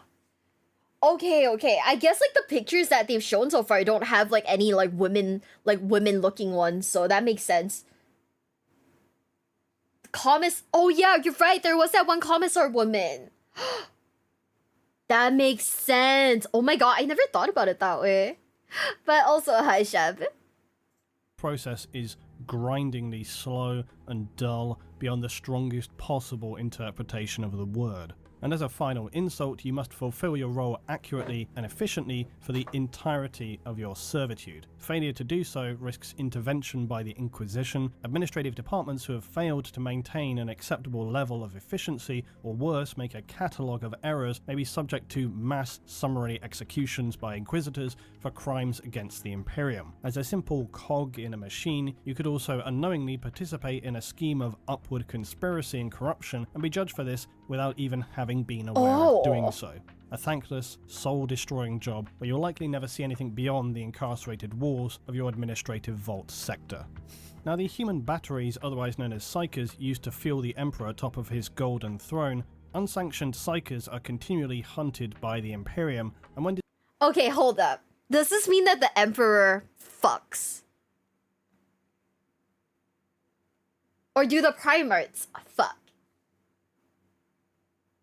Hi guys, if you're just joining, it is a Patriot. That's what I was thinking. I was like, the Imperium, so far most of what we've learned is that the Imperium is just very it's very patriarchal guy coder, right? So I don't know why, but you guys telling me that there are canonically women in this universe just kind of shocked me. He had 20 sons. That's what I was thinking, but also weren't they adopted or something? The Primarchs do fuck though, right? They can if they want to. They have a lot of bastards. He doesn't because women are icky. That is a very, very, very fair statement. That's what I was thinking. I was kind of confused about the lore of this game, because it's some of them are adopted, some of them are test tube babies, some of them are inserted with the seed or whatever. Yeah, that's what I was thinking. I was wait, so do only the people on the bottom fuck? And the higher up you are, you don't really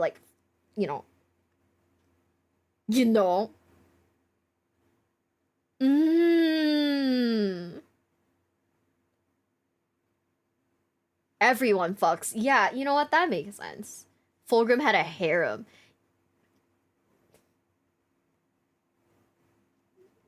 Yeah, that makes sense. Okay.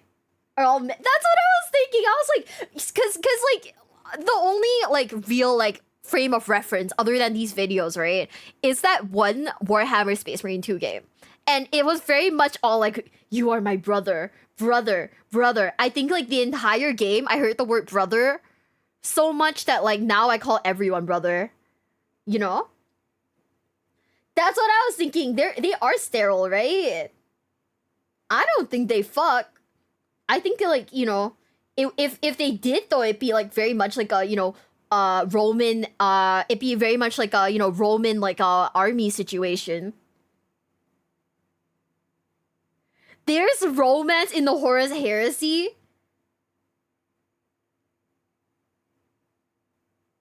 Okay. Do we read the Horus Heresy now? For like the romance aspect, it's kind of funny. I don't even know. I don't even know. It's just kind of it's just kind of a weird thing to think about. Do we ultimately read the Horus Heresy because it is low-key a romance novel? 40 books to get to the romance are not boring. They're made on the surgery table.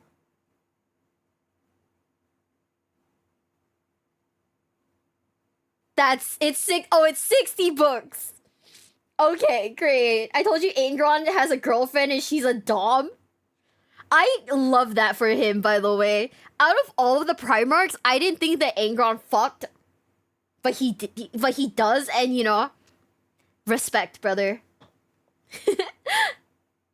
Discovered they will likely be transported off-world to return to Terra in what are referred to as the much-feared Black Ships. As an unsanctioned Psyker, you'll be assigned to one of two roles for the Imperium.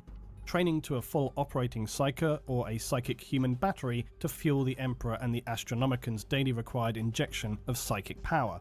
Unsanctioned Psykers represent a great threat to populations as they run the risk of unwittingly becoming a portal for demonic incursion. And those imprisoned within its cavernous, permanently dark, freezing cold holds on the journey back to Terra, with thousands of other unfortunate members being probably the most harrowing part of the ordeal, as these untrained Psykers will expel their panicked and fraught emotions all around them. As such, only the most mentally strong Sisters of Silence will crew these vessels so as to be able to withstand the constantly soul-numbing despair of the incarcerated amateur Psykers. For the majority of these poor souls, upon reaching Terra itself, their fate will be psychic disintegration as they're consumed by the Emperor and the Astronomican, their very mind, soul and body being consumed in agonizing psychic fire, and their bodies and brains are burned to ashes. But it does keep the Imperium's lighthouse lit for another day at least. For a day? An unpleasant but perhaps at least highly appreciated task to carry out in your service for the Imperium is that of refueling a starship warp drive. And this has scant documentation on who specifically carries out this role, but it is described as being similar to a funeral procession. No. Those chosen to carry out the task will begin by leaving an airlock to cross the service deck of a ship, wearing robes of grey metallic thread connected up with valves of long cabling, all wearing thick lead gloves as they carry their heavy metal caskets upon their shoulders. The service staff's eyes, nose and mouth will be similarly fitted with these connective valves, the unknown material they carry within these caskets evidently being extremely hazardous, for as these individuals cross to their objective, their flesh, skin will slowly cook and be burned away. This process being described by tech priests as the most perilous operation a vessel could undertake, barring actual combat. As the procession of staff would approach the warp drive central column, the casket carriers would become even further physically damaged and even start to disintegrate, but being driven perhaps by the chemicals and gases being infused into them as pain suppressors and some chemical concoctions to enable them to carry out such a task, they lumber forward. But the closer the carriers come to the drive itself, the more they begin to stagger and the metallic robes deteriorate. their infused chemicals keeping them barely standing as their bodies begin to quite literally fall apart, chunks of flesh and matter falling from their person as they push on to deliver their fuel to the drive. What the the casket fuck? would be finally pushed into a socket of the drive column as some of the carrier's limbs would detach and strips of muscle and bone hang down from their gaping robes. Servitor-like machines would collect the remains of the carriers and scrape these into yet more caskets before tech priests offer prayers to the machine god. With the last great effort, the final casket bearers would load their fuel into the drive before the doors would rapidly shut. The robed shells would now be retracted to the entry point, and the ship's captain might be heard to utter, "Emperor, preserve us," before finally turning away from the harrowing scene playing out on the engineering deck of their starship. What the fuck? Imagine life in something like the 13th century. Essentially, I knew the normies were gonna be on here. The normie, the little peasant guys, for sure have to have shit lives, guys. By the way, did you guys ever play For Honor? I think that's what it's called, For Honor, where like you can role play as like a knight in like the medieval times, and like sometimes there'd be like just random peasants running around. You could like pick up a peasant and chuck them at the enemy. I feel like it's like that in Warhammer too. the Middle Ages, where anything like 90% of the population spend all of their time every day working the land. This is life on a feudal world. There are a few citizens with specific jobs working stone and metals, but your average person's life is doomed to endless hard labour. This physically destroying job is carried out from dawn to dusk, year-round, with the populace likely surviving on a meagre supply of its own productivity. A high mortality rate of disease and infection, industrial accidents with primitive machinery or domestic complications like no medicine to prevent women from dying in childbirth. This all in and of itself sounds hard enough of a life, but imagine, if you will, the job of a feudal gong farmer. Now what is this scintillating job? Well, it's collecting the mess of medieval latrines and cesspits, bringing it manually outside of a city or a town. You can be a medieval pooper scooper in fucking Warhammer? That's crazy. To be used as fertilizer for farming. You do get the privilege of searching through the waste if you choose to find any valuables, and by the way, you also have to work only during the night. And here's hoping you don't pass out from the fumes you're inhaling and potentially drown in the stuff you're having to rake out every night. No fucking And for those on a shot. feudal world, to top it off, an Imperial Administrator will be watching from an orbital platform, and that's about all the defenses your planet has. So let's hope no blood-crazed orcs, hungry tyrannids, or immoral demons come wandering by. If you thought working a feudal planet or in a factory for material processing in a hive was bad, don't be so ungrateful, citizen. You have a privileged life compared to those poor souls working in agri-processing. While this is going to vary from hive planet to planet, some of the worst of this is processing what's referred to as corpse starch and ration biscuits, both unpleasant in their own way. As populations for the massive ecologies known as hive cities become quite simply ridiculous, housing anything between 10 and 100 billion citizens, the need for sustenance is obviously difficult to provide for. And while you may be lucky enough to save up your credits and purchase a delicious chunk of rat meat, you're more than likely going to be enjoying some delicious ration bars or corpse starch. But how do workers produce such luxuries? Well, ration bars are best described as horribly greasy, generally unpopular, shockingly, and are biscuit bars to feed workers, serfs, and military forces. They're manufactured by harvesting bio-rich matter from ocean planets and worlds with seas, which then provides a protein-rich gruel. This, though, would be not enough to provide for the billions of citizens, so it must be instead fed to larvae of the Orochian bilefly. And when these larvae reach an optimal stage in their life cycle, when they're plump enough, the larvae are going to be pulped by workers and compressed down into the hard-to-stomach biscuit ration bars. What? The agri-workers doing this process will work in huge air-sealed pens that produce these plump fat larvae. If you're working in one of these places, then things are not going to be going well for you, and you're probably quite low down in your hive city as the stench and endless droning vibrations and material mechanical sounds of the bileflies is not one that many would choose to live with. Still though, it could be worse. You could be producing corpse starch, which is about as appealing as it sounds. This material is bland, filling, and relatively nutritious because it's basically reconstituted biomatter mixed with animals, plants, discarded organics, and of course rumoured to include human corpses as well. No! While this is undoubtedly frowned upon by various administrative departments of the Imperium, it's one of those things that a planetary governor is going to either sweep under the rug, play down, or full-on cover up. It's never out and out a disclosed ingredient, but highly suspected that one way the population are able to be adequately fed is the mechanical reclamation of human biomatter, albeit then diluted by various other organic materials. It's like so many things in the Imperium, on the borderline of being acceptable. And when faced with limited options for feeding your population, the alternative being violent food riots, then it becomes a necessary evil. Pity though the workers who have to work in the stinking immoral environment where you must process endless stinking vats of biomatter, perhaps seeing some things that are going to be difficult to forget as you catch your eager 4 hours of rest before getting back into the production line. It's just getting worse and worse. There is no good job in this universe, huh? I mean, even if you're the emperor, you're just kind of turned into like fucking jerky sat in a chair, like being forced to like being used as like a fucking skeleton key. Holy shit.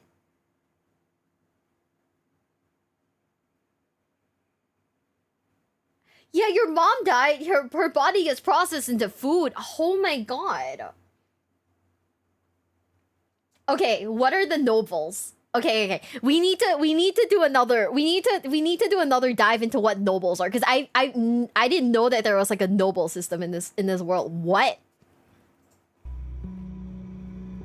Now I am yet to cover the assassins of the Imperium, but one aspect in being Look at that. It's the one woman that I knew was in this like universe. being selected to work as an Imperial assassin is their pre-training. Now, as with most Imperial roles, it's quite unpleasant. Yeah, I remember this bit a But little. specifically, the role of the Eversa Temple, which disturbingly leans towards using the youngest recruits as they are less developed and therefore easier to bioadapt later in surgery. To start off with, most recruits will be orphans from a death world, of which there are quite unsurprisingly a plentiful supply in the Imperium. These recruits, after some base training, will be transported to Terra, but en route they will continue to be trained by a survival of the fittest assessment. These very young recruits will engage in what can best be described as an ongoing battle royale of wills, initiative, and resolve. Recruits are required to survive on minimal food, even minimal oxygen, for days on end, as well as continual forced fighting between themselves. This could be armed, unarmed, in near total darkness, or distracting aural and lighting conditions. Heat, cold, varying levels of gravity from the thin to the severe all will be factors in their assessment. When they eventually reach Terra, there could be anything below 1/10 of the original number of recruits who have survived this harrowing ordeal. Or perhaps Being a child in this universe must be a fucking nightmare. Cause you get like a bunch of choices. I mean, you get choices, but you get a bunch of choices. Either you get spirited away to be a space marine. You get like, you know, genetically engineered for that shit. You become an assassin who, you know, gets used as like a whatever. You get used as like a fucking like whatever it is, or you like become like a peasant farmer and, you know, just eat your mom. Yeah, I'm planning on like playing some of the Warhammer games on stream, because at least that way, if I don't understand anything, people in the chat can like explain like bits of the lore to me. But I'm just trying to make a list of what games I want to play specifically on stream, because right now Warhammer Space Marines 2 is up there, Rogue Trader is up there, but I don't know what else would be good. And some of them are like I some of the descriptions of them is just like what is it, like MMO stylish, and I was like, oh, I don't really know if I want to like do like anything too like, you know, heavy. Just anything that has like a main story would be better and would be great. Bricky has a video about it. Okay, I'll watch it. Yeah, like anything that's like has a main story that's like not too like time intensive, like, oh, this is an MMO and I have to raid and shit like that, you know what I mean? I feel like XCOM games, like the XCOM game series, I've heard of it, but I've never actually like played it. Mm.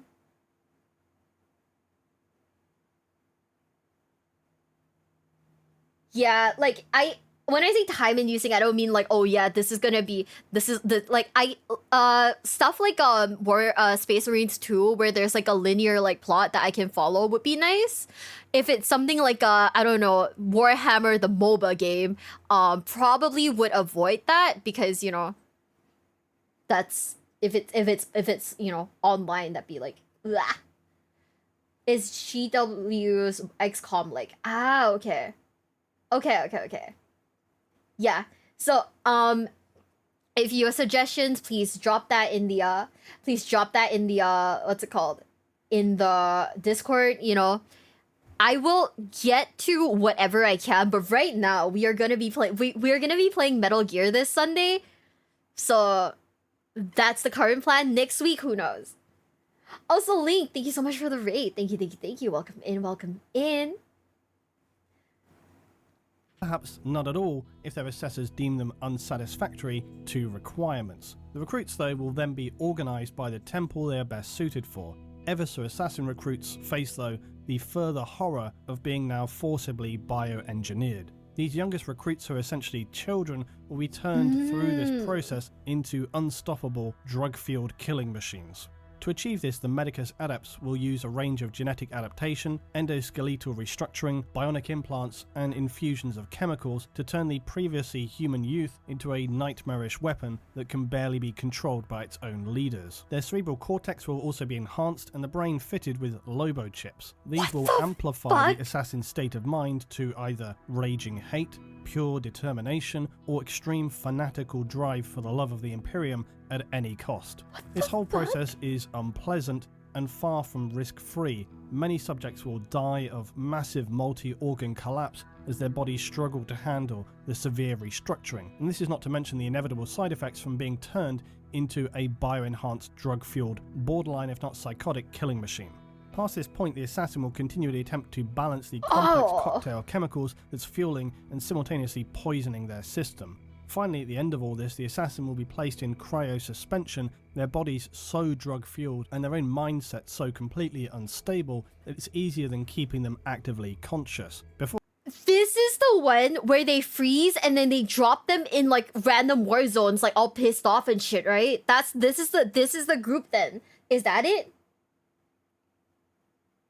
That's the one. Oh, yeah. Okay. I remember them now. Also, I saw someone was asking, on Sunday we will be playing Metal Gear Solid 3 Snake Eater. That's what we're playing. But also, this is the one that's basically like, okay, so they're door dashing like just angry people, then great. Okay. This is the DoorDashed, frozen, really angry people with no sense of who is friend or foe. Got it. That's the one. Okay. For a mission, they're going to be placed into a drop pod and then fired down to achieve their task. Becoming an Eversor assassin is likely one of the worst jobs in the Imperium. Yeah, what the fuck? That sounds bad. Soul-destroying pain and servitude to be stripped of everything you were and used as an indiscriminate weapon of the Imperium.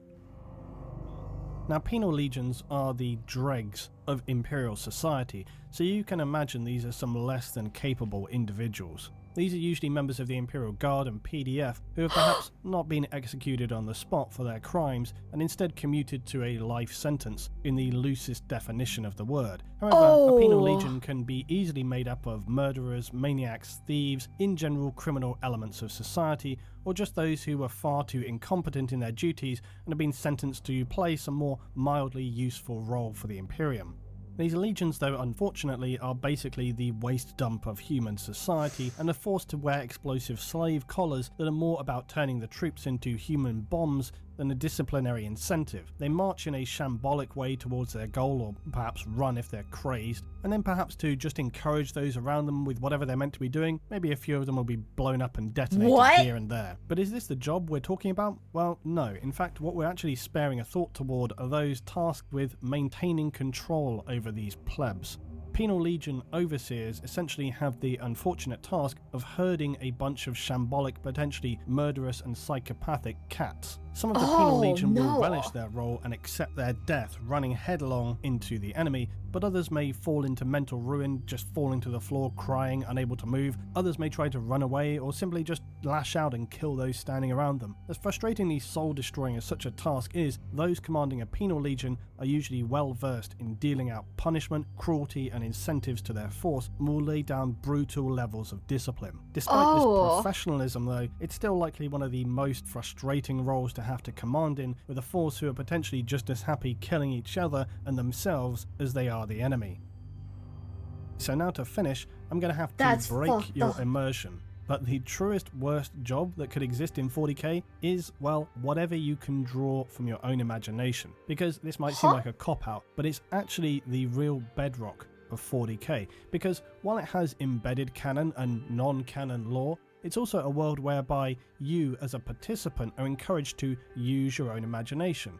The civilian life of the Dark Future is very poorly documented, and really we only have scraps of information compared to the endless raging warfest that is ongoing between various factions.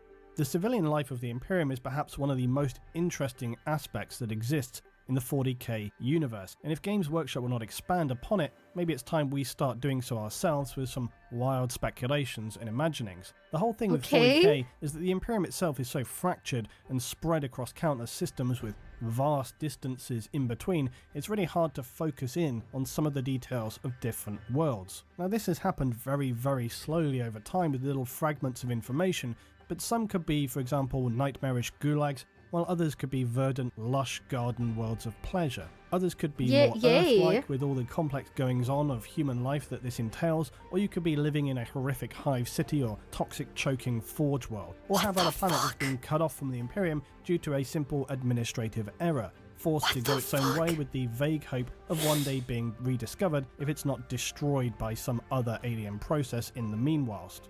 And this for me is one of the most enjoyable parts of Warhammer 40,000. You can use your own imagination to build a whole narrative given the existing lore and framework of the factions within it. Often the world of 40k draws on real world history, and it's something that I really love the idea of doing in creating whole descriptions of planets and locations that are non-canon and entirely fictional. Perhaps this is something I'll find time to do, perhaps it's something you guys would be interested in me doing. In the meanwhile, worst jobs canon or not, tell me down below what's the worst thing you can come up with. I'm probably going to regret asking that, but let's see. As always guys, thanks for watching and thank you for your support. Okay, I think I've decided. If I buy these models, I'm going to buy a little Barbie dream house. And I'm going to buy a little Barbie dream house so they can all exist in there, so that they will never have to be in pain, because what the fuck? I honestly thought that Warhammer was very like, you know, for the Emperor, you know, I am a man and I shoot bugs because I protect from the alien invasion. And now I understand it is actually just trauma on top of trauma, topped with, you guessed it, trauma. And now that I'm traumatized, now that I'm sad and traumatized, I want my boys to live in what's essentially Hello Kitty Island adventure.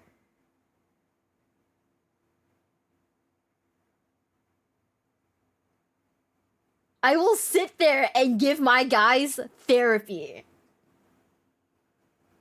Because, like, the thought of, like, pleasure role just makes me think that 100% it has something to do with Slanesh, and you know, if it has to do with, like, any of the, you know, the like, godly figures, you know, you just know shit's about to be fucked up. Oh, man. Yeah, you know what? Yeah, you know what? Why aren't there women? No, you know, keep the women out of it, man. Actually, no. One thing that I do appreciate about Warhammer, technically, is that it is very, like, gender is not a huge focus here. Like, you can have the Sisters of Silence, and they're still rightfully badass in their own right. So this isn't like a oh, peak male, like only men can exist in this universe kind of thing. Like, women can exist too, you know. And you know what that means? Equality, but also at the same time, like, neither gender should exist in this universe because it's so fucked up.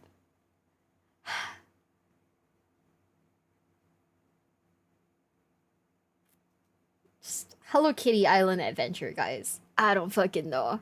I think the Primarchs could exist there.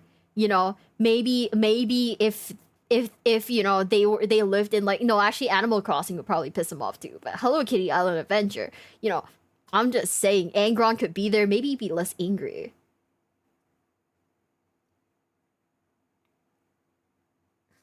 I don't know what you guys have been talking about. Yeah, they just need like a good spa day, you know? The next one is Imperium's Worst Jobs Part 2. But before we do that, should we all take like a little piss break? Should we all take like a little piss break? Just in case, because it's been like 4 hours and like 30 minutes, guys. I mean, I guess like the concept of gender not appearing here is like it's nice, you know. It means like whatever, you know, doesn't matter what gender you are, you still die. Right? So that's pretty nice. Now I have Doom Crossing stuck in my head. Oh man. Like Meat Shield Cannon Father, they're cannon cat people. So you're saying I could be a cat girl in Warhammer 40k?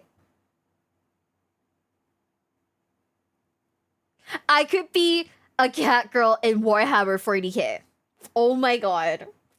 Wow, this was, I was built to be a VTuber, guys. We were built to be VTubers. This is, every game caters to us now, cat girls. I'm now listening. Oh my god, Django. Okay, guys, I'll be right back. We'll take a quick piss. Everyone, bathroom break. We will, you know what? The BRB screen, we'll use the other one since you guys didn't like the fucking, since you guys didn't like the foot. He snipped them off for placing a Pokemon. I was just saying, I was gonna like, you know, give my models like a very happy life. They're discriminated against. Hold up. 40k cat girls. I don't know how to spell girls. Okay. This cannot be real, right?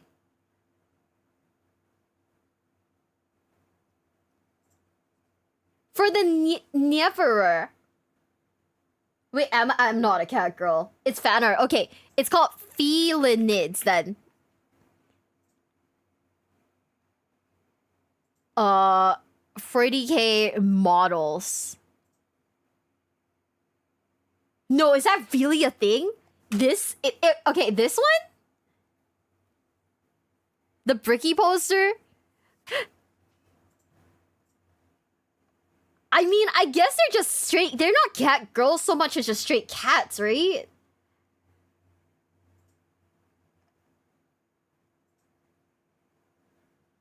No official model. Okay, yeah, that makes sense. Okay. You know, I might be, I don't know, man. I don't know if we're down that deep just yet. Okay. No, that makes sense. Okay, I don't know if we're in that deep quite yet, but yeah. I'll be right back, guys. Well, let's all go for a quick piss break. I'll put like the other BRB screen since you guys hate the feet.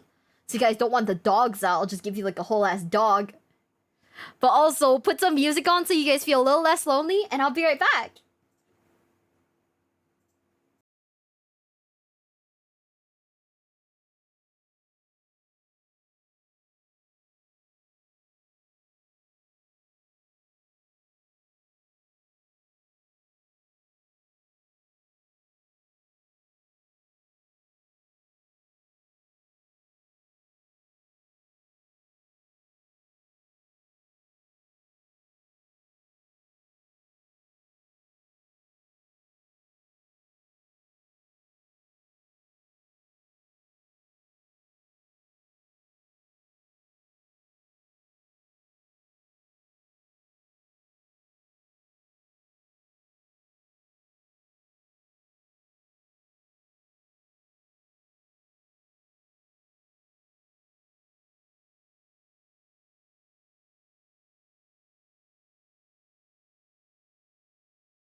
Okay, guys, I'm back and let's go to the Imperium's worst jobs part 2.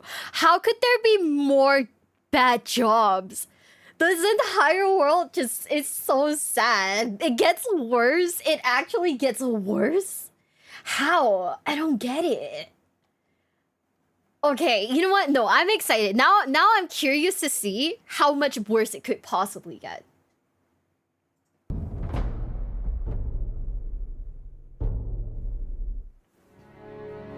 Oh, premium miniature painting. Let's go. In the grim darkness of the far future, there is only war.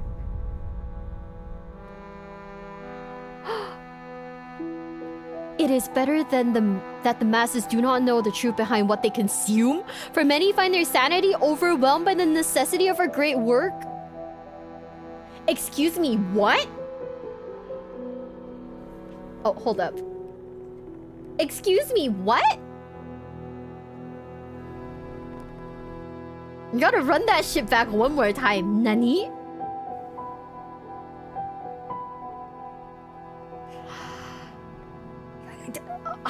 Okay. Within the bowels of the Imperium, the souls that lie down in the filth, decay and horror, it's difficult for those poor wretches to consider themselves within the vision and the light of the Emperor of Man. For as gloriously as the Imperium presents itself in the depths of the human spirit and the lowest levels of its vast hive cities, languish those in eternal despair, never to know anything other than a life of hardship, toil and suffering, the rotten core of humanity's galactic empire. This is why it remains its own worst enemy, for here is where you'll find the most acute fracture points for discontent and those with nothing left to live for other than turn their souls over to the darkest whisperings that bleed into our reality from the realm behind our own. It's worth remembering also that for those who live in the Imperium, the phrase jobs is relatively inaccurate. Most people's assignments are not what we might consider jobs, they are more worker assignments. This though is of course dependent on the world you find yourself upon, for there are those within realms such as Ultramar where degrees of independence are far more commonplace. Another aspect I've spoken to before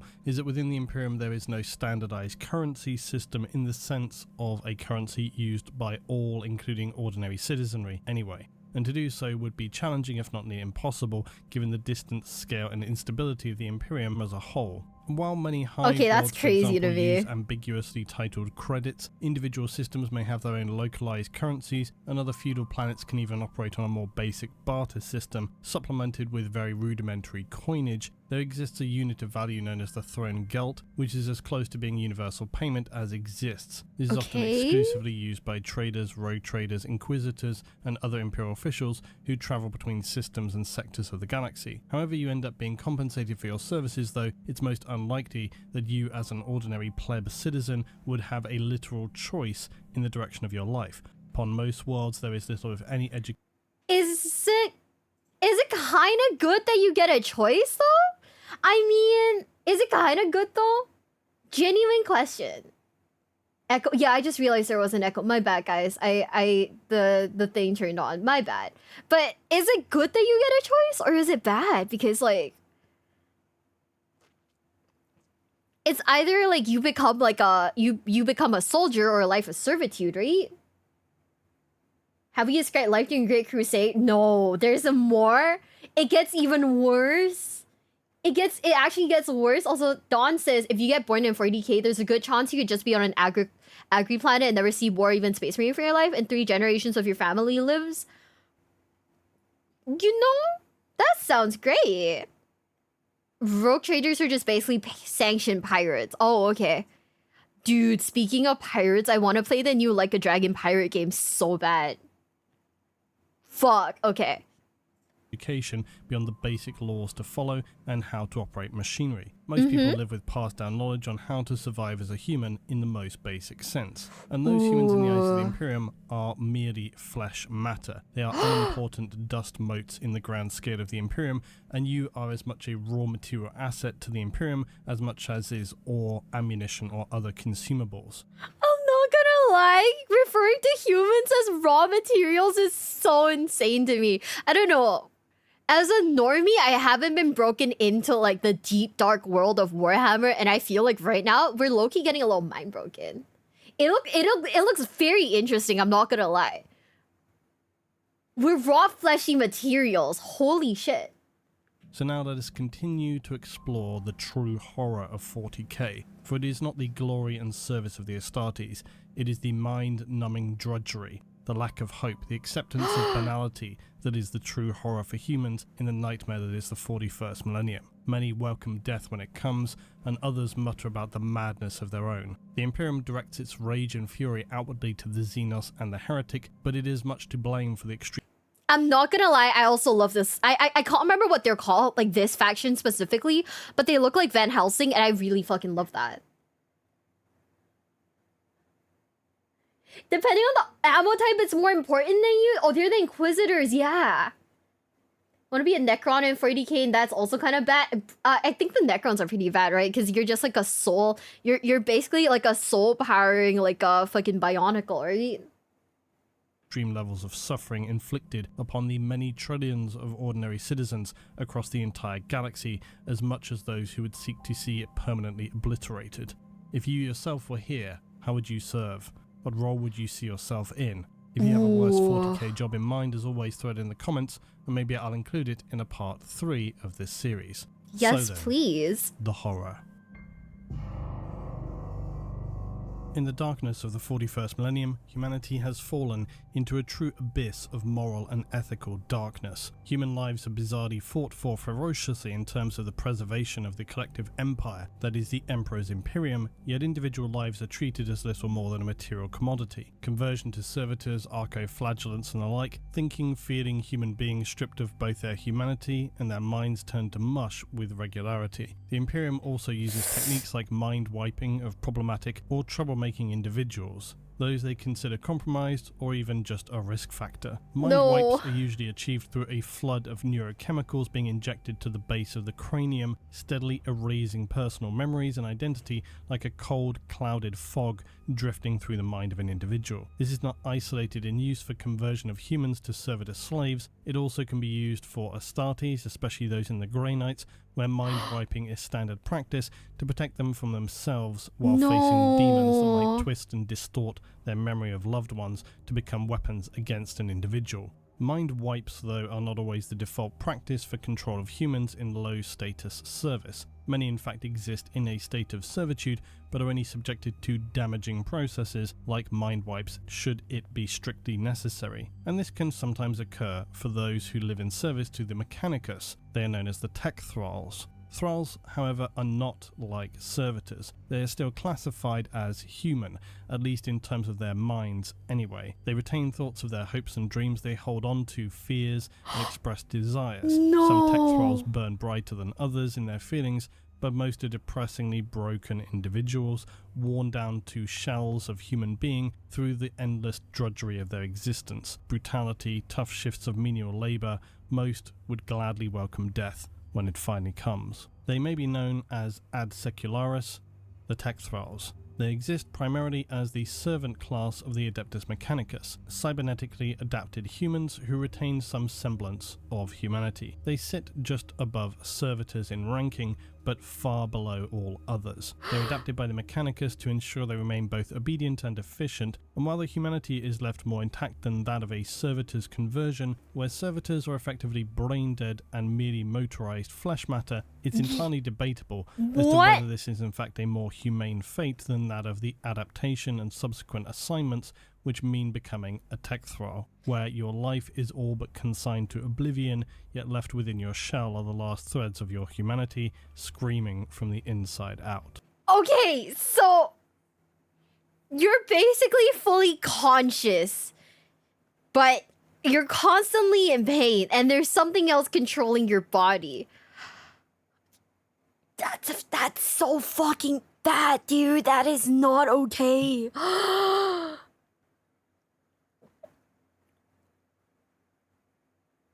This is so fucked up. No way. Oh. In the eyes of the Mechanicus, however, they are simply a necessary adaptation. Any subject is suitable, although often they select the most disposable individuals, troublemakers, deserters, prisoners, condemned criminals and the like, although it should be noted that those selected for the role of a tech thrall may equally hail from just ordinary citizenry when needs must. Ooh. Humans selected for conversion will be augmented with basic cybernetics. Commonly, this involves limb removal and degrees of exoskeletal reinforcement to enable workers to then carry heavy loads and operate large-scale machinery and other industrial tasks. They also may be subjected to relatively low-tech optical and other interface adaptation. Lastly, there may be some cranial surgery where some mind erasure can take place for the most troublesome or offensive individuals. The Thrall class of human will obey any order given by the Mechanicus or other Imperial authority. They are in effect drones, but while much of their humanity is stripped away, they do still attempt to retain something or some semblance of a society within themselves, or as much as it can be classified as such. It may... I'm not... Okay, have you guys ever seen this one show? It's on like Apple TV. It's called Severance. I don't know why, but like the whole concept of being severed in that show just kind of reminds me of the Warhammer universe, which is kind of insane, huh? If you haven't seen Severance, it is really good. I super recommend it. But yeah, it's just... A refugee fleet went to a Mechanicus world pleading for aid. The only response he received was, why? That is fucked up. God, there really is no like upside in this universe, huh? Man, that's so sad. I still like the Imperial Fist though. I think they're my favorite.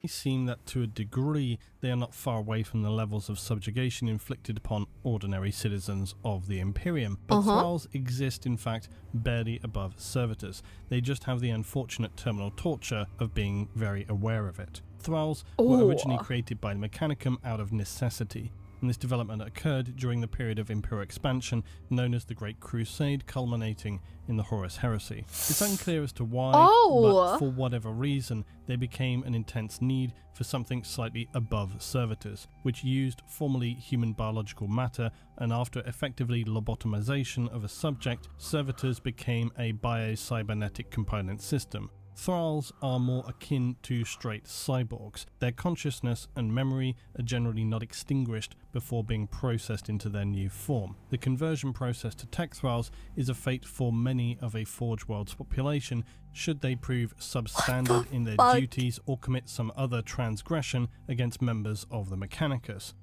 I really hate that the term used here is process. That is an insane word to use when it comes to people. Processing. Processed. What the hell? And the Mechanicus hate wasting things. Why simply dispose of a troublesome human when they can serve the almighty Cog until death? Oh my fucking Upon god. Mechanicus Forge World's tech thralls form a massive part of the expendable labour force, and this is standard across the Imperium. There will of course still be large components of standard humans, but thralls are commonplace. If thralls are to be used for military purposes by the Mechanicus, this is when they are designated as the Ad Secularis, and this is of course a role that they are well suited for.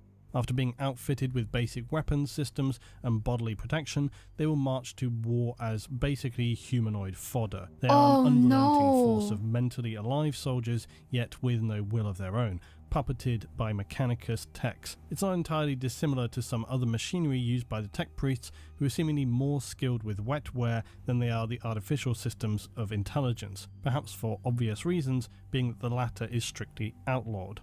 Tech thralls will advance into the most ferocious enemy onslaughts without apparent fear, and are formed into so-called covenants. Their primary weapon is, like so much in the Imperium, weight of numbers, sending wave after wave of their own men at the enemy and making any foe seem, quite simply, a trifle. Thralls are, unfortunately for them, just as susceptible to injury as any guardsmen, except they have the additional misery of being very dulled externally in response to their injuries. Internally, it's likely a sliding scale of just how much or how little individual thralls are. This guy low-key looks like M. Bison, but also, this sounds terrible. So, like, you outwardly don't feel the pain, but internally you know you're in pain? What the fuck? Yeah, I like Imperial Fists. I like the concept of, like, building, of, like, of like, you know, defeating the enemy by like fortifying your defenses. I think that's funny. But also, this is insane, and this is like, oh, I don't even know. Oh. Actually feel. For some, it's perhaps akin to being a servant of the plague god, whereby any injury barely registers in terms of pain. For other thralls who perhaps still burn bright in the mind but lack will of their own, it's going to be comparable to awakening during surgery but remaining trapped in an unresponsive body. All of this, of course, irrelevant to the machine god. Flesh will be torn away, but knowledge must remain eternal. All of this, though, is not actually why tech thralls feature in this second offering of worst jobs. The reasoning for their inclusion is that no matter their service record, longevity, or otherwise general usefulness, the ultimate fate of any tech thrall or ad secularis is to be recycled into servitor components. Their augmatic implants will be harvested for continued use. There is no hope for them other than remaining a defective, inferior being in the eyes of the Mechanicus and general humanity. Do they get turned into the what was it, the food thing? Ah, fuck, what was it called? Do they get turned into food?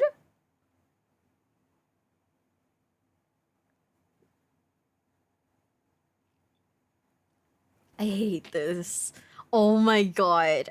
I get that, like, okay, I kind of get that, like, the people who get, like, sentenced to this are, like, the criminals and, like, the really, really, like, hypothetically, they're, like, the really bad people in this universe. But at the same time, this universe has a bonkers fucking, like, justice system where, like, any little misstep, corpse starch, yeah. Any, like, little, like, misstep, right? Just kind of, like, gets you sentenced as, like, gets you the criminal title. So that's kind of insane. Yeah, the Imperium's kind of fucked up, guys. Holy shit. They exist as the condemned and the despised. Death is a release when it comes, until they, of course, enter the realm beyond. Now, also, allow me to immediately contradict myself, for there is one other notable class of ad secularis, but it is a very minimal class, generally speaking. These are the Titan ad secularis. Can you guess to which role they're assigned?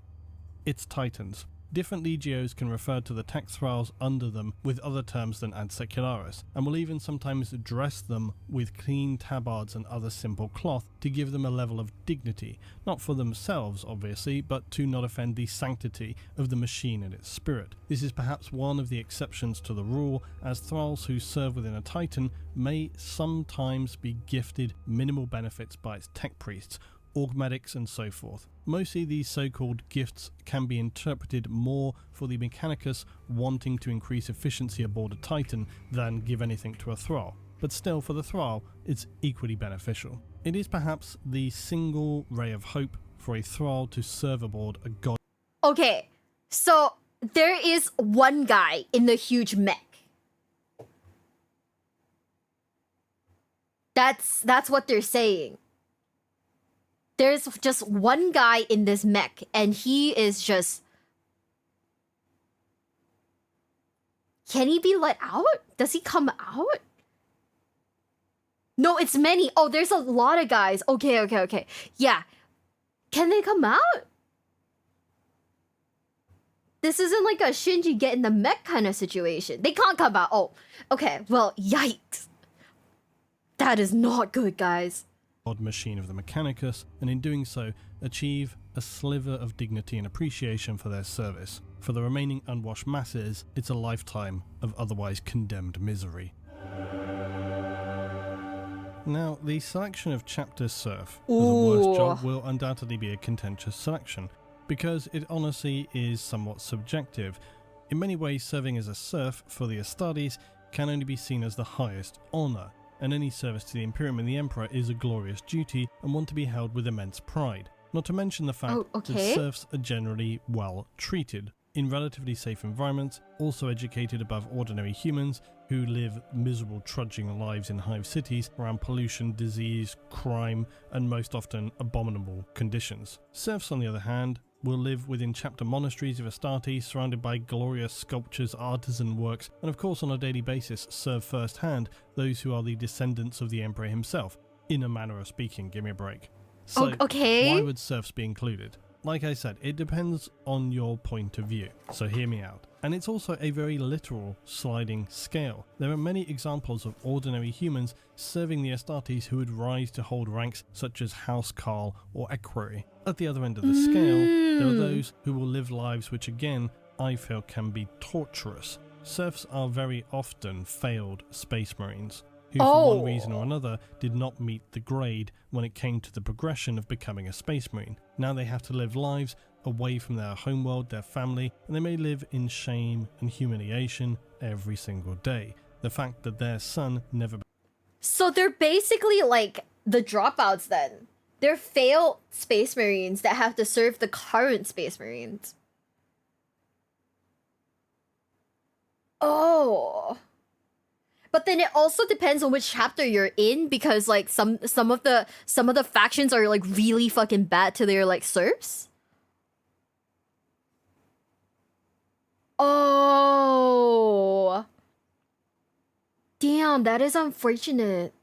Became an Astartes, or perhaps they live in mistaken delusion, believing still a slim chance that they were in fact converted to an Astartes. A serf's life, though, can be wide-ranging. Some will be abused on a near-daily basis by Astartes masters who look down upon them and remind them of their own humanity, something they hate. They will throw continual demeaning shame toward them at every opportunity. Some Astartes chapters, and especially those who would fall into darkness during the heresy, like the Death Guard, would punish serfs with brutal physical penalties for minor errors in service. Unsurprisingly, the Iron Warriors as well.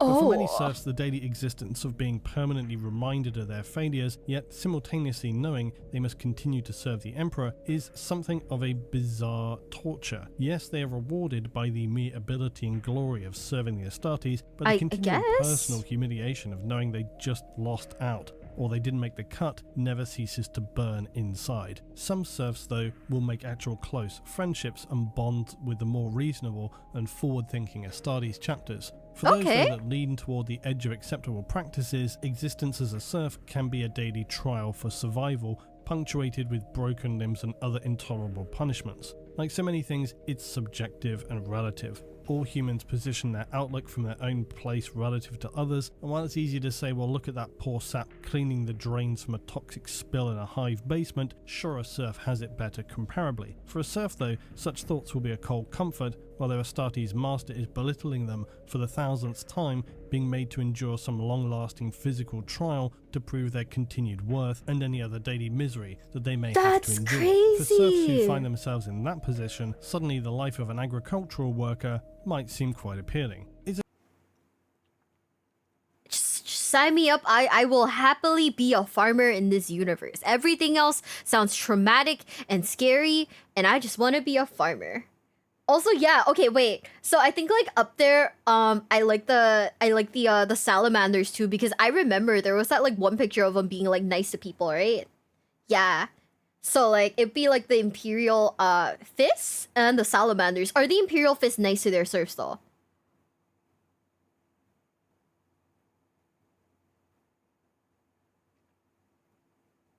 I feel like everything else would be like really fucked up. I don't know though. Is a chapter serf a worse job? Possibly. But it's really the luck of the draw. For the lucky ones, it's a life of honoured service and a glowing pride deep inside that they held an opportunity to continue to serve the Emperor despite their own shortcomings. For other serfs, though, it's a lifetime of personal reminders that when it came to it, they fell short. And this is then permanently reinforced daily with physical punishments atop. In many ways, their brutal trial to become an Astartes never truly ended, nor will it ever until they succumb to the conditions of living on a freezing battle barge or an Astartes master who cast them aside without remembering to control their strength on one particular day. For that's all who crazy. serve the Emperor, only in death does duty end.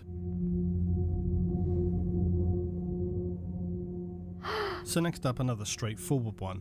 It's likely fair to say that mining throughout human history has been one of the most challenging and dangerous professions, and unsurprisingly in the 41st millennium, for humankind little has changed. Of course, for some planets in the Imperium, this means actual cities being built underground, such are the scale of the operations. This means that for many, a lifetime will pass by without ever having seen the light of the surface again. The concept of day and night will no longer exist as they live in a permanent state of darkness. Safety measures will be variable at best, and again, like most things, it likely depends on the kind of overseeing governorship you're working under. For planets within realms like Ultramar, your chances of having basic equipment are going to be better than that of a backwater planet with a tyrannical governor who cares about quotas and coins. Imperial miners are condemned to a life underground, as any exposure to the outside world of the light will be detrimental to their vision. Their lives underground, even with respirators, will ensure they spend their earliest days breathing in air saturated with fine particles, leading to many respiratory illnesses and other complications in life, meaning high mortality rates in the populace. Of course, that's even before you come to the possible dangers of cave-ins, other collapses, machinery malfunctions, and other explosions of poorly stored materials. It's a very dangerous life, but like most human societies, the positives will be in the people. The sense of collective effort, worth, and community are what enable Imperial mining communities to function. Plus, of course, the ever-present overseers who exist at nearly all levels of industrial Imperial society. Slack in your work, negligent, you'll be facing punishment physically or prevented from working potentially permanently, which for many... There's just really nothing good about this universe. Holy shit. I mean, you know, like playing it's probably fine, but holy shit, nothing about this universe is like unicorns and kitties. Jesus. There isn't a job that you could do without, you know, like dying. Oh my god. That's crazy. Many Imperials is effectively a death sentence by any other name. Plus, of course, there's always the enjoyable risk of tunneling into a cavern and disturbing a nest of ambles. Ambles, those heavily armoured insectoid creatures that have sharpened claws for digging through straight rock itself. Plus, of course, enabling them to effortlessly impale and bisect any prey they track and come across. Ambles are powerful monstrosities who have reached the peak of evolution through survival in the harshest of environments. Plus, for the workers of mining planets, they also have a taste that can't be beat. Delicious amble. The extremely rare class of Titan, known as Psi-Titans, are a specialized and feared class of Titan used within the Imperium's Collegia Titanica, known as the Ordo Sinister. Their weapons are known as Sinistrum, a term given to designate weapons which will artificially amplify human psychic power, but potentially risk consuming the Psyker themselves in the process. The Emperor had used such things during the Unification Wars with enslaved Psyker covens, and of course now does so on a daily basis for himself. So you're basically a human power battery then?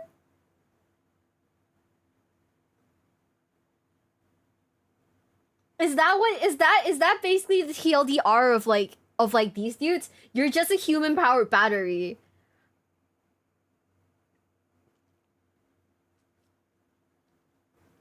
Human soul power battery, my bad. Yep, is that fun? Shit. I feel like there's so many jobs in this universe that are just basically being a power source. There's at least like 5 different jobs mentioned so far that are all just being some form of a power source. Psychers are good batteries, I guess, but like this is basically Titanfall, but if Titanfall used you as a battery. The key to a Psi-Titan is its so-called Syracrux anima, and this is the piece of technology that enables one of the worst jobs for a Psyker to be assigned to. Although it's not far off serving as a battery for the Emperor, but at least in doing that there is some spiritual glory to be held, or at least those who serve the Emperor console themselves by telling this half-truth. Unlike a standard Titan, Psi-Titans contain Psykers surgically locked into the machine itself. These Psykers are believed to have been placed within these Titans either as punishment for crimes against the Imperium or at their own behest to allow them to become part of something more and help alleviate their own personal torments. Either way, they exist as psychic slaves to the will of the commander, who will use their powers and spirit focused through the Syracrux anima. The command princeps of a Psi-Titan is known as the Preceptor Indendent, and they will sit within the anti-Psi shielded headpiece of the Titan. It's unclear if this shielding was originally placed to protect ordinary princeps from piloting the Titan. If it were, it appears to have not been enough to withstand the psychic screaming of its implanted human batteries, and so within a Psi Titan, its commander is also a null or blank. And this is another reason as to why the Psi Titans are astonishingly rare. Their pilots are required to be both a blank and simultaneously capable of commanding a Titan. Across the entire galaxy of the Imperium, candidates that meet this criteria are going to likely only range in the numbers of double digits. Regardless though, the role for the damned psychers surgically bound to the machine will live out truly horrifying ends. And it's why Psi Titans are some of the most feared machines of war, because they literally are tearing the psychus soul and spirit apart, then focusing this into psychic beams to form its weaponry. A Psi Titan can project waves of abject fear, psychokinesis, biomantic leeching of life, and even temporal distortion, coming back to that time travel thing being confirmed in 40k. This is and on crazy. top of this, it still has its so-called Sinistra Manus Tenebrae, its Psi Cannon. This device allows it to focus the psychic antipathy of the psychers within to create a warp breach similar to a vortex weapon. Meanwhile, its psychers are burned and consumed from the inside out, not entirely dissimilarly to how, as I said, they're consumed by the Emperor. The principle is seemingly very similar, and although the specifics of the technology are far beyond human comprehension, it seems logical that the apparatus of the Golden Throne Room and the focused distillation of psychic power from individual psychers into the form of a weapon must share some similarities. Psi Titans and their weaponry can engage and fight for as long as those on board can power them. So unlike conventional weaponry, Psi cannons can be fired repeatedly on and on until those on board are consumed and turned to literal ash. The psychic strength of the bound psyker on board of the Psi Titan and the strength of their soul are its only limitations.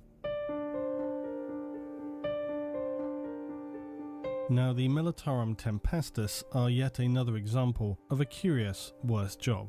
Is it so harrowing to join an elite force within the Imperium? The answer is obviously yes. But as with most things, it also depends on your perspective, not dissimilarly to the role of chapter serfs. Tempestus soldiers are high-tier Militarum warriors, and those who serve within this elite force are indoctrinated in the Imperial Creed from youth. Their only This shit's so pretty though. Like, whoever does the art, I don't know if this is like fan art or whatever, but it looks fucking insane. This looks insane. It looks really good. I am into it. culture is that of loyalty to the empire of the Imperium and the Emperor, and demonstrate this by their unblinking immediacy in the execution of their duties. Many of them go on to higher roles amid the echelons of the Imperial factional hierarchy. So where's the worst part? It sounds glorious and proud to serve the Emperor and the Imperium in one of the most well-equipped elite military human forces. Sure, from the inside of the Imperium, it certainly looks that way. But if we take the blinkers off and look, as we often do, at the cold reality of the Imperium as it stands in M41, the Tempestus are both harrowing and dystopian in their indoctrination of new recruits, certainly above that of the standard Militarum, which by comparison is a fairly standard military force. The Tempestus lean toward the extreme mindscaping of individuals, and it is not as much the Tempestus themselves, for they exist as something of a middle stage between early indoctrination and higher service. And it is this early process which shows us how the Imperium controls and breaks down its citizenry in service of the Emperor, through rigid, brutal indoctrination from near birth, surrounded by a world and culture that refuses to accept any other view and actively destroys all others with extreme prejudice. So yes, being involved in that process is a worst thing. Imperial officers, sororitas, ecclesiarchy, even the Inquisition and assassins originate from what is known as the Schola Progenium. These are specialist imperial schools that usually contain the children of imperial nobles or other high-ranking imperials that have died. These are nearly always then orphaned children. They're known as the progena novum, and from their entry into the Schola until they are either rejected into lower service or passed for higher service, they will be mentally and physically conditioned to serve the Imperium from day one. It's less an education than it is an enforced role within the Imperium, and for most it will mean progression to Tempestus. So these are orphans? So they're just orphans then? It is thus the job, if you will, of Tempestus that is the worst part. It is the inhuman degree of training in the Schola that is one part of why becoming a Tempestus is the worst position to serve in. Those who pass their trials of compliance and make it to selection day may be assigned to other specialist factions straight away, but for the majority of the Schola cadets are then enrolled within the Tempestus Scions. As with nearly all Imperial service, the training for high-tier military service is brutal, and as always, the death rate among recruits is high. This training will last for 3 standard years of whichever system timescale the recruits are operating within, and the positive for recruits is that if they're successful, they will be issued with some of the very best weaponry, equipment and resources available to standard humans in the Imperial Militarum. Some may progress to officer ranks and others then into the service of, say, the Sororitas, if they had not done so early directly from the Schola. There are in fact a multitude of ways a Tempestus may proceed to further service. So again, this is all sounding pretty positive, but as I noted, the Schola Paginium is perhaps one of the most, if not the most, bleak and disturbing aspects of the Imperium. Its entire purpose is to strip away identity, to homogenize, break down and rebuild the orphan sons and daughters of the Imperial elite, to erase their culture, their family ties, their believed loyalties. Sometimes this is done quite literally with forcible mind wiping. It has even been speculated that on occasion a child which demonstrates suitable qualities for enrollment may be taken while its parents are still alive. This is of course entirely standard and general Imperial behaviour, and likely occurs with little if any subtlety. Parental protest would only be dealt with efficiently by Imperial arbites or... Is that RoboCop, guys? I mean, I know. It's kind of a weird place to pause at, but is that fucking RoboCop? Also, so the entirety of the Schola Tempestus is just robbing children from like kids, or taking in like orphans and grooming them into like soldiers or like assassins? Oh, it is like Judge Dredd, huh? Oh, you know, I just see that. No, I do see that. Okay. So they give kids mind-scrambling drugs and turn them into, like, weapons of, like, for battle. Oh. They're the cops. Oh, you know what? That makes sense. The ecclesiarchy enforcers. Age is also not a determining factor for children who arrive at the Schola Paginium. The only requirement is their ability to pass early physical mental assessments, because once again, whereas other areas of the Imperium draw humans from a wide spectrum of planets and systems with their own cultural backgrounds, sometimes language and other traits, the Schola seek the entirely opposite approach. They want to erase personal identity. It seeks pure conformity and reliability. It wants to only create single-minded servants for the Emperor who will never blink and miss. They will always know instantly the action that is necessary to be taken and take that action almost instinctively. Okay, but she's kind of hot, for the children arriving new to the Schola, all signs of their former lives will subsequently be erased. Belongings discarded and destroyed, individual clothing replaced with plain, identical uniforms. Even their given birth names will be replaced with a selection from a long list of legendary Imperial heroes. And this is to remind them of the highest ideals of excellence that they must aspire to. Of course, it's also undoubtedly to continue this reinforcement of identity erasure. New orphans at any Schola will be cast in the Imperial mold. Commissar training is rough though. One of the tests is executing your best friend?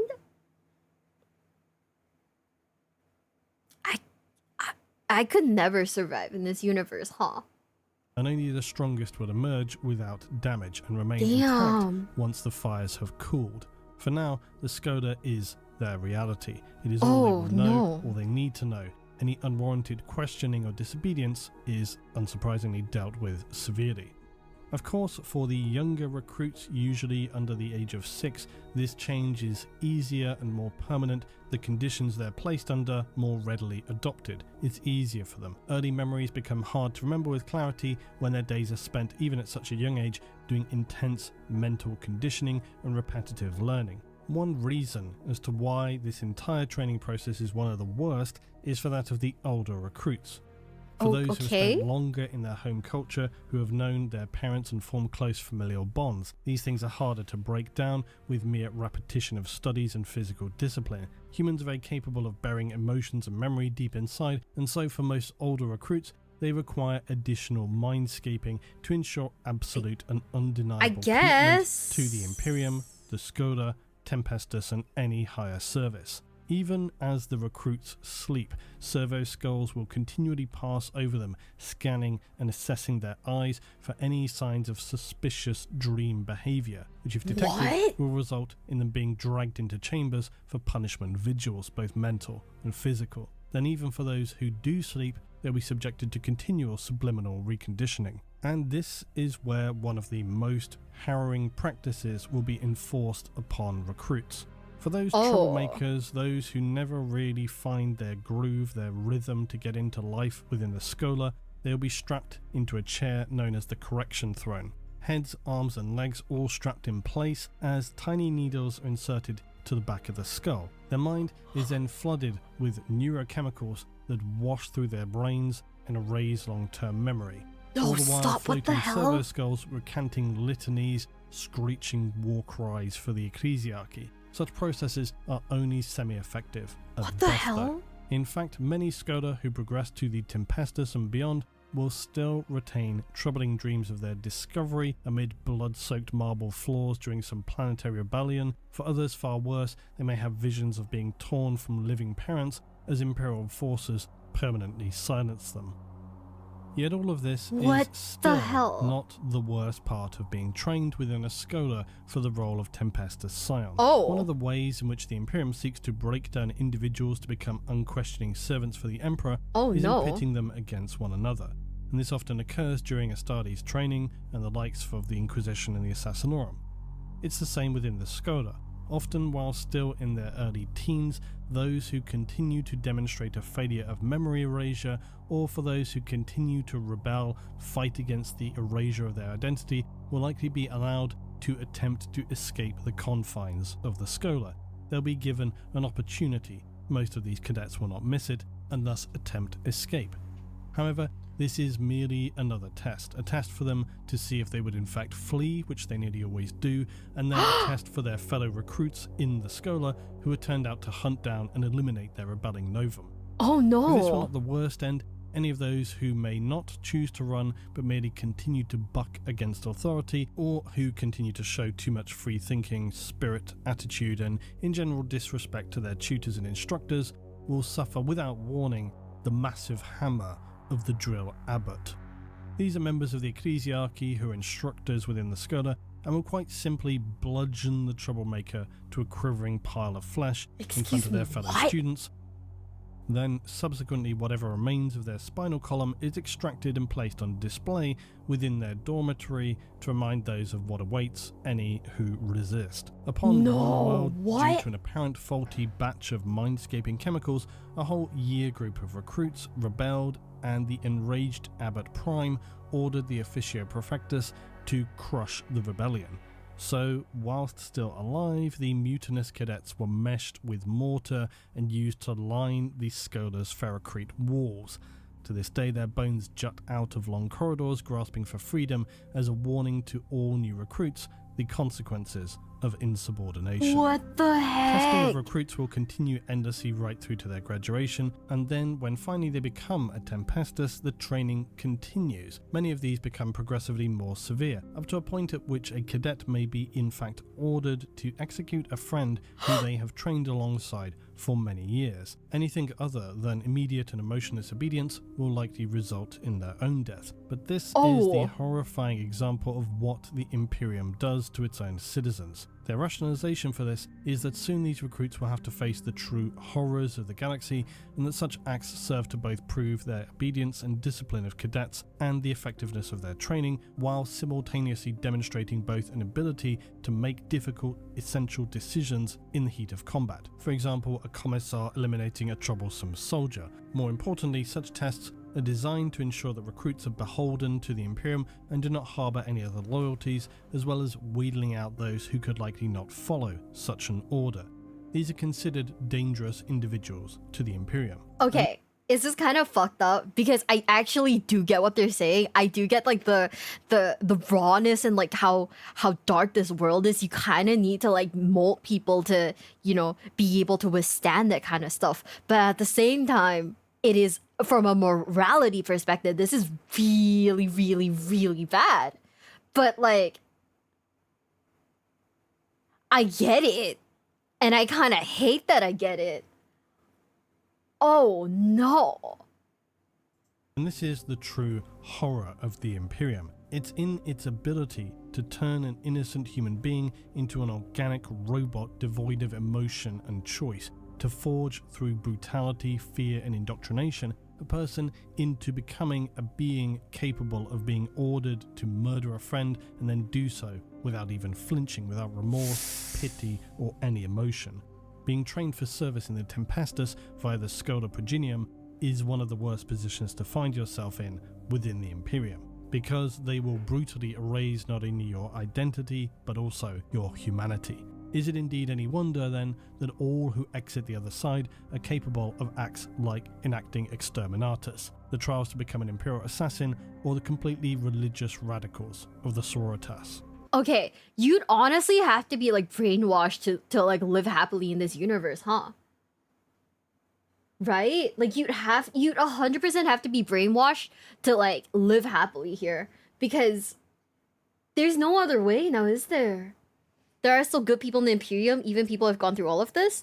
Most just exist. Yeah. Right? It's all necessary to fight, because this entire world is just full of like, you either get invaded by like space bugs or get invaded by like corrupted, you know, your former comrades who've been corrupted by evil forces. So there's just non-stop battles, and you kind of have to like mold people to be, you know, battle hardened. But or if your orcs are happy, oh, okay, great. Nobles and rogue traders are not brainwashed. Oh, you know what? Well, we should get the rogue trader sim then. But also, like, oh, happiness doesn't exist. Yeah, man, this world is scary and sad, and I don't know, man. Ugh. Yeah, bye.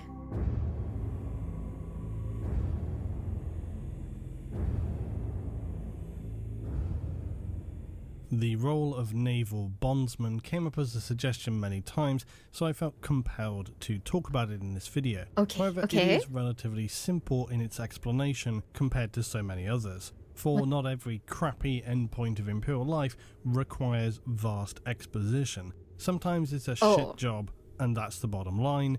No explanation necessary. Okay. For any, though, who are unaware, some aspects of the Imperial Navy in M41 are highly comparable to the naval forces of ancient Earth, because while there are some who choose to serve, there are many more who would wish to avoid service aboard, say, naval vessels for the Imperium, yet the vast masses of workers aboard Imperial vessels are entirely necessary.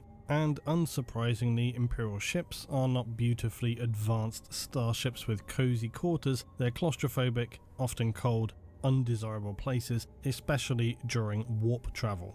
Life for these workers is, like so many of the worst roles, harsh, unforgiving, short-lived, and completely alien to so many ordinary humans. These are the so-called indentured workers, having been press-ganged from any number of Imperial worlds, feudal, hive, industrial, penal, and so forth. If serving the Imperial Guard meant never seeing your family or home again, it at least meant you'd be getting something of a positive send-off. Serving in the Imperial Navy for many means being dragged off in darkness to no sound other than yourself being bludgeoned unconscious. Of course, the Imperial That Navy sounds does not horrible. rely singularly on such activities for its crew. It also has plenty of regular signed-up voidsmen. But because the indentured crew who live down below and primarily are occupied with heavy, dirty, dangerous occupations and fed meagre rations, often death can be a steady force of attrition. And so ships will steadily also need to bolster their numbers of bondsmen. Perhaps as a result of active conflicts, or equally just natural wastage. Commonly, this will mean a few days spent gathering maybe 1,000 citizens from hive worlds that it's fair to say no one will likely miss, or depending on the fleet and the world, it could be tens of thousands, even hundreds of thousands. And dependent on the hive world, again, you might not actually miss those people. I would speculate myself that it seems reasonable ships may even communicate ahead to hive worlds to enable law enforcement to round up undesirables and prepare them for transport to the ships. Many of those who are dragged off in the night or arrested for their crimes will be placed into some kind of mass stasis, and by the time they awaken they will be already in the dark void of space. Their only alternative option at this point is death at the hands of armsmen. These are essentially stop, the this is enforcers of crazy. naval ships. Like a significant degree of Imperial production, the Imperial Navy uses a surprising quantity of quite literal manpower to operate its machinery, and Imperial ships are bizarrely no exception. This is of course another one of those situations where 40k drifts into the realm of the truly bonkers, but you all want to know this stuff. So aboard ships of the Imperium, macro cannons, which you see as those gigantic main cannon of Imperial starships located all along the sides of the ship, are loaded and fired through nearly entirely manual labour, which is mad. First, the breach must be opened by the crew pulling on massive pinions or chains, while a second crew readies a massive shell to be loaded. Once the breach is open, any spent casings are extracted and the interior of the breach cleaned by the third crew. Engineers additionally inspect for damage or impurity. Now a second crew then loads the truly gargantuan shell into the breach and immediately clear the way as the first crew come back in with a colossal manual effort in closing the breach. Once the breach is closed and secured, the crews are ordered to assume their set stand-down positions as the gun is ready to fire and the loading cycle starts over. Okay, so are you telling me that in this universe, not only are you on the ground like fighting stuff, there's also like starship battles? There's starship battles. Okay, so and as an indentured crew of the Navy, your entire job is to like re-ammo everything. There's a starship battle game too. Oh. So it's like so you not just have like the war simulator, you've got you it's not just a war simulator, there's EVE Online aspects of it too. Oh. That is unfortunate. That is really sad. What the hell? Life expectancy, unsurprisingly for macro cannon gun crews, can be even as short as weeks, because the sheer effort required, involved and enforced, the conditions and rations are all so severe they're literally worked to death, not to mention those who are crushed or lose limbs through inevitable poor timings and judgments.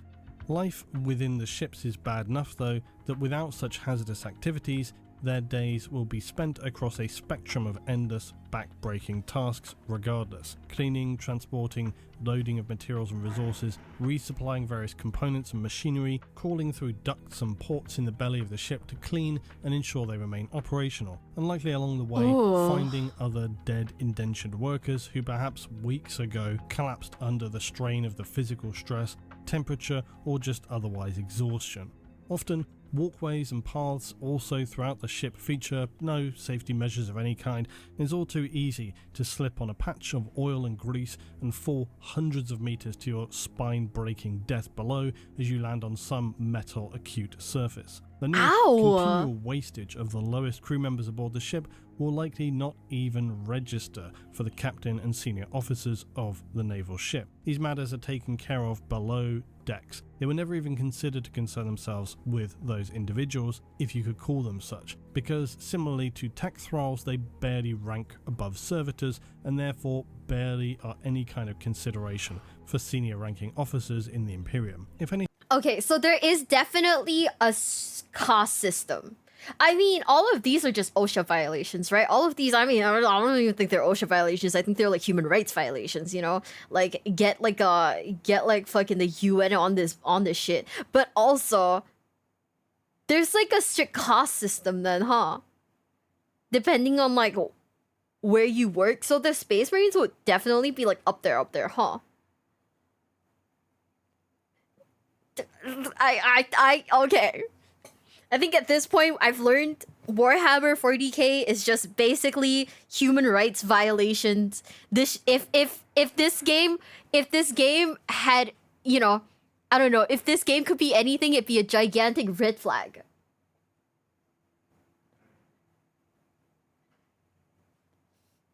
OSHA, human rights. If you die, you get turned into food. If you die, you get your consciousness turns into like a mech that gets powered by your, you know, you. They're even called angels sometimes. That is crazy. Oh, you get turned into USB drives too.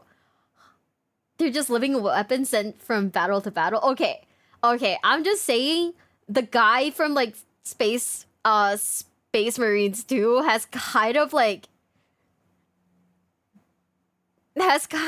made this game seem made this like entire universe seem a lot more fun than it really is. Oh man, you get to serve the God Emperor. I need to stop being so negative. You're right. We can't be negative, guys. It's all for the Emperor, who, by the way, is basically also a battery that needs to be fed with other batteries.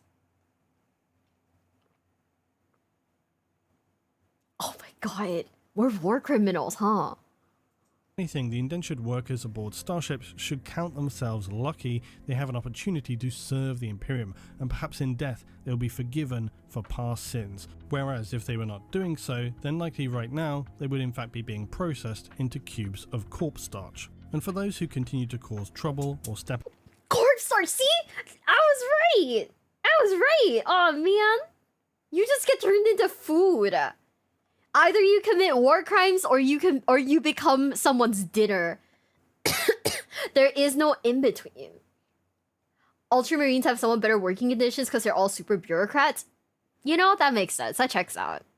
Out of line, they can always be found a place in the refueling section of starships, and we all know what fate awaits those damned souls. Again, I think last time some people missed the point about the starship refuelers, and the fact that they were forced into horrifying disintegration while hauling the extremely hazardous material. Many people thought that this was inefficient, stupid, why not use robots or some kind of other belt system to transport this in? Again, kind of missing the point. These were punishments they had likely been forced into, and were they not already tech thralls, they likely would have had some means to ensure the process took place. It's hardly inefficient if the individuals concerned were already condemned.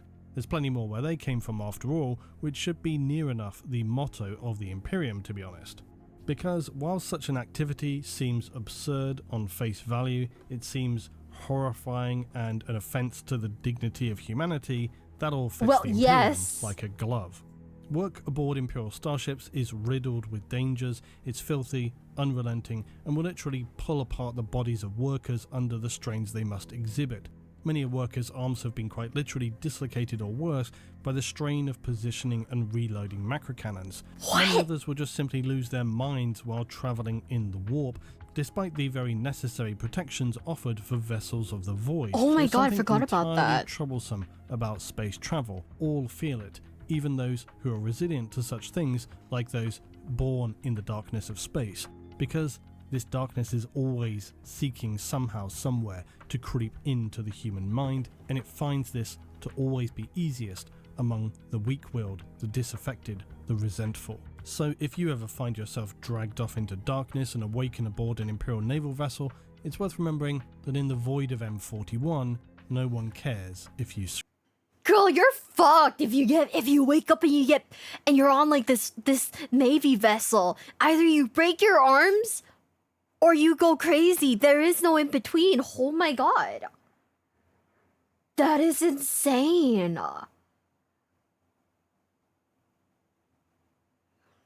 You know, I feel you know, you make a good point. Either you break your arms or you break your spine. There is no in between, huh? This is actually an insane universe. Oh my goodness. No way. Scream.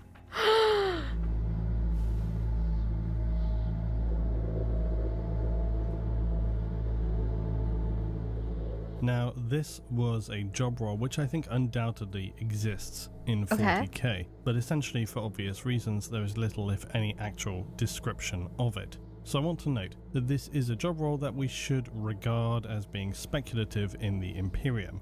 I think given the nature that we know of the Imperium, they do not in any way shy away from using humans in place of machinery for basic tasks. We know and that. for whatever reason, so many people wanted to see this as a listed worst job. So it felt fine to include it here. But in terms of an industrial, chemical, toxic waste sewerage worker, what can you really say? What can we ourselves speculatively imagine about such a role? Well, like I said, it does stand to reason that on some hive worlds, if not many hive worlds, many industrial worlds, or even industrial sectors of hive worlds and so on, there will be those poor souls left to a life of breathing extremely toxic materials, burning their hands in chemical processes on a daily basis, and generally unpleasant tasks, having vastly shortened, painful lives as a result. This is pretty much the matter of course for life in the Imperium, and certainly of course being nothing of note for any Imperial overseers who will barely notice such matters. Similarly, for those tasked with crawling down into the depths of hive cities, crawling through tiny vented sections, perhaps slipping to be then chewed up through some gigantic cog machinery, or the inevitable loss of peripheral limbs, fingers and so forth. But for many people who wanted to see this listed as a worst job, it seems that the simple thought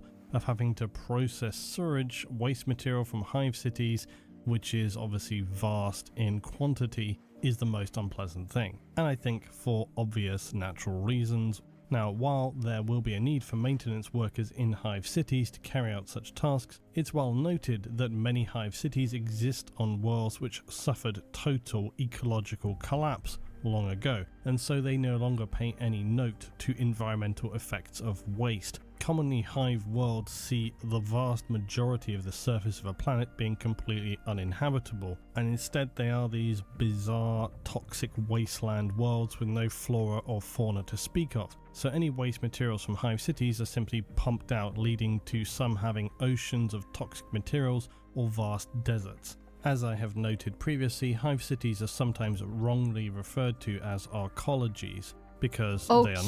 An arcology is literally a marriage of the words architecture and ecology. It means a designed space for high density habitation with a low impact on the environment and world around it. It couldn't possibly be this, because the hive world I don't think is built for people to actually live in though. Like, if we're being for reals, right? I don't think that this is it, Chief. Ugh.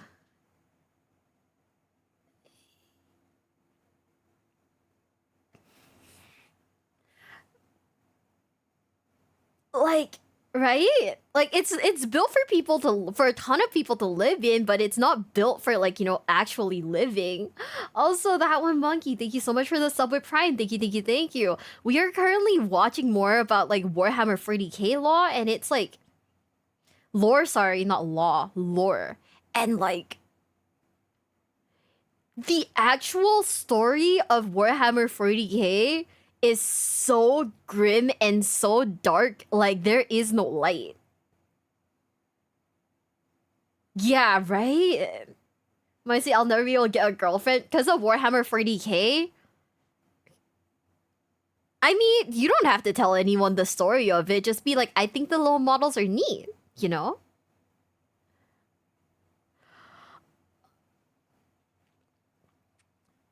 You're basically living in like the densest area ever, and if you die, you just get turned into like, you just get used ×2 in death.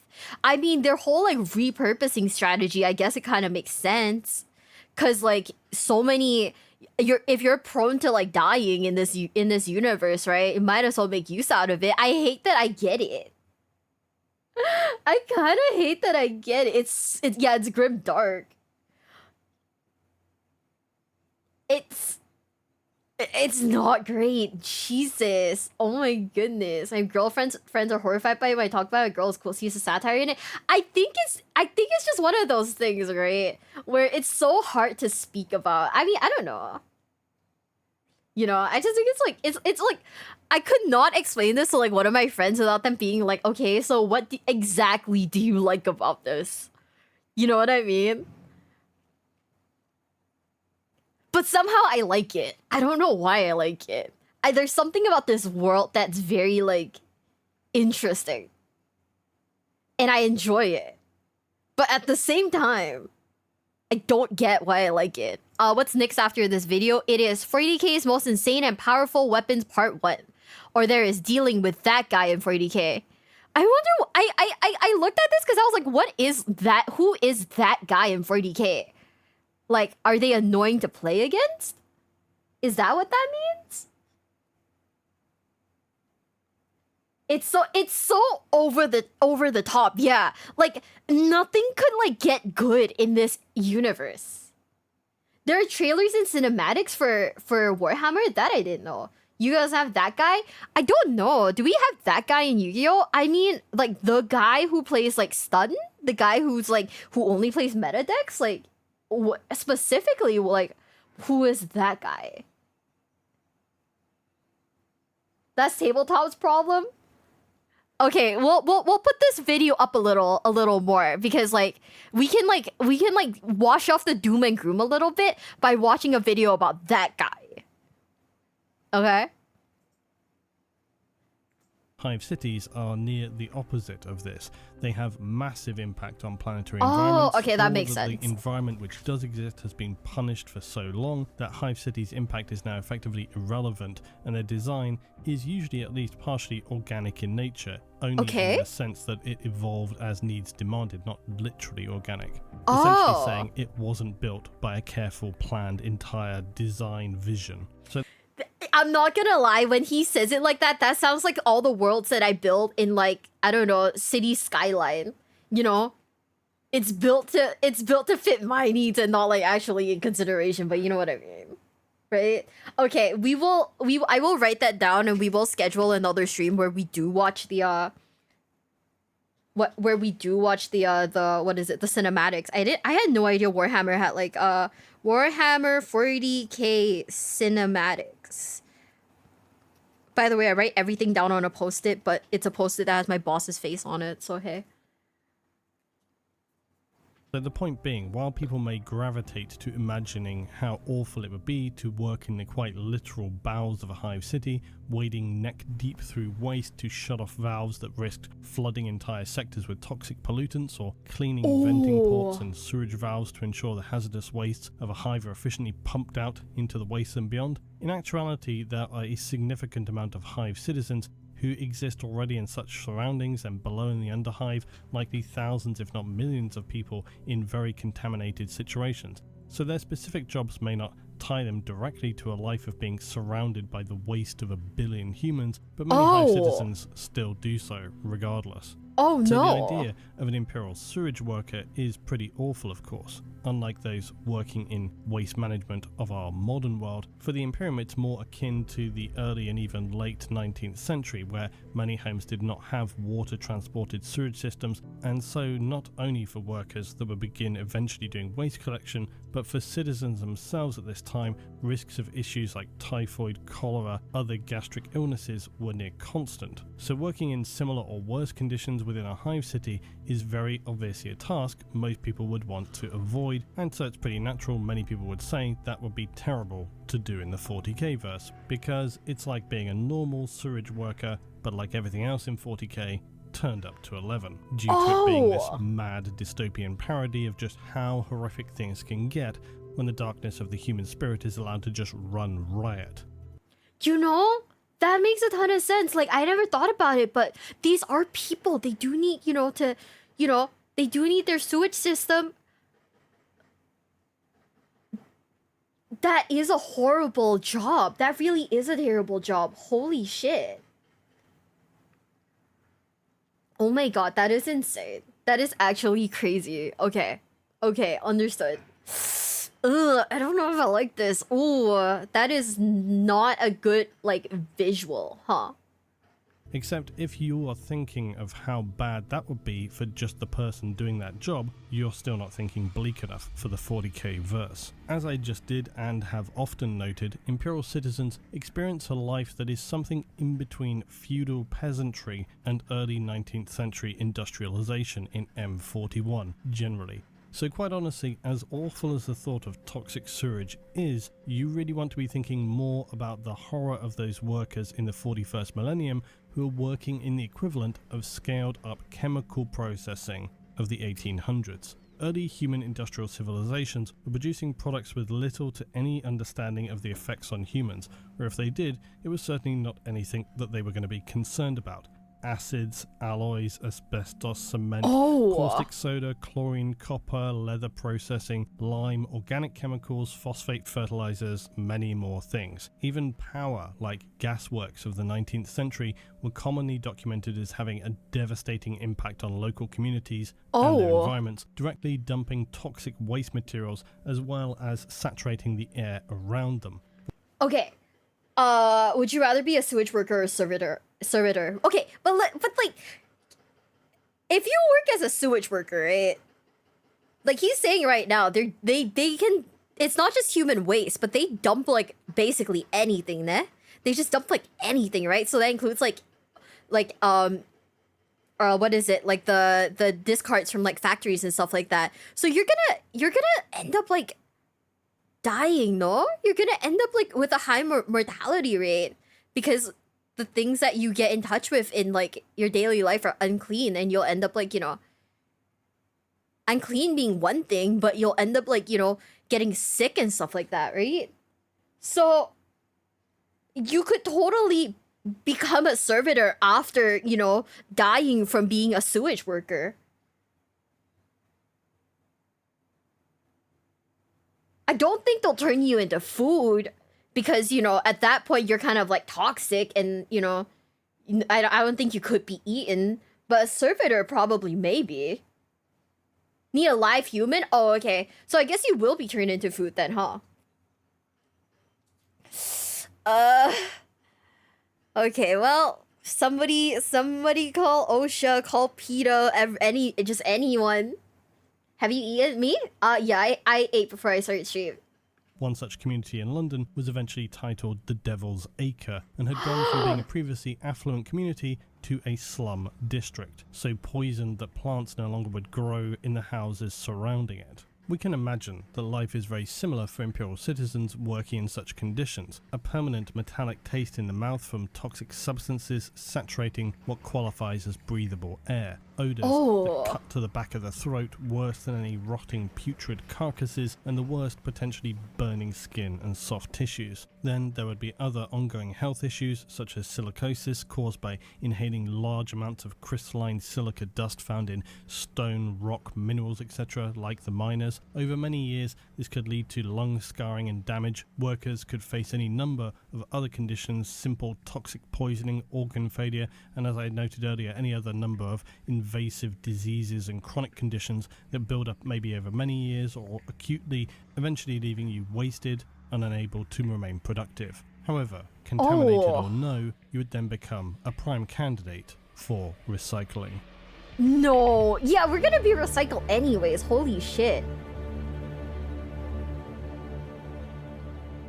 So lastly, we come to another unfavourable role, and that is the workers of Hive City's so-called corpse guilds, producing those questionably desired but strangely addictive starch cubes which form a dietary supplement for billions of Hive citizens. That I think is it should be clear, crazy. this is very obviously one of those sideways joke references that exist everywhere in 40k, and it is no mystery that corpse starch for the Imperium is effectively Soylent Green. Now, sorry spoilers if you've waited until 2021 to watch a classic piece of early 70s science fiction, and I want to talk about that movie more in the Apocalypse series because despite it being regarded with comedic overtones, largely due I think to the ridiculous trailer which came with the movie, and the fact that Soylent Green appears throughout popular culture since, it is in actual fact a movie. I'm not gonna lie, I don't know what Soylent Green is. I have no idea, but what the hell? Which deals with quite a bleak and dark dystopian future, which was very typical of early 70s science fiction, but sadly later was replaced by the likes of Star Wars, which ensured that the vast majority of the genre which followed would lean more in the direction of blasty lasers and less of that post-20th century dystopian social commentary. So it's very clear where Corpse Starch takes its cues from though, given that on Necromunda it's even known as Soylent Viridian, a subtle reference just keeping it nice and legal. The production of this falls upon the Mercantor Palladus or Corpse Guild. While hive cities across the Imperium may operate under any number of different systems, a common one is that of the guild structure, whereby each guild effectively controls a specific task, profession, or infrastructure. Now, while it is a very undesirable task, something that is commonly forgotten when discussing the vast amounts of humans within any hive city, remembering these commonly number in the billions, is the fact that many hundreds of thousands, if not even millions, of human citizens are born and die on a weekly basis, and there is a logistical problem of collecting and processing those who perish. It is quite obviously a task which is legion in scale. Also, considering as we just discussed the toxic environment of many lower sections of a hive city, I always seem to come back to the 19th century and how it's comparable for imperial citizens, and so it's reasonable for us to assume that within hive cities, child mortality could often be anything like 300 within 1,000 births within areas subjected to such heavy toxification and pollution. But without those citizens who operate in the Corpse Guild, things could be much worse. The nightmare of body disposal would merely be replaced by the nightmare of widespread disease and contamination, even more than usual. So life for a member of the Corpse Guild is far from a desirable role, no matter though its importance. They will collect daily thousands of corpses within their designated sectors and transport them to be piled high within mortuary caverns, which are then steadily rendered down into the grinding machines, aptly named as corpse grinders. The superstitious and naturally short lives of imperial citizens mean that those within the Corpse Guild are regarded fearfully by many who will lock up their meagre dwellings, leaving the dead neatly stacked outside for collection. Forget of course the fact that without the Corpse Guild, large numbers of the citizenry would quickly starve without the rendered down nutrient blocks distributed to the populace. Perhaps most interestingly, underhive gangs may even ally with certain guilds in exchange of course for appropriate compensation. They will form so-called corpse harvesting parties, because while the dead are processed to ensure the survival of the living, recycled meat is also noted as being vital to the survival of many hive worlds. So-called corpse prospectors will source materials for the corpse grinders, seeking out veins of meat, and like so many of the undesirable denizens down below, they adorn themselves with decoration of individuals who live lives which wallow in the slaughter of others. Horrifying masks, inscribed rebreathers, and a whole tool belt of ancient surgical tools to quickly check on the value of their secured meat material and if it's worth disposing of or hauling back for processing. Now, while this might sound as if they're out for the daily human hunt, it's not quite that brutal, although I think it would be fair to speculate that this also happens. Instead, these bones scriveners may be seen scouring through the aftermath of battles, raking over the dead for their raw material worth. And then this, of course, is where the corpse grinder cults come in. While primarily identified as operating within the hive city of Necromunda, it's more than likely that cults of similar identification exist throughout the Imperium. The corpse grinders exist out of necessity more than desire for their horrific activities, or at least at first. Their very existence now likely attracts those who desire the sanctioned activity of such horrors, and the nobility might prefer to refer to them as recyclers. The very role of working within a corpse guild sometimes leads to the expansion of so-called corpse grinders, because corpse guilds must always maintain their quotas. So for those existing within the darkness of such activities, those mandated to carry out corpse collection and acquisition of the raw materials for corpse starch, there are those who steadily will lose their grip on reality, perhaps to no surprise, into the waiting arms of the dark gods who thirst for blood and suffering. It wouldn't be fair to say that the officially sanctioned corpse guilds are anything comparable to these corpse grinder cults, where one acts out of necessity to efficiently process the dead. The cults seek fresh meat to redistribute among its followers, or use it as a means of a specialty mystery meat to tempt others who they might bring into following them. What does seem apparent is that the line between officially sanctioned necessary disposal to ensure survival of the hive and wildly heretical human hunts seems to be a very uncomfortably thin line. When the corpse grinders of the corpse guilds push the boundaries of what is acceptable in fulfilling quotas for the guild, it's a slippery slope to butchery and worship of bloodthirsty warp gods. And so I surely feel obliged to say, is this starting to feel like sanctioned heresy enough yet? Yeah, actually, this low-key feels like just straight heresy though. Like, does it not? Does it not low-key feel like straight heresy? What the fuck? Yeah, oh my goodness. I think anyone losing their mind in this universe absolutely checks out, absolutely makes sense. What the fuck? The Imperium engages in quite a bit of hypocrisy. It really is, like, hypocritical though. Like, that's kind of insane.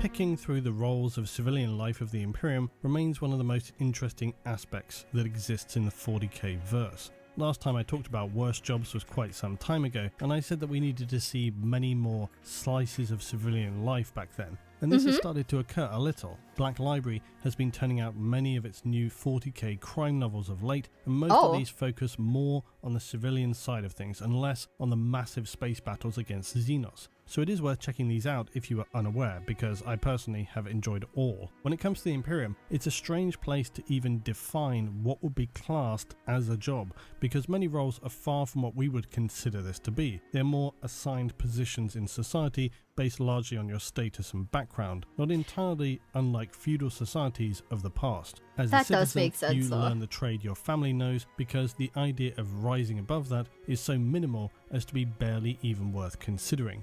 Still, it was fun to return to this topic, as it's always mad to really delve into the bleakness of the Imperium, and the inclusion of the Schola and Tempestus I think is especially important, because often I see people saying how workers wouldn't stand for that, they wouldn't stand for the conditions in the Imperium, blah blah blah. Yes, we've often seen as well rebellions in the Imperium, and we see how that goes. They occur all the time. Yet 99% of the time, they are crushed and horribly unsuccessful. As I have noted all too often. The problem with rebellions in the Imperium is that they are as quickly crushed as they rise, and often so brutally that it in fact stabilizes a system for at least generations. This is precisely why the Imperium continues to turn out these brainwashed, mind-wiped, zealous followers of the Imperial cult. Those serving the Imperium are not merely individuals who thought, you know what, this is the best way forward. Although there are plenty of those to be sure. Any, though, existing at these higher positions other than drone plebs will be completely indoctrinated into the Imperial way. They are not merely people who just follow orders because it seems to be the right thing to do. No, it goes way beyond that. Yeah, they're like forced to something like Kaiser Soze. He kills his own family in front of their captors just to prove his willpower.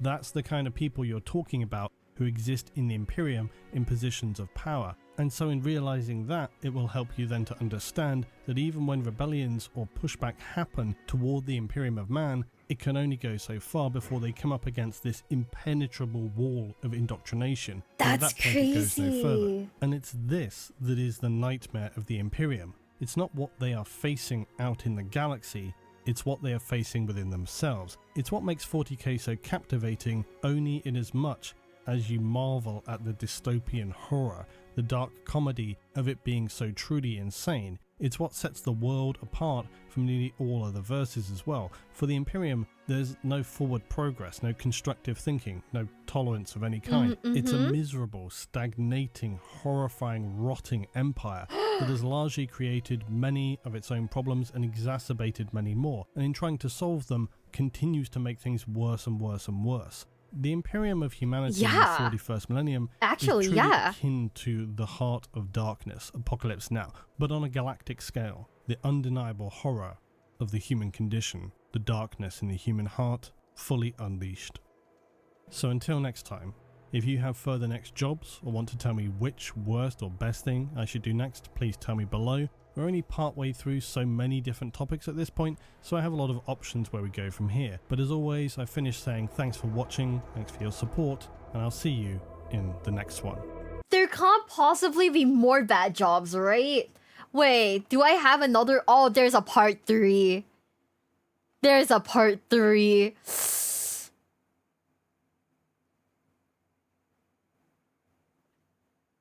There's a part 3.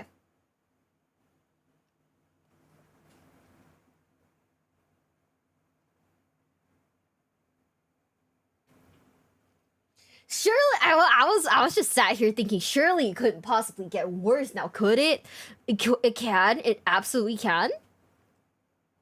Like, it totally could. Holy shit. The next video that I wanted to watch is hopefully a little bit more light. Oh, no, not this one. This one. Hopefully this is a little more lighthearted. It's dealing with that guy in 40k. So this is about like actual people from like 40k like tournaments. Right? Yeah, no. We gotta snap back into something that is peaceful and happy and not horribly depressing, because right now I am sat here looking at like a balloon that just got deflated. It's real world horror. Oh man, you're right. I don't know if I want to read. I mean, I'll audiobook it, but I don't know if I want to read like 400 books. Also, do I have enough? Okay. Maybe if one day I get my own home. Actually, no. I was thinking about like if I get my own home, right? I'd love to have like a bookshelf that's full of like 40k books. But I don't think I want that because I've seen how much the books are. And like I don't have that much money. So you know, fuck that, right? No. You have to see the grim darkness of being a man. Samurai, thanks for the $5 super chat. Let me just go read it real quick, cause you know it doesn't appear for me very well. P.S. If you want to try tabletop cheaper, you should try Kill Team. It's easier to start because there's only a squad of 4 to 14 models instead of an army. Ooh. I might. For right now, my plan is basically to play the video games, the Warhammer video games. Maybe buy a few of them, like buy a few models and just paint them how I like before I decide if I want to commit to actually playing this game. Mm-hmm.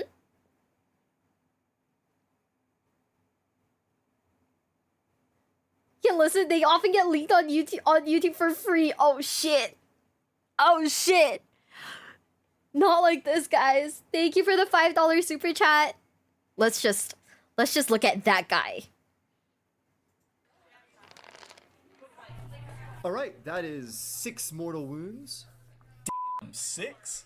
Yeah, do you mind if I see that real quick? That's insane. Well, no, you don't need to see it. I mean, come on. Look at me. What do you think? I'm a cheater? Hey, I don't think you're a cheater. I was just surprised. That was such a good roll. No, I mean, you shouldn't be. I mean, I did the averages. I mean, I'm the best competitive player here, man. You know, I ran the league. I'm chilling. Okay, you know, that's cool. Just chill out. It's still a casual game. I mean, a casual game that I'm gonna win. Is bro getting gaslit? Is that why you couldn't wait to finish painting your knights? It's battle ready. It's got 3 colors. Hey, mine are lore accurate, alright? Look at these Space Marines. What are they, pink? Don't even know the lore. I just like my pink Space Marines.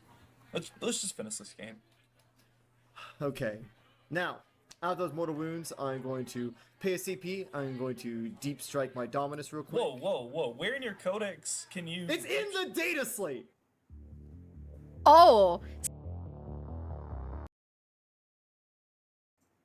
so does that guy refer to people who just blatantly cheat? Am I good? Yeah. I was drinking water and I kind of choked on like this man's audacity. The audacity of this guy. What the heck?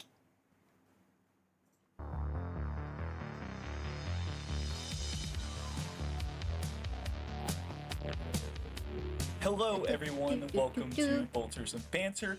I'm your host, Tyler, and with me is Nick. Look at me. I'm here helping my good friend and buddy, Tyler. Yep, and in this video, we're gonna go over how Nick is that guy and how he is ruining this hobby. Oh. I mean, I've been told that I'm him. I've been him. I will continue to be him. He is that guy. So Tyler, like we talk about that guy, and I think we mentioned him a couple times. Who is that guy? That guy is the type of person who touches your models without you saying you can, and he also just ate Cheetos. Ew. He is that guy that when you go to the hobby store, he's talked about in hushed whispers. And you think, when he walks in, you get the pungent smell of onions, and it's like, all right, Nurgle's blessing. It's that guy. And there are many flavors, many variations of that guy. And maybe you want to leave your mark on the hobby store. You want to be that guy. Okay. Yeah. Maybe you want to be that guy. And so, we've been around the block a couple times. We've been in the hobby store. Uh-huh. I think we can give you a nice little Christmas present. We're going to give you a nice little present about how to be that guy for yourself. Yep, this is your go-to speed run to not getting any more games with anybody in your local hobby store. Exactly. And guys in the chat, tell me if this is real. If you actually have a that guy at your locals. Also, thanks Fondue.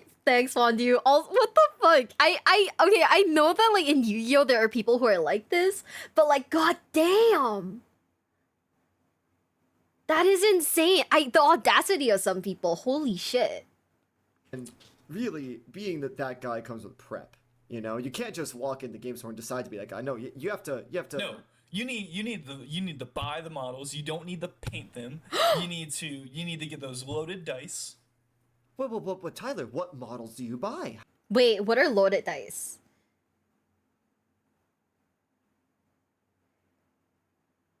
What are loaded dice, gamers? Why do we hate loaded dice? Or are these the ones that like you basically can cheat with because they're like heavier or something like that? Oh. I had that guy in my Yu-Gi-Oh shop that almost got thrown out for stinking like shit. I feel like it should be okay to throw out people who smell. I don't know why that is a controversial take, but it is. You should be allowed to throw people out if they don't fit like human standards of like cleanliness. Cause I remember when I was working at that maid cafe, there was this one guy, cause like it's a maid cafe, right? So the surrounding area was full of like very nerdy like stores. So you had card game stores, you had anime stores, you had like the Warhammer stores, stuff like that. And there was this one guy at the card game store because like we get orders from them and like we go over to deliver, right? And there was this one guy who had like dandruff, right? And when he moved, I remember because people were complaining about him, right? When he moved, it dropped on the table. On people's cards. And they eventually like had to ban him from the store. Because he just wouldn't do it. He wouldn't like, take a shower or anything, which is kind of fucked up. Right? It was really bad. Someone asked, do I know anything about Ingron? I know that he is very angry and he has like sick models, really sick models.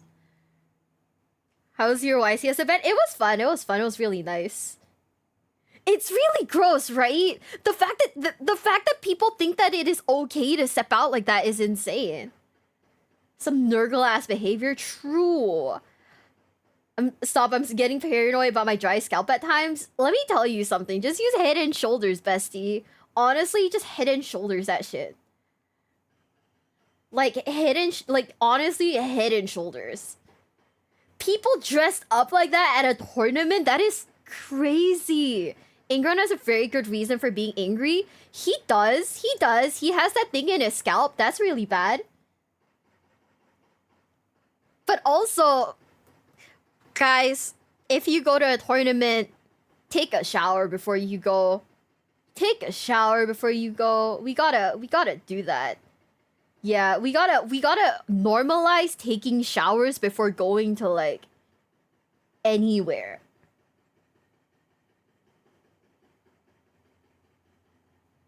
Just anywhere. You know? Shower, deodorant, clean clothes. That is insane, Bone. That is actually fucked up. Yeah, he grew up as a... yeah, I know why Angron's angry, but this is insane. How do you know? What is the most that guy army to you, Nick? Well, it's whatever's meta. I mean, it could be that makes Hypercrypt sense. Necrons. It could be Farsight Tau. It could be Eldari. It could be Leviathan.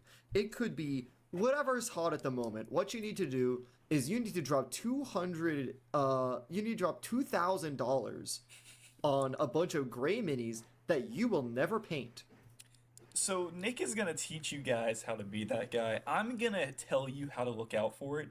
Your first thing to look out for is an army that's just mix match of color schemes and not painted or painted isn't so much a big thing, but if they're totally wildly different like qualities of painted, he probably got a lot of it from eBay just because. Is that true? Is that really true? Yeah. Okay, I think that like, okay, I do know of people who like, once they step out their house, they immediately start stinking. But I do think that there is a different quality in terms of that. Because like, there are people who stink, right? Because of body odor and stuff like that. That is an unfortunate thing that happens, very true. But I think that like, there is a difference between people who appear unkempt and people who appear clean. You know, there are people who stink, but they look like they can't help it. You know, they still look presentable. And then there are the people who just show up at like events where like there are people who show up at events like, you know, just looking like they've rolled out of bed a bed that they haven't washed in like 20 years, you know? The line is where, yeah, if it's too much cologne, right, then I think pulling the guy aside and telling him tone it down is appropriate. You know? I can't shit myself at a convention. Come on, Ollie. Come on, man. Come on, man. Yeah, if a guy looks extra greasy, that's when you tell them, you pull them aside and tell them, hey, like, please take a shower. Versus a guy who's like, you know, just you definitely stink. Thank you, Star Commando. Get fucked.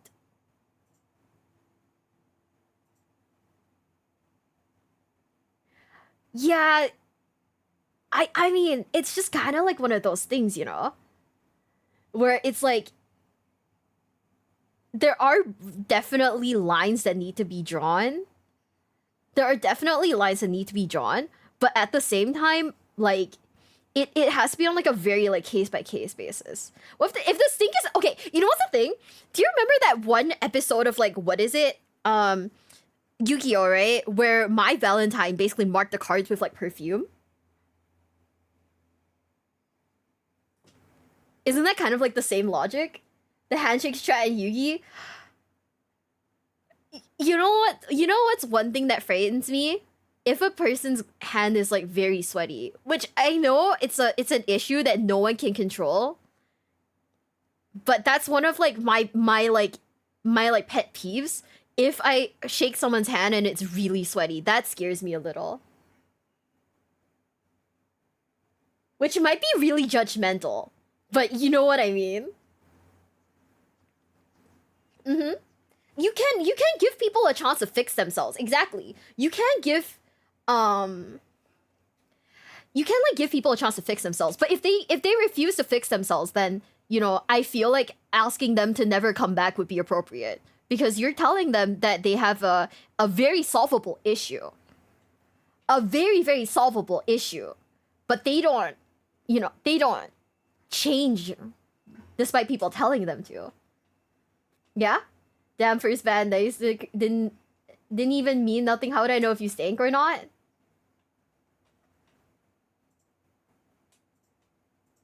I mean, if you're a person who just goes, you definitely stink, I don't think that's like meant to be a nice thing to say.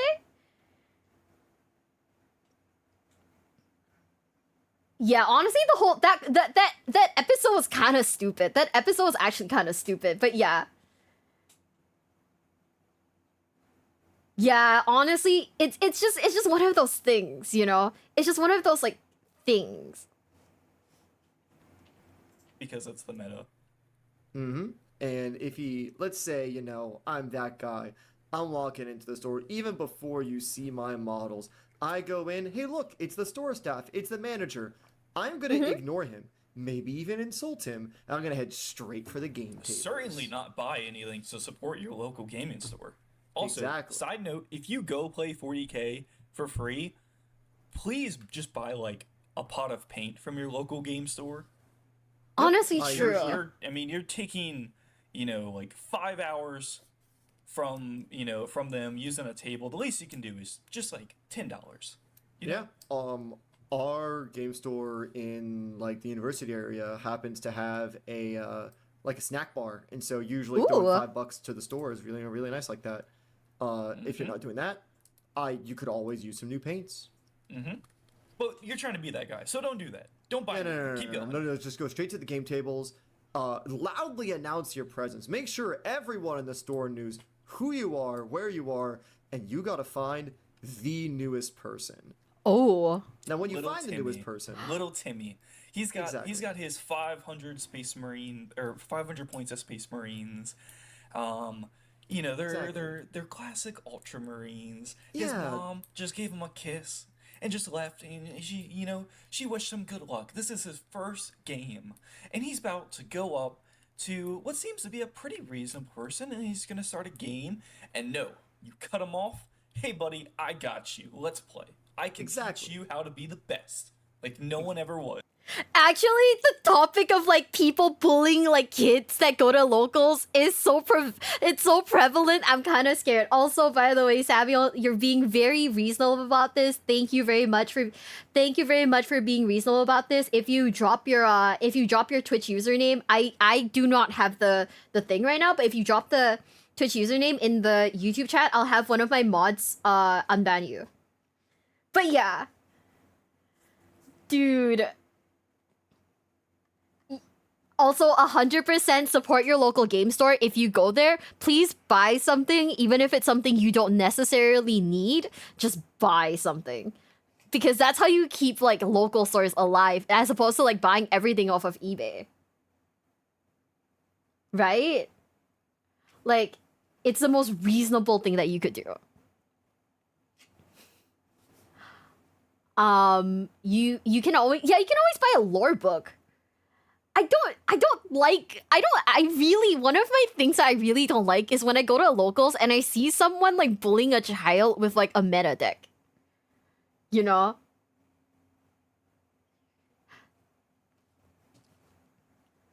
When I see people bully kids with like meta stuff, that like low-key pisses me off, if that makes sense.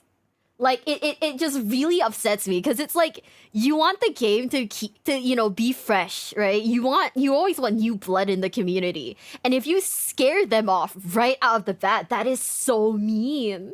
That is so mean. It's hard to support them? Yeah, that's true. I mean, just buy, like, the cheapest of whatever. You know? Thank you for... Mac, did you unban him? Thank you so much. Thank you. Yeah... You gotta keep the game fresh, so there's constantly new blood in the community, right? So that there's like continuity. But then if you style on a kid, it just kills their motivation to continue playing. Yeah. it just feels like bullying, right? And I personally I don't like it. I don't think it's nice. Oh yeah, when Jesse got in like styled on a little kid. The thing about it is that it's a tournament, you know. If it's just like a kid, local kid at your, you know, your card store, you know, don't bully the kid. But if it's in a tournament, he should know that like you know, you enter a tournament for like the chance to win. It's not a guaranteed win, right? Mm-hmm.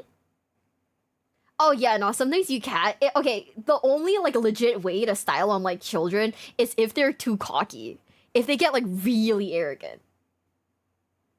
Usually when I'm being bullied by them and all I do is play my jank deck that takes very yeah, you see, if you play, honestly though, like, I feel like a lot of kids go in and they pick whatever deck looks the coolest, right? Or it's usually like recommendations from like Yugi boomers, right?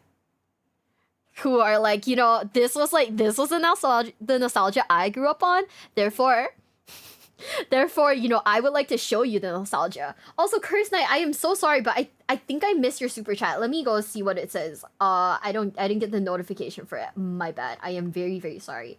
I asked because if you watch Mistakes of the Emperor, it might make you rage. The videos are from Old Man Lore Reacts. Thank you. Okay, I will screenshot this comment and I will take note of it. Thank you for the recommendation. But yeah, don't bully fucking kids, man. They're just little guys. Holy shit. They're just little guys. They're trying to learn tabletop stuff. If you get beaten by a kid though, low key might be our fault. But like, you know, your fault. But other than that, don't beat children. Some kid came up to me at like a local game store asking if I wanted to play. Asking if I wanted to play, and he had like a I think it was like a starter deck, right, from like Target, and I was like, okay, cool, but also like, why did you want to play against me? Oh, you look like you'd be easy, and I played Sword Soul, so I showed the kid no fucking mercy. Let's go. Really, Terry? That is fucked up. he looked at me. He was like, you look like you'd be easy. I was like, okay. Time to throw down, I guess. Yeah. I guess cause, you know, women. I'm just a girl. You know?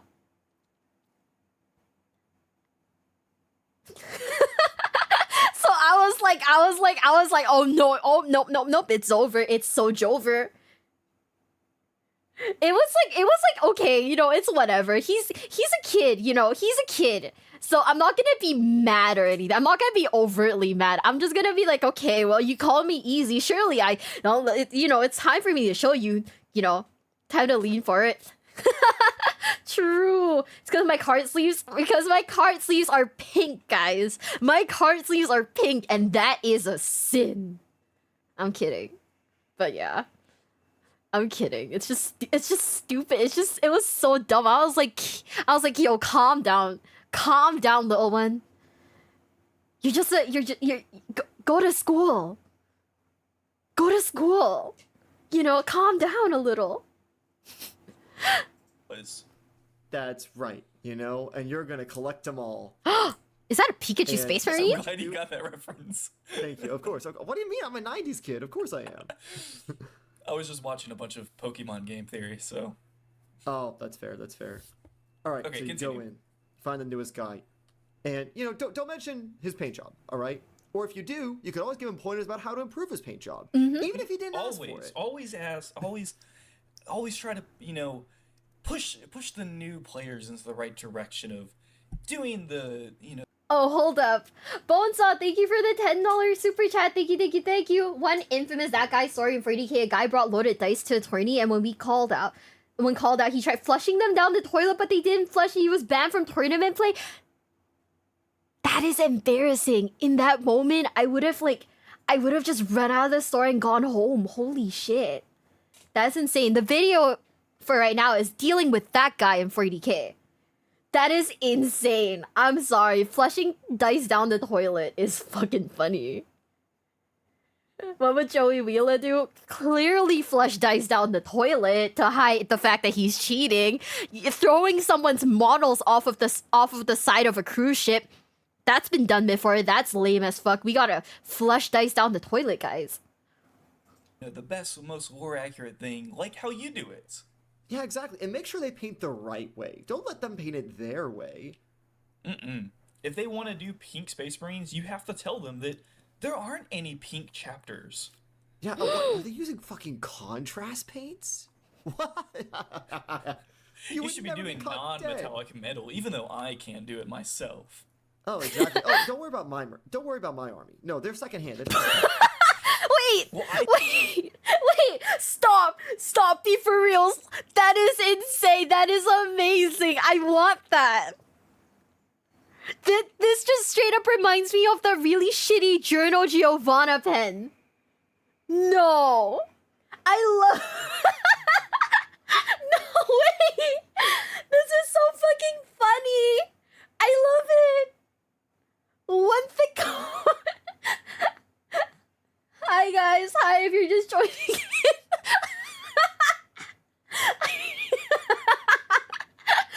Put him out of his fucking misery already.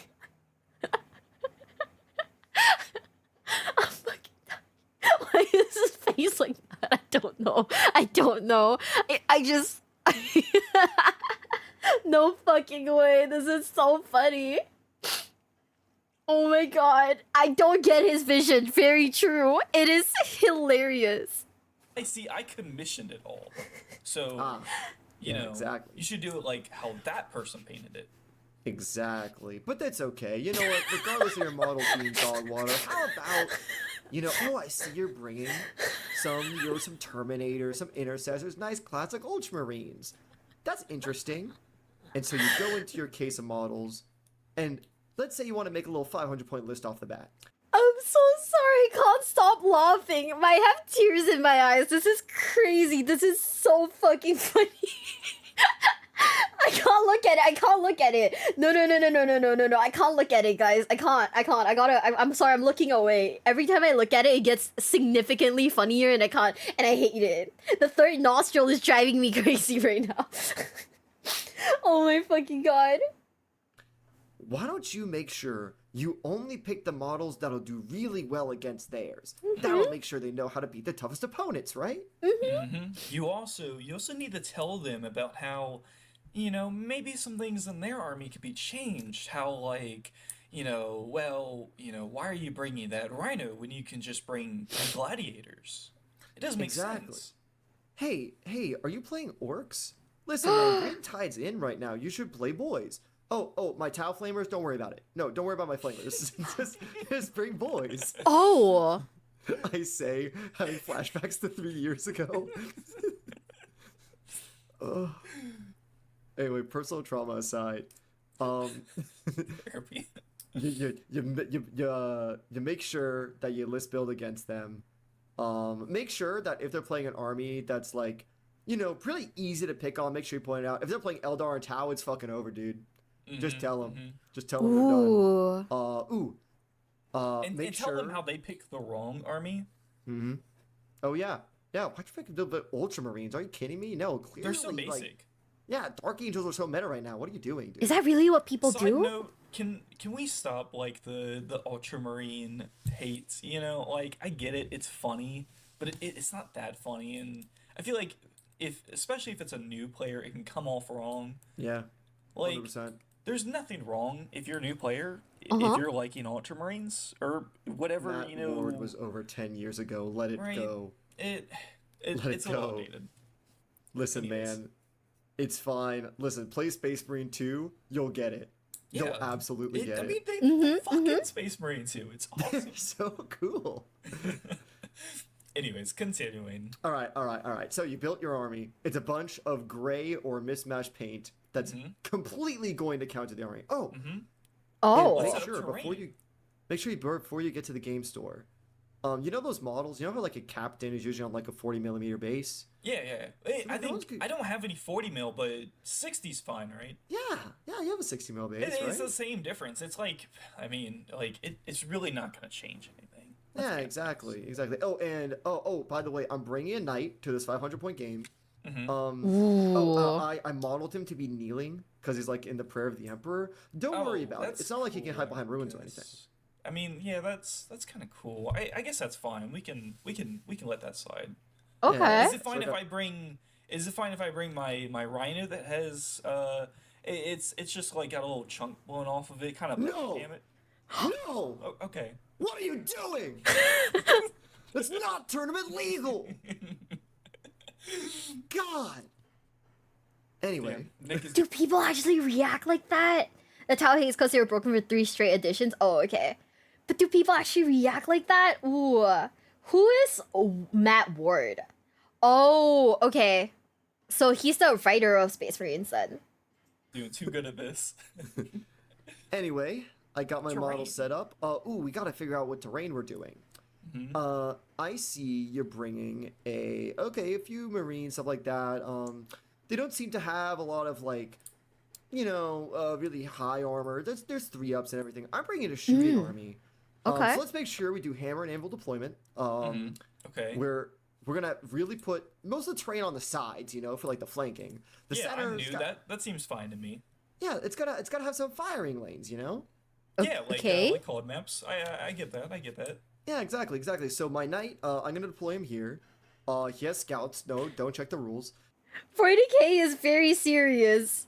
Also, don't check the rules is a crazy thing to say to someone that you're playing against.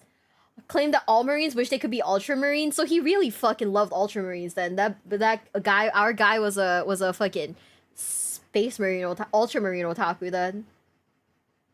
Ooh. And he should be able to see everything. Oh. Yeah. Okay. That's fine, I guess. Is it though? Now, the game goes on, you do attack defender, you do your leader rules and everything. Make sure when you're doing transports, if let's say your first rhino is going to have your captain in it, and your second rhino is just going to have some intercessors in it, if the time comes where you feel like you may have made a mistake, just say it was the other way around. It's fine, like they're basically the same. It really is. 10 intercessors is basically the same thing as 5 terminators. Exactly, exactly. And listen, they don't have to know that terminators can't fit in rhinos. Also, how I brought 500 points? I mean, that knight you brought is like a solid 400 something. Okay. And, your extra Nurglings are going to be a little bit extra. Maybe you're 550, but it's close enough, right? Yeah, I mean, sometimes you get those leftover points, it's just a little overhang. It's not really going to change anything. Yeah, it's really down to, how good a player is and what you got to play strategic and capture points. Exactly. I mean, what else are enhancements for? Exactly. Okay, wait, I have a question. So, when you play in a tournament, right? Like a locals or whatever, right? In Yu-Gi-Oh, you get tournament packs. What do you get stuff when you play in like a local Warhammer tournament? Also, one guy made a custom Battlesuit kit bash with a wing Gundam, had an opponent that tried to say he could shoot it because of the wings. That is kind of insane. I kind of want if you guys have any weird local stories of that guy, please drop them down in the comments of this video. Just because I want to read it because I am nosy as fuck and I want the tea. Tournament packs are a thing? Yeah. That's what I was thinking. Do you guys have tournament stuff that you guys get? Also, Phobia, I played Sword Soul at YCS. Do you have big giveaways? Oh, okay. You bring your army. So it's just an excuse to just, enjoy the day then. That's it. That's it, right? You just enjoy the day and have fun. I mean, I kind of fuck with that. I think that's great. I think being able to have fun's real nice. Right? But how big are tournaments? How long do they normally last? Paints and brushes sometimes? Ah, okay. We'll give away a commemorative model painted by the local wizard. That mixing his paint with shit for Nurgle's army? Excuse me, what? Somebody... Wait. My locals had us all shout, "Wow!" to determine who went first based on how loud we were. That sounds fun. That sounds really fun. Bonsa mentioned the mission pack is set beforehand. Your army is also scaled by points, so theoretically everyone's being this equal firepower. Okay, that sounds good. Three round 1-day tournaments can last around 9 hours? Oh. I'm imagining I have to go 1-1 and drop. I'm just gonna put it this way. I went to a YCS, I paid $25 to oversleep. And then I paid another $10 to take part in like a in a side event where I went 0-1 and dropped. It was great. Better lose your first game because the more fun games are the lower end. Really? Damn. I remember hearing some guy came with a World Waters helmet and kept LARPing. When he won, he went blood for the blood god. When someone asked him calm down, he went the nails are biting. What? That is crazy. Okay, there's contests for painting minis then. Okay, painting minis sounds fun. I mean, I do that. I know like some other card games like Grand Archive, they have like tournaments for like how cool your cards are. So if you pull like higher rarity stuff, you get the opportunity to win other higher rarity stuff, which is kind of insane. I have more MTG that guy stories than Warhammer ones. Okay, so if you guys are privy to like the other you know, like nerdy games and whatnot, right? Which would you say has the most like unhinged that guys? There was a guy in my locals that had a backpack full of deodorant, and he would just spray anyone he sensed was stinky. Some of the dudes got in the eye and didn't take it well. That just sounds like that trading card shop simulator. Honestly. Lunch break, so it's 3. Okay. Magic has the most unhinged stuff? Okay, now I'm curious. Now I wanna watch like videos on like that guy from Magic the Gathering. I love how everyone agrees it's Magic. Do you guys play Magic? Are we shitting on your card game? But part of that is because you can get real money by winning tournaments. We watched a video on like the worst cheaters in Magic the Gathering, and it was honestly a very entertaining watch because people are genuinely, the cheating in like Magic the Gathering was so unhinged. I was genuinely entertained, right? 40k filters out a lot of those guys because of the cost of armies. You know, that makes sense. That makes sense. There was a guy at a Warhammer table that straight up took out one of his opponent's minis and bit it. What is with people biting things out of anger? Cause like we watched like a YouTube video the other day about like some Yu-Gi-Oh guy who got pissed at his opponent's deck, took the guy's like boss card and bit a corner of it off before spitting it on the ground. What is with people and biting?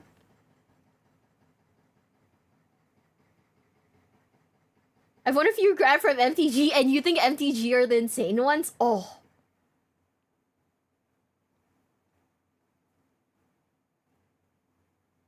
The chess cheating story? The one with the thing up the guy's bum? I had an intro game of MTG once. My teacher thrashed me without explaining anything. Never played again. Oh. You know, I genuinely feel like sometimes I want to be in my own bubble.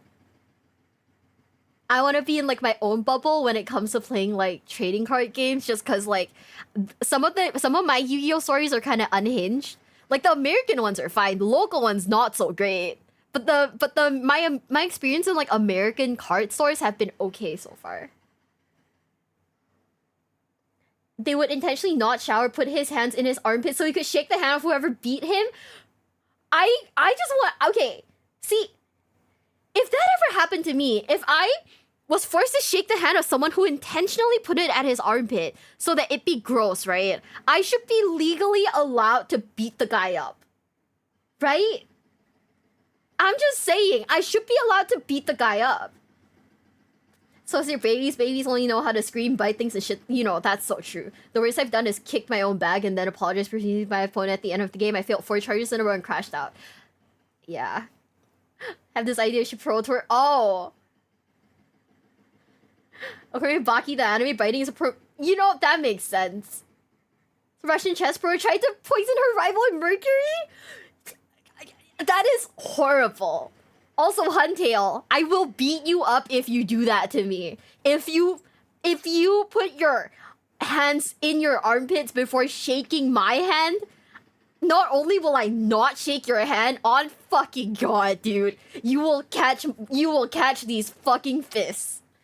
That is insane. That is unhinged behavior. How fucked up do you have to be to think, oh yeah, this is how I'm gonna hit my enemy. This is how I'm gonna hit my opponent with fucking poison damage, bro. You get more of the guy smell if you beat him up. Oh, you're right. Okay, what if I hit him with the steel chair though? Right? Climb up on the table and hit him with a steel chair.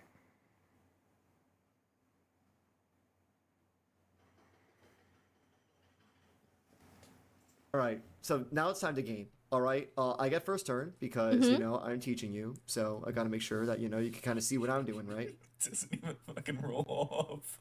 Yeah, no. You know, yeah, because your first game, you know, I'm gonna go so you can kind of see what I'm doing, right? Yeah, and I can explain it to you. Yeah, exactly. All right. So I got my dice tray. You'll see the walls are 2 inches tall. Don't worry about it. What? Okay, let's roll my advance roll. Oh, that one's cocked. Hold on. Oh, that one. Oh, that's not cocked. It's a 6. It's fine. Make sure to re-roll all cocked dice if they're ones. It's okay. So I'm gonna advance my stuff. This guy has an ability where all of his weapons have assault.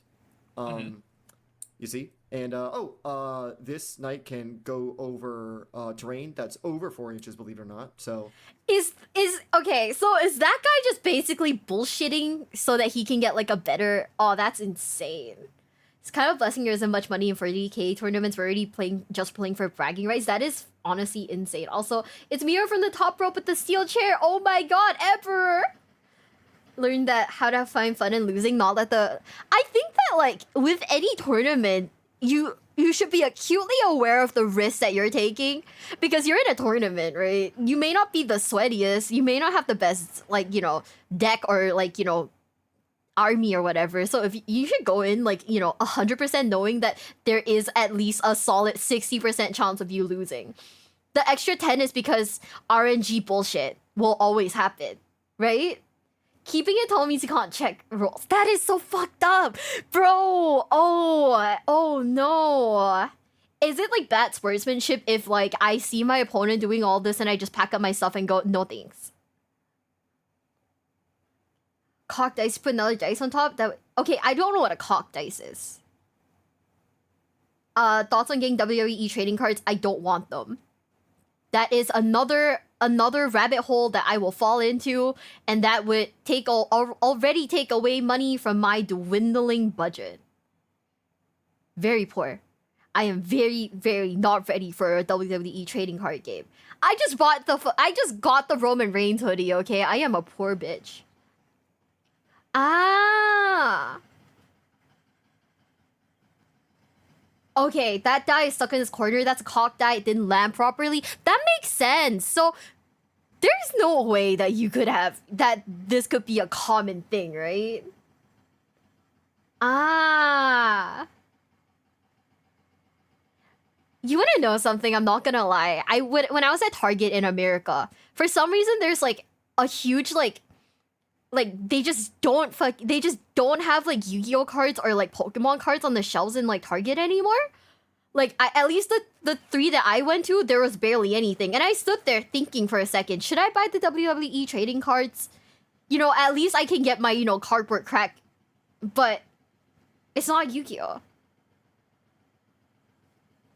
Have you ever looked at One Piece TCG? I have, and it is also very expensive. And it is very expensive. The children are feral.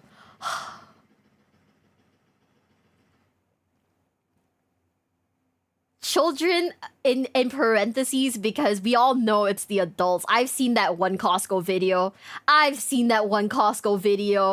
I know it's the adults. I went to like a ramen store in America and they were selling Pokemon cards, right? But they weren't just selling any Pokemon cards. They had a prismatic like ETB selling for like $280 and I was like, Jesus. I should have walked out, honestly. I don't know. There's just something about like businesses that scalp. Like I get that it's a thing, but also I don't want to support a business that has like scalpers. Right? I should have just walked out instead of eating there, but hey. The food was mid. Ever play Magic the Gathering? No. Because Magic the Gathering is very expensive in Singapore, and I am worried that if I even so much as look at Magic the Gathering, I'll be like, ooh, a new card game. So, you know, I'm just stuck in my little, like, Yu-Gi-Oh! Vanguard bubble. I am dipping a toe into the murky waters of Warhammer. But it's just a casual dip. Yeah, they had, like, they were randomly selling, like, like Pokemon cards at like a ramen store. It was just a little like ugh, you know, that they were scalpers. 40k minis, it's always cheaper on Amazon. Is it really? Oh, okay, sick. Which color do I play? Warhammer, I don't play any yet. I'm still like learning the lore. I'm still deciding if I want to pursue this as like a thing to play. But for right now, I think what I'm gonna do is I'm gonna buy like some of the minis and just paint them. And if I like painting them, then maybe I'll do something about it. But yeah. I know. No. I saw the Final Fantasy set and all I know is that my wallet will hate me.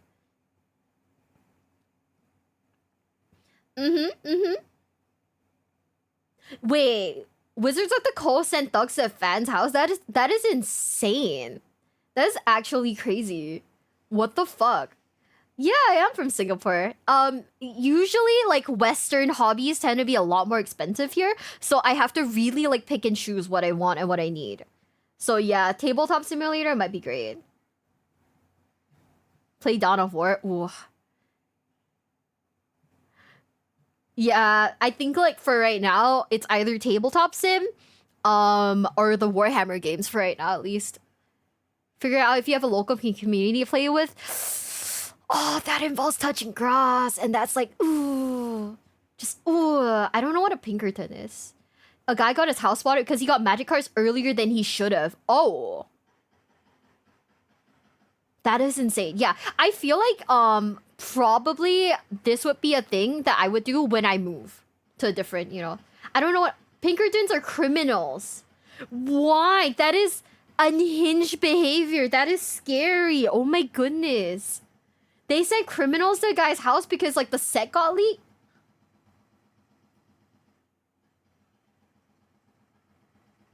That is... fucked up. That is insane. Dawn of War. I've heard of Dawn of War. I've heard of Dawn of War. It looked a little too complicated for me to even, like, get in. How uncommon... Exactly. Ah, okay, I have no idea. How much is Flesh and Blood in Singapore? Let me just look it up real quick. Flesh and Blood. TCG. If I look at it right now, oh, it is a very cheap, for a booster box, right? It is a very cheap $200.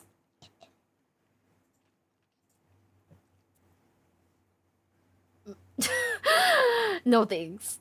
No thanks. We can't do it. That's good for Flesh and Blood. I don't want to spend $200 on a card game that I don't know if I like though. Ugh. Why would... Okay, a card game, like, a card game company hiring thugs is just crazy to me.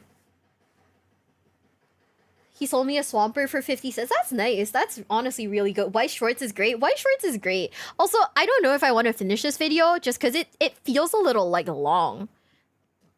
Do you think it gets any better? Still cheaper than MTG? At this point, I am just a Pokemon girly. I don't know, man. If I want to go cheap, I'm going Pokemon. But honestly, I love Yu-Gi-Oh. I don't know what to say. I love Yu-Gi-Oh. I'm just gonna go through here. This Rhino should be able to go through this ruins, right? Yeah. Okay. Yeah. Okay. There you go. So I moved. I got all my stuff done. Okay. Time to roll my attacks. Let's see. I'm gonna get. Didn't you advance some stuff? Doesn't don't you?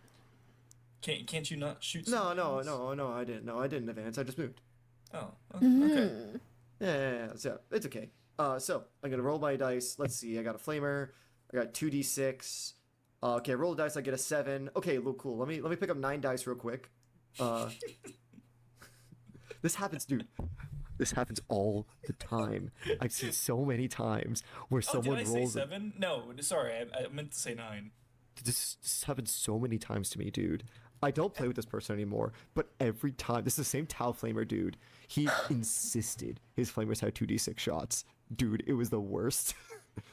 I mean, wait, what? The other thing too is, like, especially going up against like new players, if you're just rolling super fast, they can't track that. It's and it really it's just a matter down the skill. You're hot roller. You got to keep it moving. Yeah, exactly, man. I mean, listen, man, this is a 500 point game. Part of the strategy. Exactly. And so let's get this done. All right, I'm blasting through these. I'm making sure that I'm using every single strat and ability I can. Went through the save. Oh, yeah. They're all mortal wounds. Here you go. Yeah, I got dead wounds, but it's okay. You can't do saves. Sorry. It's okay. Oh, look. Oh, you have an invul save? Yeah. Use your invul save. Oh, you made them all? What the fuck? Why do you have an invul save? This is so OP. This is rigged. James Workshop, dude. I can't believe this. Damn. This is such a shit game. Everything in this game is unbalanced. So he's cheating them by saying he has double the fire rate. Okay. Oh man, that is insane. I am like, I do like the Warhammer fantasy. We just needed something to like, get past because we watched two videos on why the Imperium on like the Imperium's like 10 worst jobs, and it got mega depressing. It got omega depressing. We were just kind of sat here like, oh no for like an hour. If you don't understand rules, don't allow more rolls until you do. Yeah, that would honestly be like, you know what? I'm curious. Let me see. Warhammer 40k cheaters cheating. I'm kind of curious. Are there there's a cheating scandal?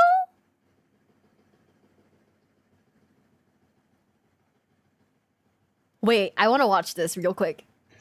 Yeah, this is Warhammer 40k LVO salty moments. Wait. No, they're doing their job. It's okay. Okay. What's their job? Just screen. And die. If I go second. Wait, what are they doing? We're in here. You're checking 18, right? That. Yeah, so just... No, from him. If you just tell me that's what your intention is. Yeah. Let's just make sure I did it right. Okay. I'm not going to play that game of, oh, hey, you screwed up and you missed half an inch. Okay, as long as I'm telling you. Yeah, as long as you tell me and it's like, all right, vaguely all right. 9. Should be good there. You've been playing this game for how long? A couple years. Right, so me too. So, over here.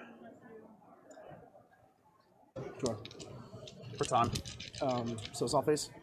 Assault phase. They can't charge any. Okay, what was bad about that? They're measuring the range. Okay. So, this was just a guy being salty? Is that it? Like, the salty one was the guy who was like, oh, why'd you do that? Is that it? But people don't care? Or it's just like really like pedantic and like no one really bothers about stuff like that? Huh. But okay, so it is like okay, it's just a little much. That's it. Okay. Anything advanced? You can use a strat. When do I have to use it? When you advance. Oh. I don't want to get you like that, but you got Alex on that. Oh my god. Okay. Sorry. Okay, I didn't say it ever, so. No, didn't say it. Didn't take the game points down. I mean, I don't like winning like this at all, but. Yeah, well. We talked about it. We all said we knew what I was doing. Yeah. So it's like, I'm sure you measured it for me. When you didn't move. No, it was different. He just forgot to move. I'm not gonna let you do this. What? Oh. So it's hard to eyeball that. But I think he's like there. Okay. So 9. And 9 is too close to this guy, so he actually. Yeah, you put him where he has to be. That's fine. Okay. I have enough multi-charge. Yeah. Yep. So Oh, this was the end of the movement phase. Dropping the guys in. Ah, for fuck's sake. So was he cheating? Or was it like unintentional? Sorry, man, I gotta hold you to it. Yeah, good game. We're good. Okay. Yeah. Wait. Okay, someone TLDR this for me. Someone got caught cheating in the Grand Tournament a few years back. Fan got grief for it because he gave that cheat his intro game years before. Really? Nerd drama is so interesting because I feel like nerdy drama is so interesting because nerdy hobbies, right? Especially they have people who don't know how to control their emotions very well, and it just becomes so weird and so pedantic and so like unhinged.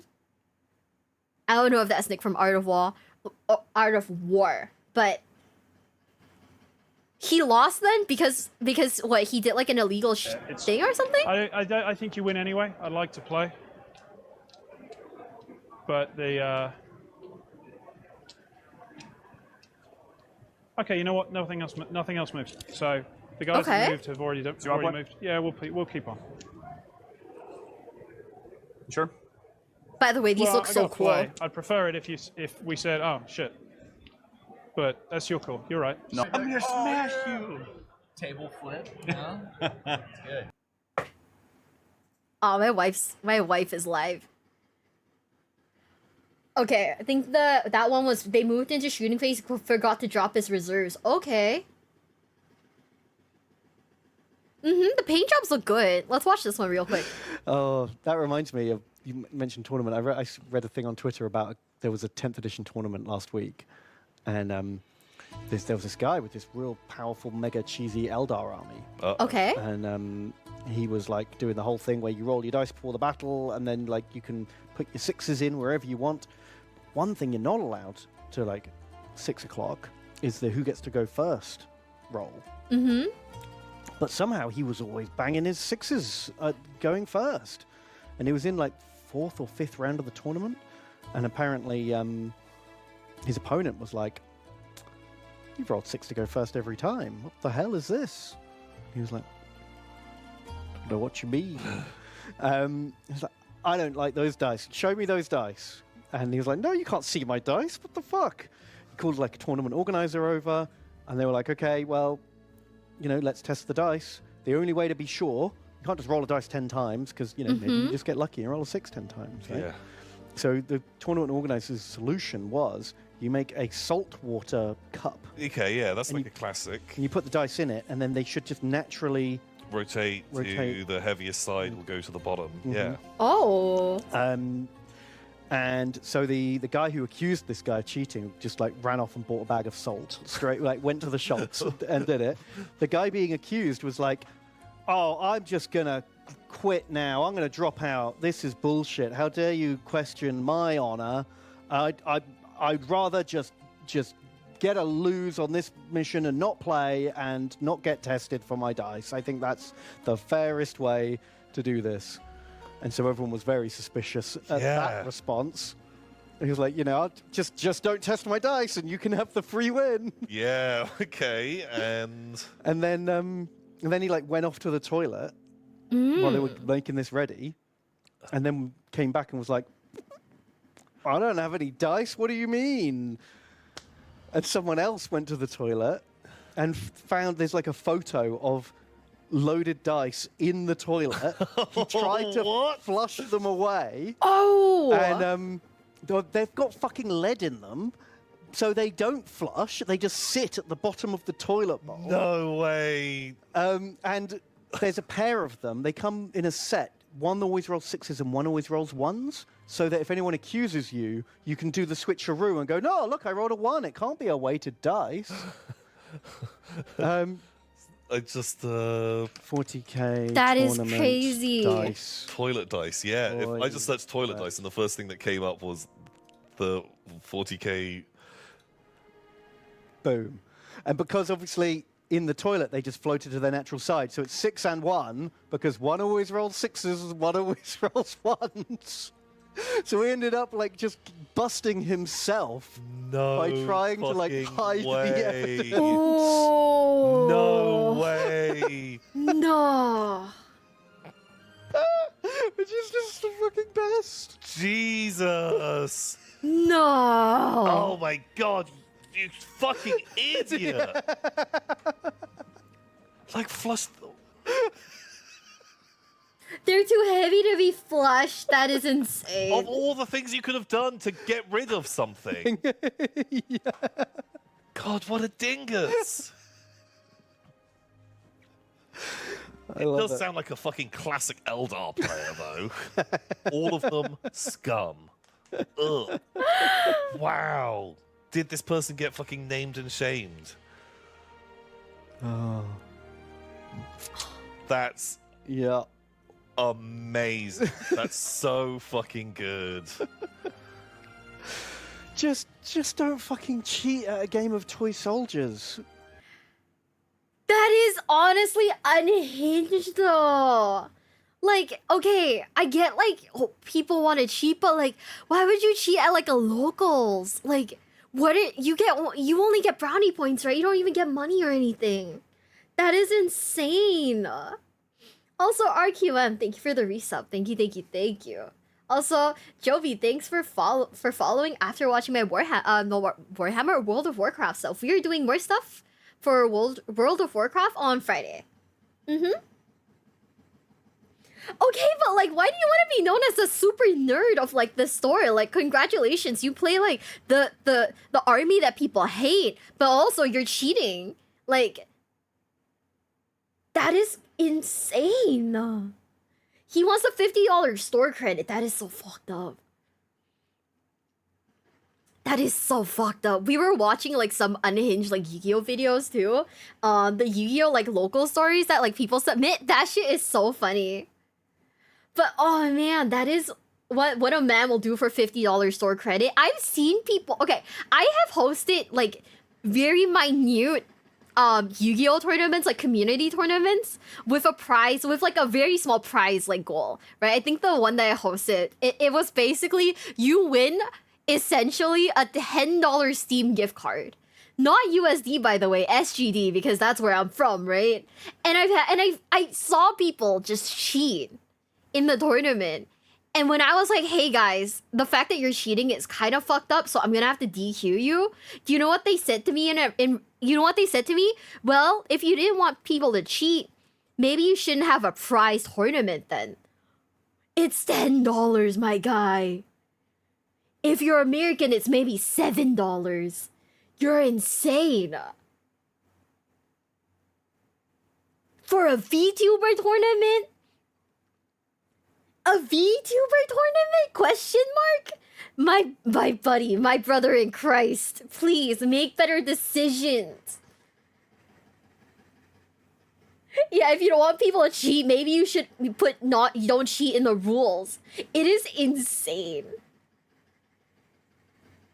I don't get how people, cheat. Like, it's like, okay, poker tournaments where the prize is essentially like millions of dollars and you cheat. I guess I get it. But congratulations, for $10 whole, you have thrown away your reputation and you're now getting banned from the stream. You know? I hope it was worth it. Like, maybe you could get like one of those like shitty like NSFW games on Steam with like $10 whole, or you could get like fucking, I don't know, what's like a good game that's like less than $10.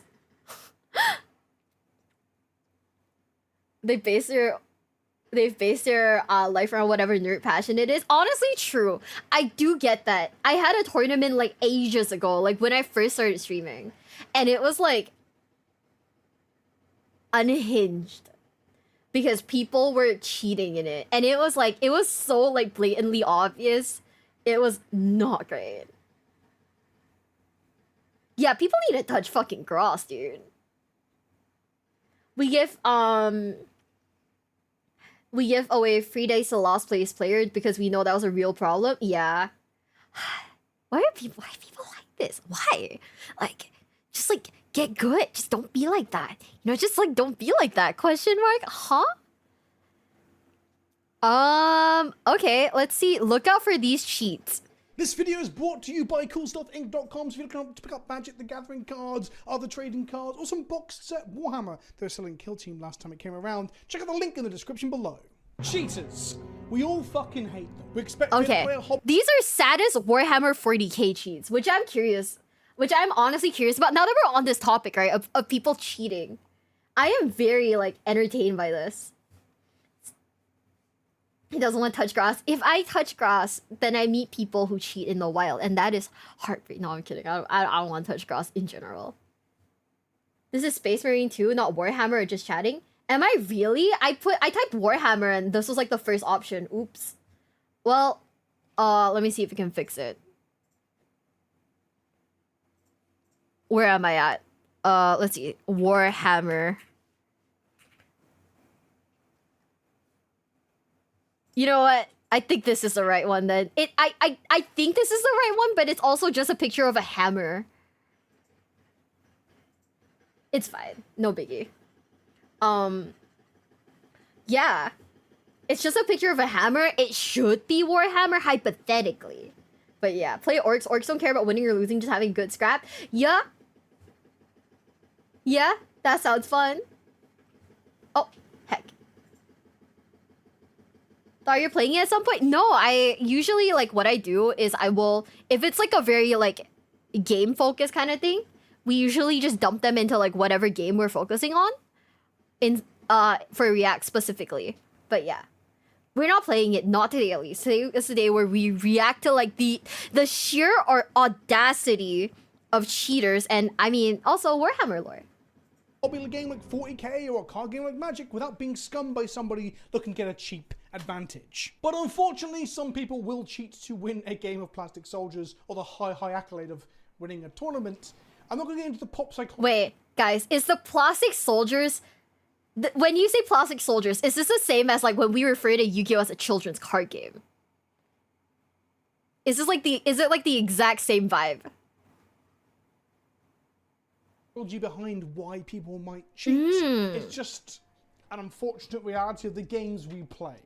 It is objective fact that there are cheaters out there. I don't think cheating is as rampant as some claim. There are some pretty shitty content creators out there and bitter people on Facebook groups who claim all high levels of Warhammer or Magic or whatever is filled with cheaters. This is clickbait sensationalism. This is complete bollocks. This is people being bitter that they're not very good, so they claim that everyone who is good is cheating. I don't believe it's as rampant as people make out. However, undeniably, people do cheat. With so many moving parts in Warhammer 40k, it is inevitable that someone might be able to obfuscate the details, or hide some dice, or knock some models, and get an unfair advantage. In this video, that makes sense. Warhammer Wednesday, I'm going to talk about the cheats that I'm aware of, some of the examples that I've heard of in recent time, or that are out there on the internet if you're looking for the clips, and I'm going to talk about how to spot them and avoid them going forward. I'm saying that I'm not going to name and shame the majority of these. Some of these are anecdotes that I have had physically in adding a new video to Warhammer, by the way. Cheap, but it very much look like one. Other ones are second-hand anecdotes. A couple of them are more infamous, and I might mention the names there. But the main reason I'm not going to do is I'm not looking to witch hunt. Some of these players have come back to the game to improve and grow as a person. Would you let the guy who did the whole loaded dice thing, would you let him back into your locals? Genuine question. Do you think that he could be forgiven? Could he have what is it? A reformed arc, like Tyler 1. Very cool you organize your reacts like that. Yeah, it makes sense. That way I can, like, look at what I've already reacted to before and what I haven't. No? Right? He has to use plain black and white dice. You have to, like, someone has to, like, lift that shit. You gotta prep, like, a glass of, like, salt water every time. Apparently. I want this to be more about enjoying the hobby and playing the game and avoiding people like this. But I don't want it to be about a big circle jerk about a couple of people that we should all be fucking harassing. That's not what I'm looking for. Yeah, don't harass people. Discuss in the comments, go off and Google it. Look no matter how Reddit. fucked up they are. Some of these things are going to be very obvious who I'm talking about, but I'm not looking to name and shame. With all of that out of the way, let's get into some examples of how you can cheat in Warhammer 40k and what you should look out to try and avoid this happening to you, whether this be at a local game store or a big tournament. Again, neither of those are exempt from this, and neither of these they happen more or less. There are just some people floating around who are those kind of people that would cheat in these kind of situations. Let's start with hidden dice. Oh, is this the guy? An anecdotal example of a very specific cheat. I'm going to expand it into the wider area of hiding your dice. I'm not planning on collecting just yet. What I want to do is I want to buy like some of the starter models, because I know there's like a starter like model kit, right? So I want to buy like one of the starter models and then paint it. And then if I get like the brainworms from like painting it, maybe I will collect. But also I probably won't do too much as of yet. I intend to move soon, so it makes no sense to buy like a ton of models right now before I move, and then have to like risk like moving all of that shit to like a different country. That would be a lot of work. That would be way too much work. I'm just here to vibe, bro. From your opponent, but this is something that happened at either the last Bath or Bristol GT. For example, I can't remember the anecdote that I was told, but the person who told it to me, I trust them. A player was placing a singular die, one dice on a 6, in a central piece of terrain. So then when it came to either rolling for first turn, we need to roll highest as you possible, so a 6 is good, okay, or rolling for your first big charge in your first turn, you roll your dice, and you roll them so they go behind a piece of terrain, and you say, whoopsie, my dice went behind the terrain. Then you reach in and you slide it out, because in Warhammer you've got to make sure people don't think you're cheating, right? You slide it out, but you don't reach the dice where you've rolled a 1 or a 2. You slide in and grab the planted 6. This allows you to get first turn if you're playing like an Alpha Strike People really do that? Or it allows you to make that first clutch 9 or 10-inch charge more favourably or more likely. And yeah, you can see why that might be good, for example, right? Getting into a charge that you probably wouldn't have made without cheating, or getting first turn and shooting half your opponent's stuff off the table. Hell, you can even deploy more aggressively, because the chances of you not getting first turn are much lower when you're a fucking cheater. It is a that is insane insane thing to do, as most, if not all, of the cheats on this list are. But it's also kind of brave in a way, because this is one of those ones that can be spotted quite easily by someone else around you. It can be spotted by your opponent if they're incredibly vigilant. How do you avoid this? Where you ask to roll out on the open, you roll in a dice tray, or if it rolls into a building, you ask them to re-roll it. Those sorts of things. Yeah, I feel like asking them to re-roll it, and if it ends up behind the terrain again, that's sus. But ooh, the fact that people do that is crazy to me. What the hell? It's actually better to go second these days. Oh, she's okay.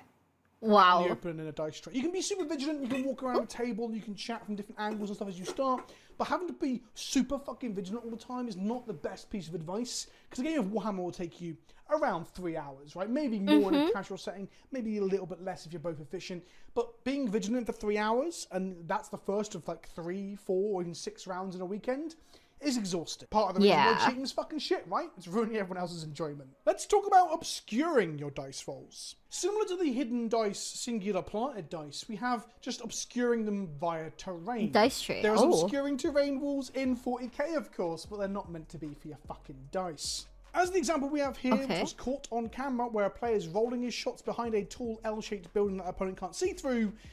Yeah, but the camera above can. Either the player in question somehow forgot they were on stream, or they cheat so regularly that it's just second nature to them, like a reflex, or they're fucking stupid. Which one is it? It doesn't matter to this point. They were firing some guns from a Plague Burst crawler. They are plague weapons. So they roll the dice, and any rolls of 1 in the wounding roll can be re-rolled with Plague Weapon. What they were doing was saying Plague Weapon and picking up a 4 to re-roll it to try and get the 5 that they needed. The person committing this cheat was incredibly high profile, one of the best players in the world, so their opponent just trusted that they were doing the Plague Weapon stuff. Wait, really? A pro got caught cheating? That is fucked up. Oh, I have a 30 by 30 centimeter box I bring with me for rolling these days. Oh, wow. Wow. That's that cheating? So he was just branded as a cheater then. Like, there's like no coming back from this shit. You're just a cheater, huh? Wow. Behind that building correctly. However, it was spotted on camera, along with a few other suspect things that got them a year-long disqualification from the ITC. So they got caught, thank fuck, but is a year long really enough to make someone repentant enough that they won't come and do this again on fucking camera? How to avoid again? Ask people to roll out in flat spaces on the mat, or use a dice box or dice tray.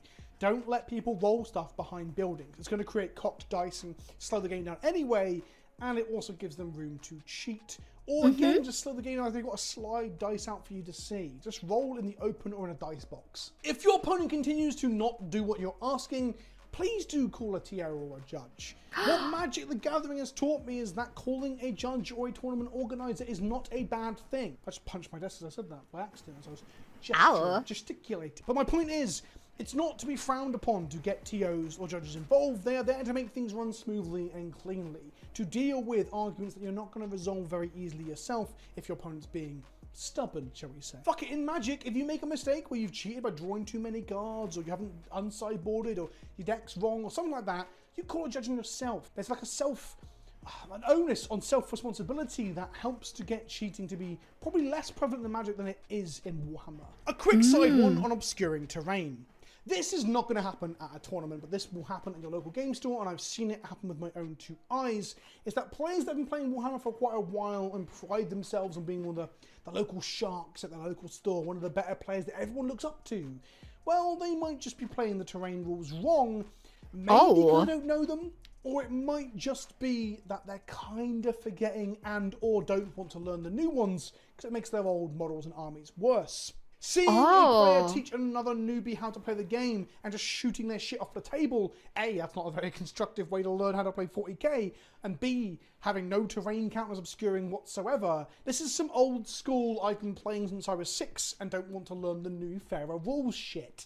Again, not happening at a tournament, but keep an eye out for this in your local store, and perhaps, as I have done, politely interject and try and teach people about obscuring terrain, so people who are playing melee armies aren't completely fucked by someone bringing 3 fucking repulsors to an event. On top of rules mistakes, let's talk about rule blunders. This is one of the harder ones to catch, and probably one of the genuine mistakes that happens that might appear to be cheating if there's a pattern, but it might just be genuine mistakes. Something I do want to add at this point in the video is that you can't play a game of Warhammer 40k without making a fucking mistake. The game is needlessly complex. There are that feels like supplements and Warzone books and white dwarves and FAQs. The game is bloated. I don't think the game is bad, but I think it is a bit too bloated. And that will often lead to these problems, where people won't know what the fuck's going on, or they'll miss a rule, misinterpret a rule, or misunderstand how a rule has been changed. It can happen. Is that common? Like, not understanding the rules enough to not catch like someone cheating? Is that like a really is that like a thing that's like fairly common? It feels like it would be, honestly. I don't know. From what I've been watching so far, I think that it is fairly difficult to follow. Extremely common. The rules change. Yeah, it's common in so many different games. So it's like, ooh. Cost money unless you digital copy, you won't be super up to date on the rules. Oh, they cost money? What? Really?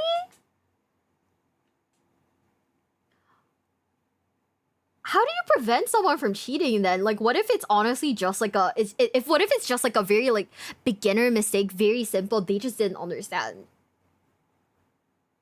You gotta buy new books to get the new rules? I'm sorry, the more I hear about like the more I hear about Warhammer, right? The more I'm like, wow, this is an expensive ass game. They also errata things. Wait, they errata stuff?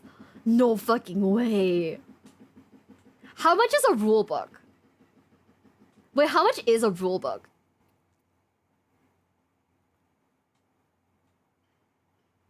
Too much? Like, give me like a ballpark figure. Oh, I thought it was like 100 or something. $50 to $60 is still crazy though. That's like a nice meal at like a, I don't know, it's like a nice meal at like a restaurant, dude. What the fuck? And then it's like out of date 2 months later? Bro. That is painful. Yeah, that's 100. Oh, that is 100 Singapore dollars.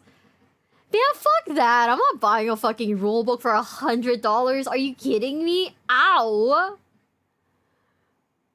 Just think of how many, like, fucking, I don't know, how many fucking cheeseburgers I can buy with, like, $100. That is crazy. Yeah, no, shout out to, like, Wikipedia.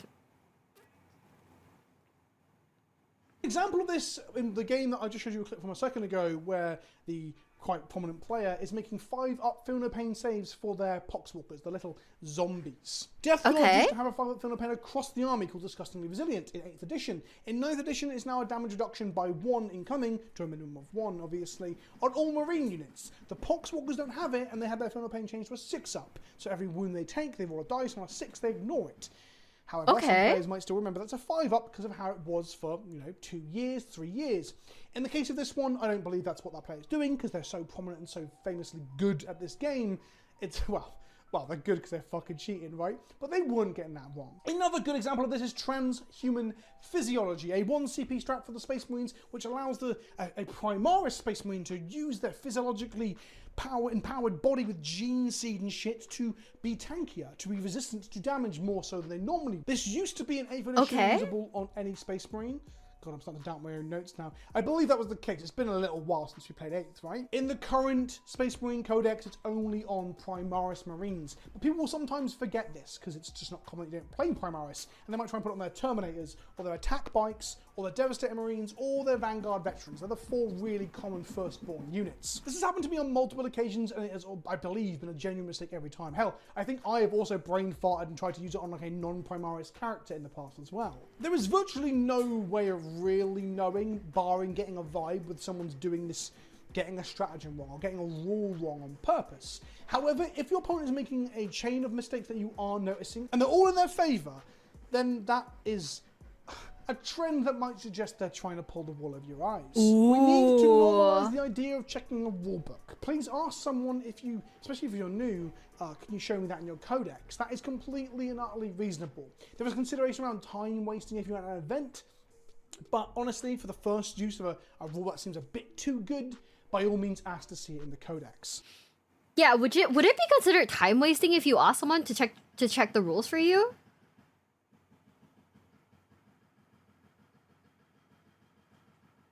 It was bad in the... Honestly, I feel like the rules should be free because, like, as a new player, if you told me I needed to check the rules and, like... And I'd have to pay, like, $50 to check the rules, I'd be like, yeah, no thanks. No, because then it's a judge call?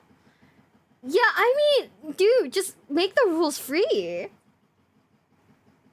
Checking your rules is encouraged at tournaments? Yeah, that makes sense. Because, like, if someone actually were to be like, wow, you're wasting time, I'd be like, man, I don't know what I'm playing. Just, like, let me do it. That for every rule, if you ask once in a while isn't bad. You know what? Yeah. Yeah, I feel like people would be, like, a little, like, pedantic about it, though. Ooh.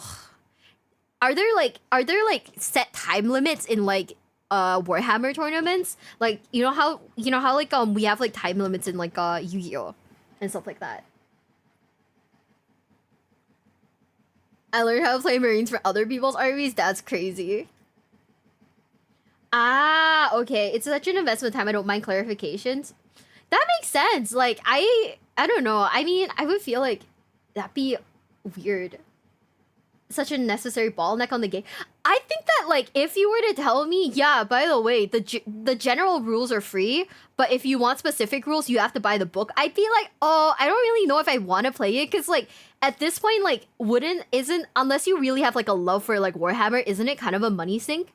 Because, like, you have to buy the models, buy the glue for it, buy the paint for it, spend time painting it, and then also spend another extra $50 on, like, a rule book. I'd be like, this is a lot.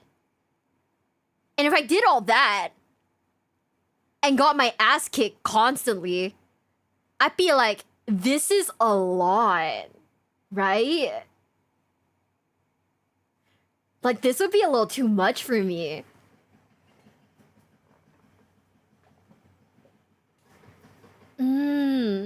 Right? I don't know. Maybe I'm just being like, maybe I don't know. Maybe I'm being like cheap about it, but it feels like a lot though. Think of the content. I don't know if I'm willing to spend that much for content.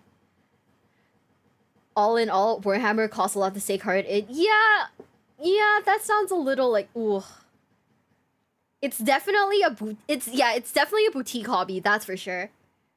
Okay, but like the content, I know you're saying the content though, but like, let's be for reals. I'm not big enough to make my money back off of Warhammer. I'm not big enough to make my money back from Warhammer yet. So I'm just a filthy basic casual who looks at it from the side. Maybe I'll buy like 1 or 2 of the little guys, paint it on stream for you, okay? I'll make you happy. I'll paint that shit for you. If you wind up liking Warhammer, it's not a bad money time game at all. If you're the person who changes, yeah, no, I honestly, if I were to play Warhammer, I want to buy like I'd buy like either I'd buy the Imperial Fist, or maybe like the orcs. You know, actually no, maybe not the orcs. The orcs are horde. They're a horde army. I don't really want to spend that much money. Also, I don't want to have like that many of those like little guys running around. What if I break one? I'm gonna cry. Yeah. I mean, I'd probably get, like, the Imperial Fist, but also everyone says don't paint them yellow because yellow is, like, a hard color to paint. And I don't really know what that means because I never evolved out of, like, you know, primary school painting classes. Why the Fisters? I think they're funny. I like the fact that they stopped they stopped the war basically through the power of construction. I think that's fucking brilliant. You just super glue it? Why VTubers in the past? I don't know. I mean, I like Warhammer because of the game itself. I think the game is cool. So that's why I'm into it. You know? Just get a gray color and paint it yellow. You know what they taught me in school? You want something to appear brighter, you paint it white and then paint yellow on top of it. Oh, I have no idea how to paint shit then. Fuck it. Like I said, honestly, if I were to start out, I'm just gonna buy a figure that I like any of the minis with like good vibes, and I'll paint it pink. Yeah, Space Marine 2 is such a fun game that like normies like me kind of got into it. Yeah. We'll just do like a little pink, you know? But like I said, I mean, I like the Imperial Fist. I think they're good vibes. I think the fact that they can stop wars through the power of construction is really funny. Yeah. Honestly, yeah. It's a light color of thin pigment, but paints are a lot better now, so yellow is easier than before. Okay, that makes sense. Yeah, I think that like the appeal of Warhammer really came from Space Marines too, just because the game itself is fun. Imperial Fist. Oh, their dad kind of lost their hit. No, not the trauma. I just think they're a vibe. If someone acts shitty and don't want to show you it in their book, that'd be alarm bells for me, and it's quite unsportsmanlike. Ooh. Don't feel afraid to ask someone to see a rule if you're like, fuck, that seems too good. Because sometimes it is too good, because people get things wrong, and sometimes it's on purpose. Oh. Weighted dice. Probably the most famous of cheats for any dice game, right? And I think it's fucking rare in Warhammer. There is an element of... Let's go! And now post a pandemic, not the pandemic's over, but in the world we live in after it, where people will share dice at a table. If you're trying to play fast and you make a lot of hits and wound rolls, you might want to pick up the opponent's dice to make the save rolls, which makes dice that are weighted, and by weighted dice I mean dice that always roll high, for example, not necessarily an advantage because your opponent's going to make their saves as well. However, there is an anecdote from a GT last year where someone had brought one singular weighted dice to an event. Okay. And they only used it to roll for first turn, so they would often get first turn and be able to kill them with their Alpha Strike list, whether that be, you know, Iron Hand shooting with drop pods, or Speed Wild back when it was busted a ship with all the out of line of sight shooting and that sort of stuff. They were caught supposedly when an opponent picked up their die to roll, you know, their roll for first turn, and they matched. And then they matched again. And then the opponent was like, this dice doesn't feel right. And they called a TO, and they rolled it multiple times, getting the same or similar result. And that person was found to have one singular weighted die. They used for first turn, then they'd pocket or hide or not use for the rest of the game as to not get spotted. That person was DQ'd, but again, anecdotal, second-hand information, not naming and shaming. I do think it took some fucking balls to call a TO over and go, do you think this dice is weighted? But I'm here for it. More power to that person. Movement phase. This is the other one that might just be new players fucking it up.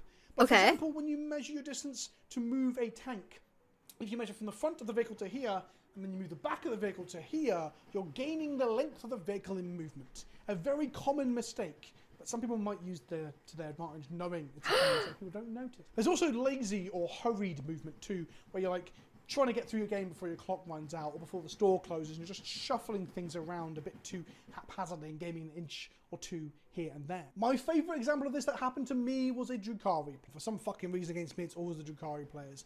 I'd shot one of their boats and blown it up, and a succubus and 7 witches fell out the other side. And they put them out of range of my Sagittarium, so my Sagittarium had nothing to shoot for turn. We roll around to their turn, where they roll and advance for the succubus, and they get a 6. So the succubus moves 6 plus 7, 13 inch. The witches roll a 3, which gives them 7 plus 3 is 10 inches. A 3-inch gap.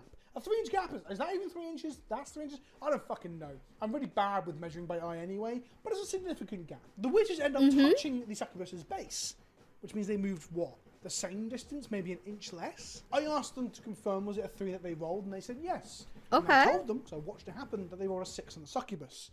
To which they said, I think so.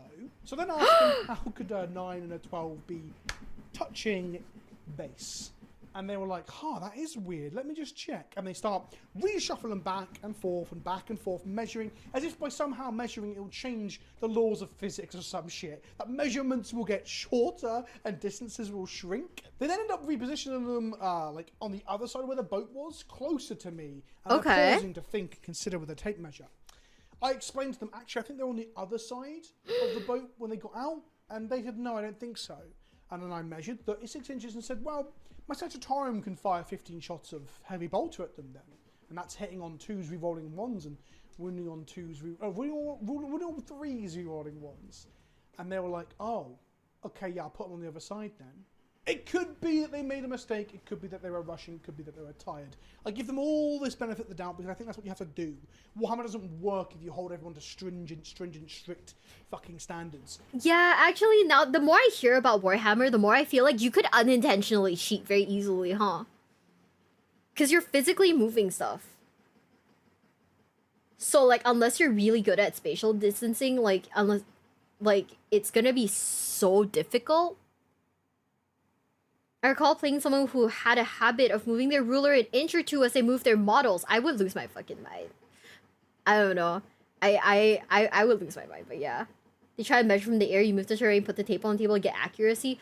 That makes sense. Also, Hero, thank you so much for the resub. Thank you. Let me see what Infernal Paladin said. Infernal Paladin said yellow. Let me see. I'm sorry, bestie. The shit's not popping up for me. Instead, I'm just getting shaman cries. Yellow and clear primers exist. Add color for cust. Oh! So you guys prime that? Okay. You know what? I definitely have to watch like a video tutorial on how to paint stuff then, because I don't think we're doing it. Should not be a problem for anyone? Terrain gets moved, walls get bumped, people measure from above because it can't fit on a flat table. Lots of way to make mistakes. It sounds kind of like confusing. Also, Infernal Paladin, thank you for the $2 super chat. Thank you. Yeah, I might just watch like some painting videos because like learning about the paints is also low-key a little confusing. Because I didn't know that there were so many aspects to paint, right? We'll have to give you a little bit of leeway because the game is bloated and confusing and takes a while to play, even if it's fun. But I will never forget the fucking 13 and 9 being the same distance and then the boat bit afterwards. Woof. But don't worry, the Sagittarium are ever watchful for a little cheat. On the topic of movement, there was an infamous example of a top-level pro who got banned for a year, I think. From certain events, not all events. It is kind of messy. Where they, on camera, nudged a tank by banging a water bottle into the back of it when their opponent wasn't looking. But it got seen on camera.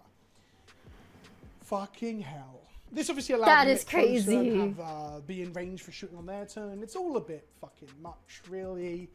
Come the fuck on. Be a bit more honest with yourself and other human beings, for the love of fuck. That person then went on to win a GT this year in England. Not the best look for competitive 40k. Slow play. A player okay, so slow play is a thing then.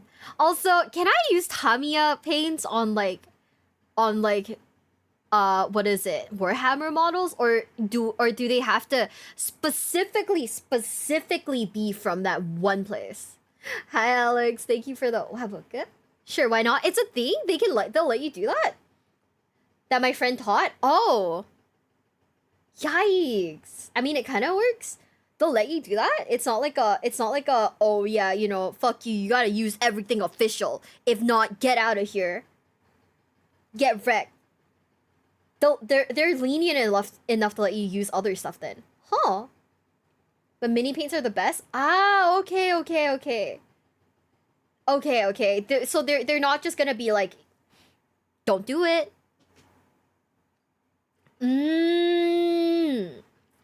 Okay, that makes sense. Because I was thinking about like what would be accessible for me. Like, I don't know if the American stuff is super accessible. I don't think people would care enough to... Okay. Yeah, you know what? People probably wouldn't, right? Taking a shitload of fucking time so the game doesn't get to its natural conclusion at turn 5. Okay. Meaning you only play 3 turns. Meaning if they've got like an advantage in the early game, that they can run away with that, and you can't possibly squat past that, right?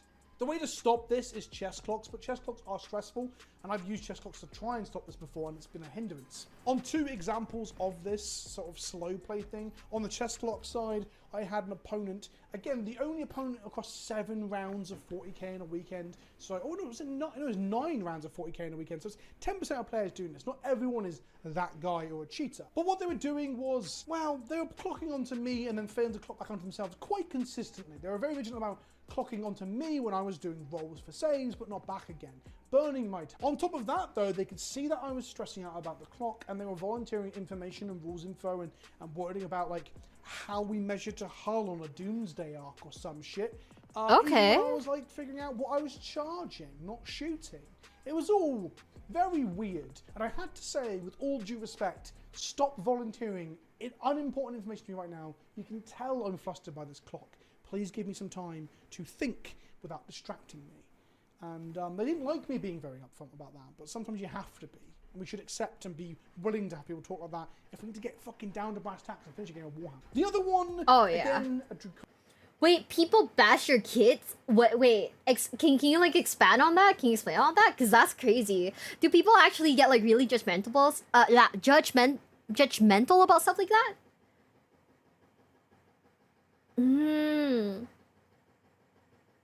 Army painters, speed paints are cheaper than, but almost as good. Ooh. Yeah, hopefully I can find like some good stuff in Asia. But I can't believe that people actually bash your stuff. Oh, okay. Kid bashing is using parts from different kids to make your own custom model. That sounds cute. Okay. Wait, is it like when someone brought up that someone that they know used like Gundam wings on like a Warhammer thing? Ooh. Great for content? Oh man, I so want to do that. I so want to do that. Wait, that'd be so fun. Oh my god, that'd be so fun. Kari player, where we got to turn 3, they were playing very fucking slow, and we weren't using a chess clock because it's quite a casual event. And we didn't have time to finish our 4th turn. We just started turn 4 and we couldn't finish. And it was very obvious, I think there was like 2 points in it, that I was going to get ahead on primary because I had killed most of their stuff, and I was going to win if we pointed it out to turn 5. And they said there's just no way we can look into the future. There's too many variables at this stage. What? Okay, cool. I was tired and wanting to be casual, so I said to them, look, I'm not going to argue with you. I just think what you're doing is not very sportsmanlike. Also, what made it worse was that earlier in that game, they had fucked up their sequencing, but they killed a thing they had to keep alive to fire a grenade at it to trigger this thing where all Drukhari can charge it, advance and charge a turn earlier on turn 1. They fucked it up. They just killed the thing that was in range of the grenade and fucked it up. And when they realised, they asked politely if they could go back and not kill the thing they did. And if we were playing for keeps, I wouldn't have done it, but it was a casual thing, so I let them. I let them do a huge takesy-backsies. And then they fucked me on score later. Again, though, 6 games of Warhammer that weekend. One of the opponents was a dickhead, 5 weren't. It's the minority, not the majority. And then one of the most egregious examples of cheating is the army. But it's a lot of what, yeah. I actually think, I don't know if I'll actually play the game, because at this point right now, it seems very complicated, And I think like as a because you know I'm a filthy casual, right? I think like the thought of like painting and building it excites me a little more than actually like physically playing this thing. I don't know. A barrage of information sucks is always I feel like if someone were to like intimidate me by telling me tons of stuff while I'm like learning, I'd be like, ooh. If you build and pay and never play, then you have fun. That's great. You have fun. Just build Legos easy. Why are Legos so expensive nowadays? Honestly, I feel like Legos have gone up in price, and like they're really expensive. And I'm just here to vibe, bro.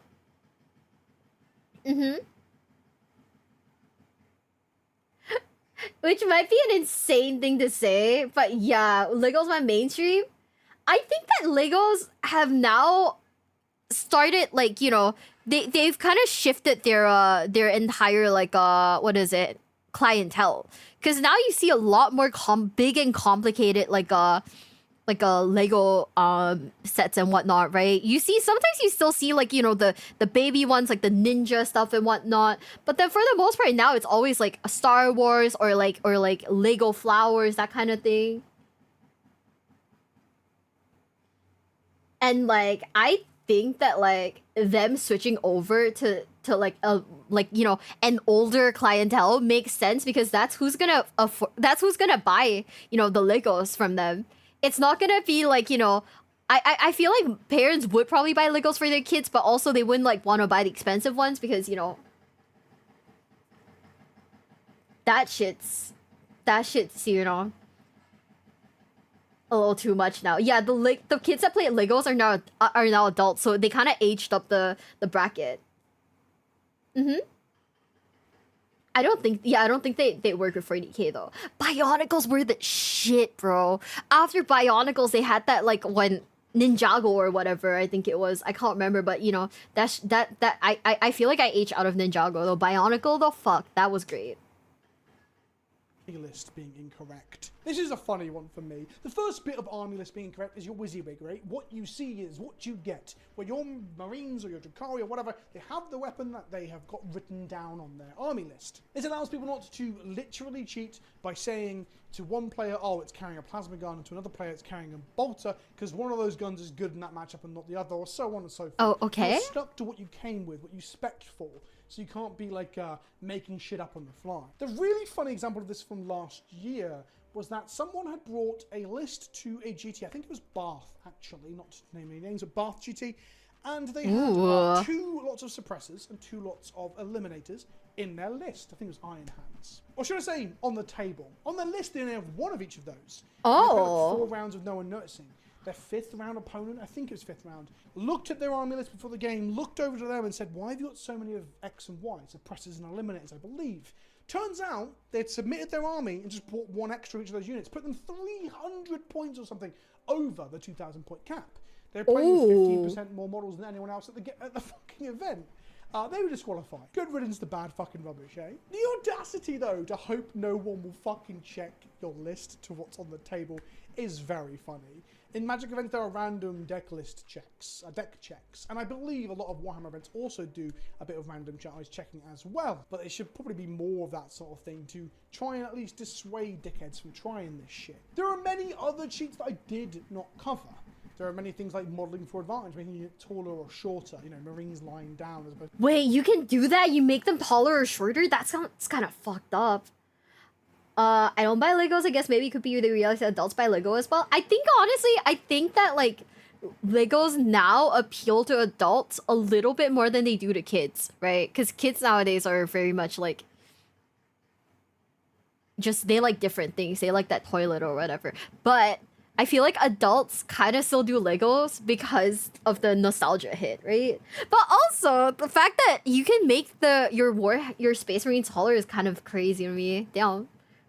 So standing up and all that shit. But I could probably go on all day with these minor cheats. I think I covered some of the big ones with some interesting anecdotes that I thought were interesting. Please tell me in the comment section below if I missed something. If there's an obvious example of cheating that I did not hit. I don't need to hear whether you agree or disagree with cheating, because cheating is fucking bollocks and people should be DQ'd and banned from games for cheating.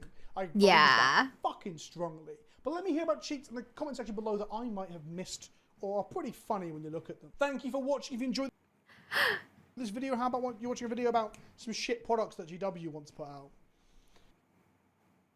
Okay, never mind. The hour girls say I must sleep. Yeah, I feel that. I might just end the stream here because I too am tired. How long have we been streaming for? What is the hour on the clock? Nearly 8 hours. Fuck.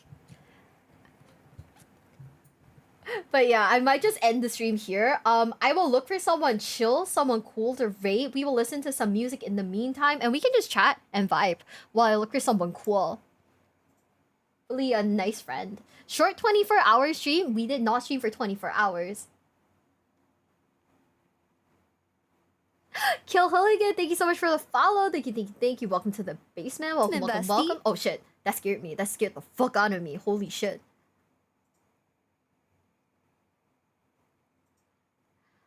16. We're not streaming for another 16 hours. I too would like to eventually touch grass, gents. Let's see, who is cool? You know what? We will raid Nova.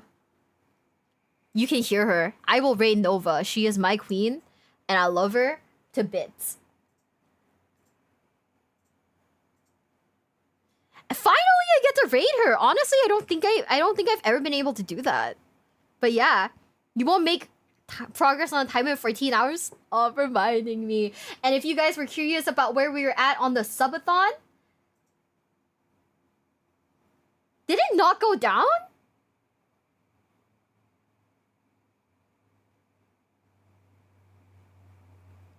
Okay.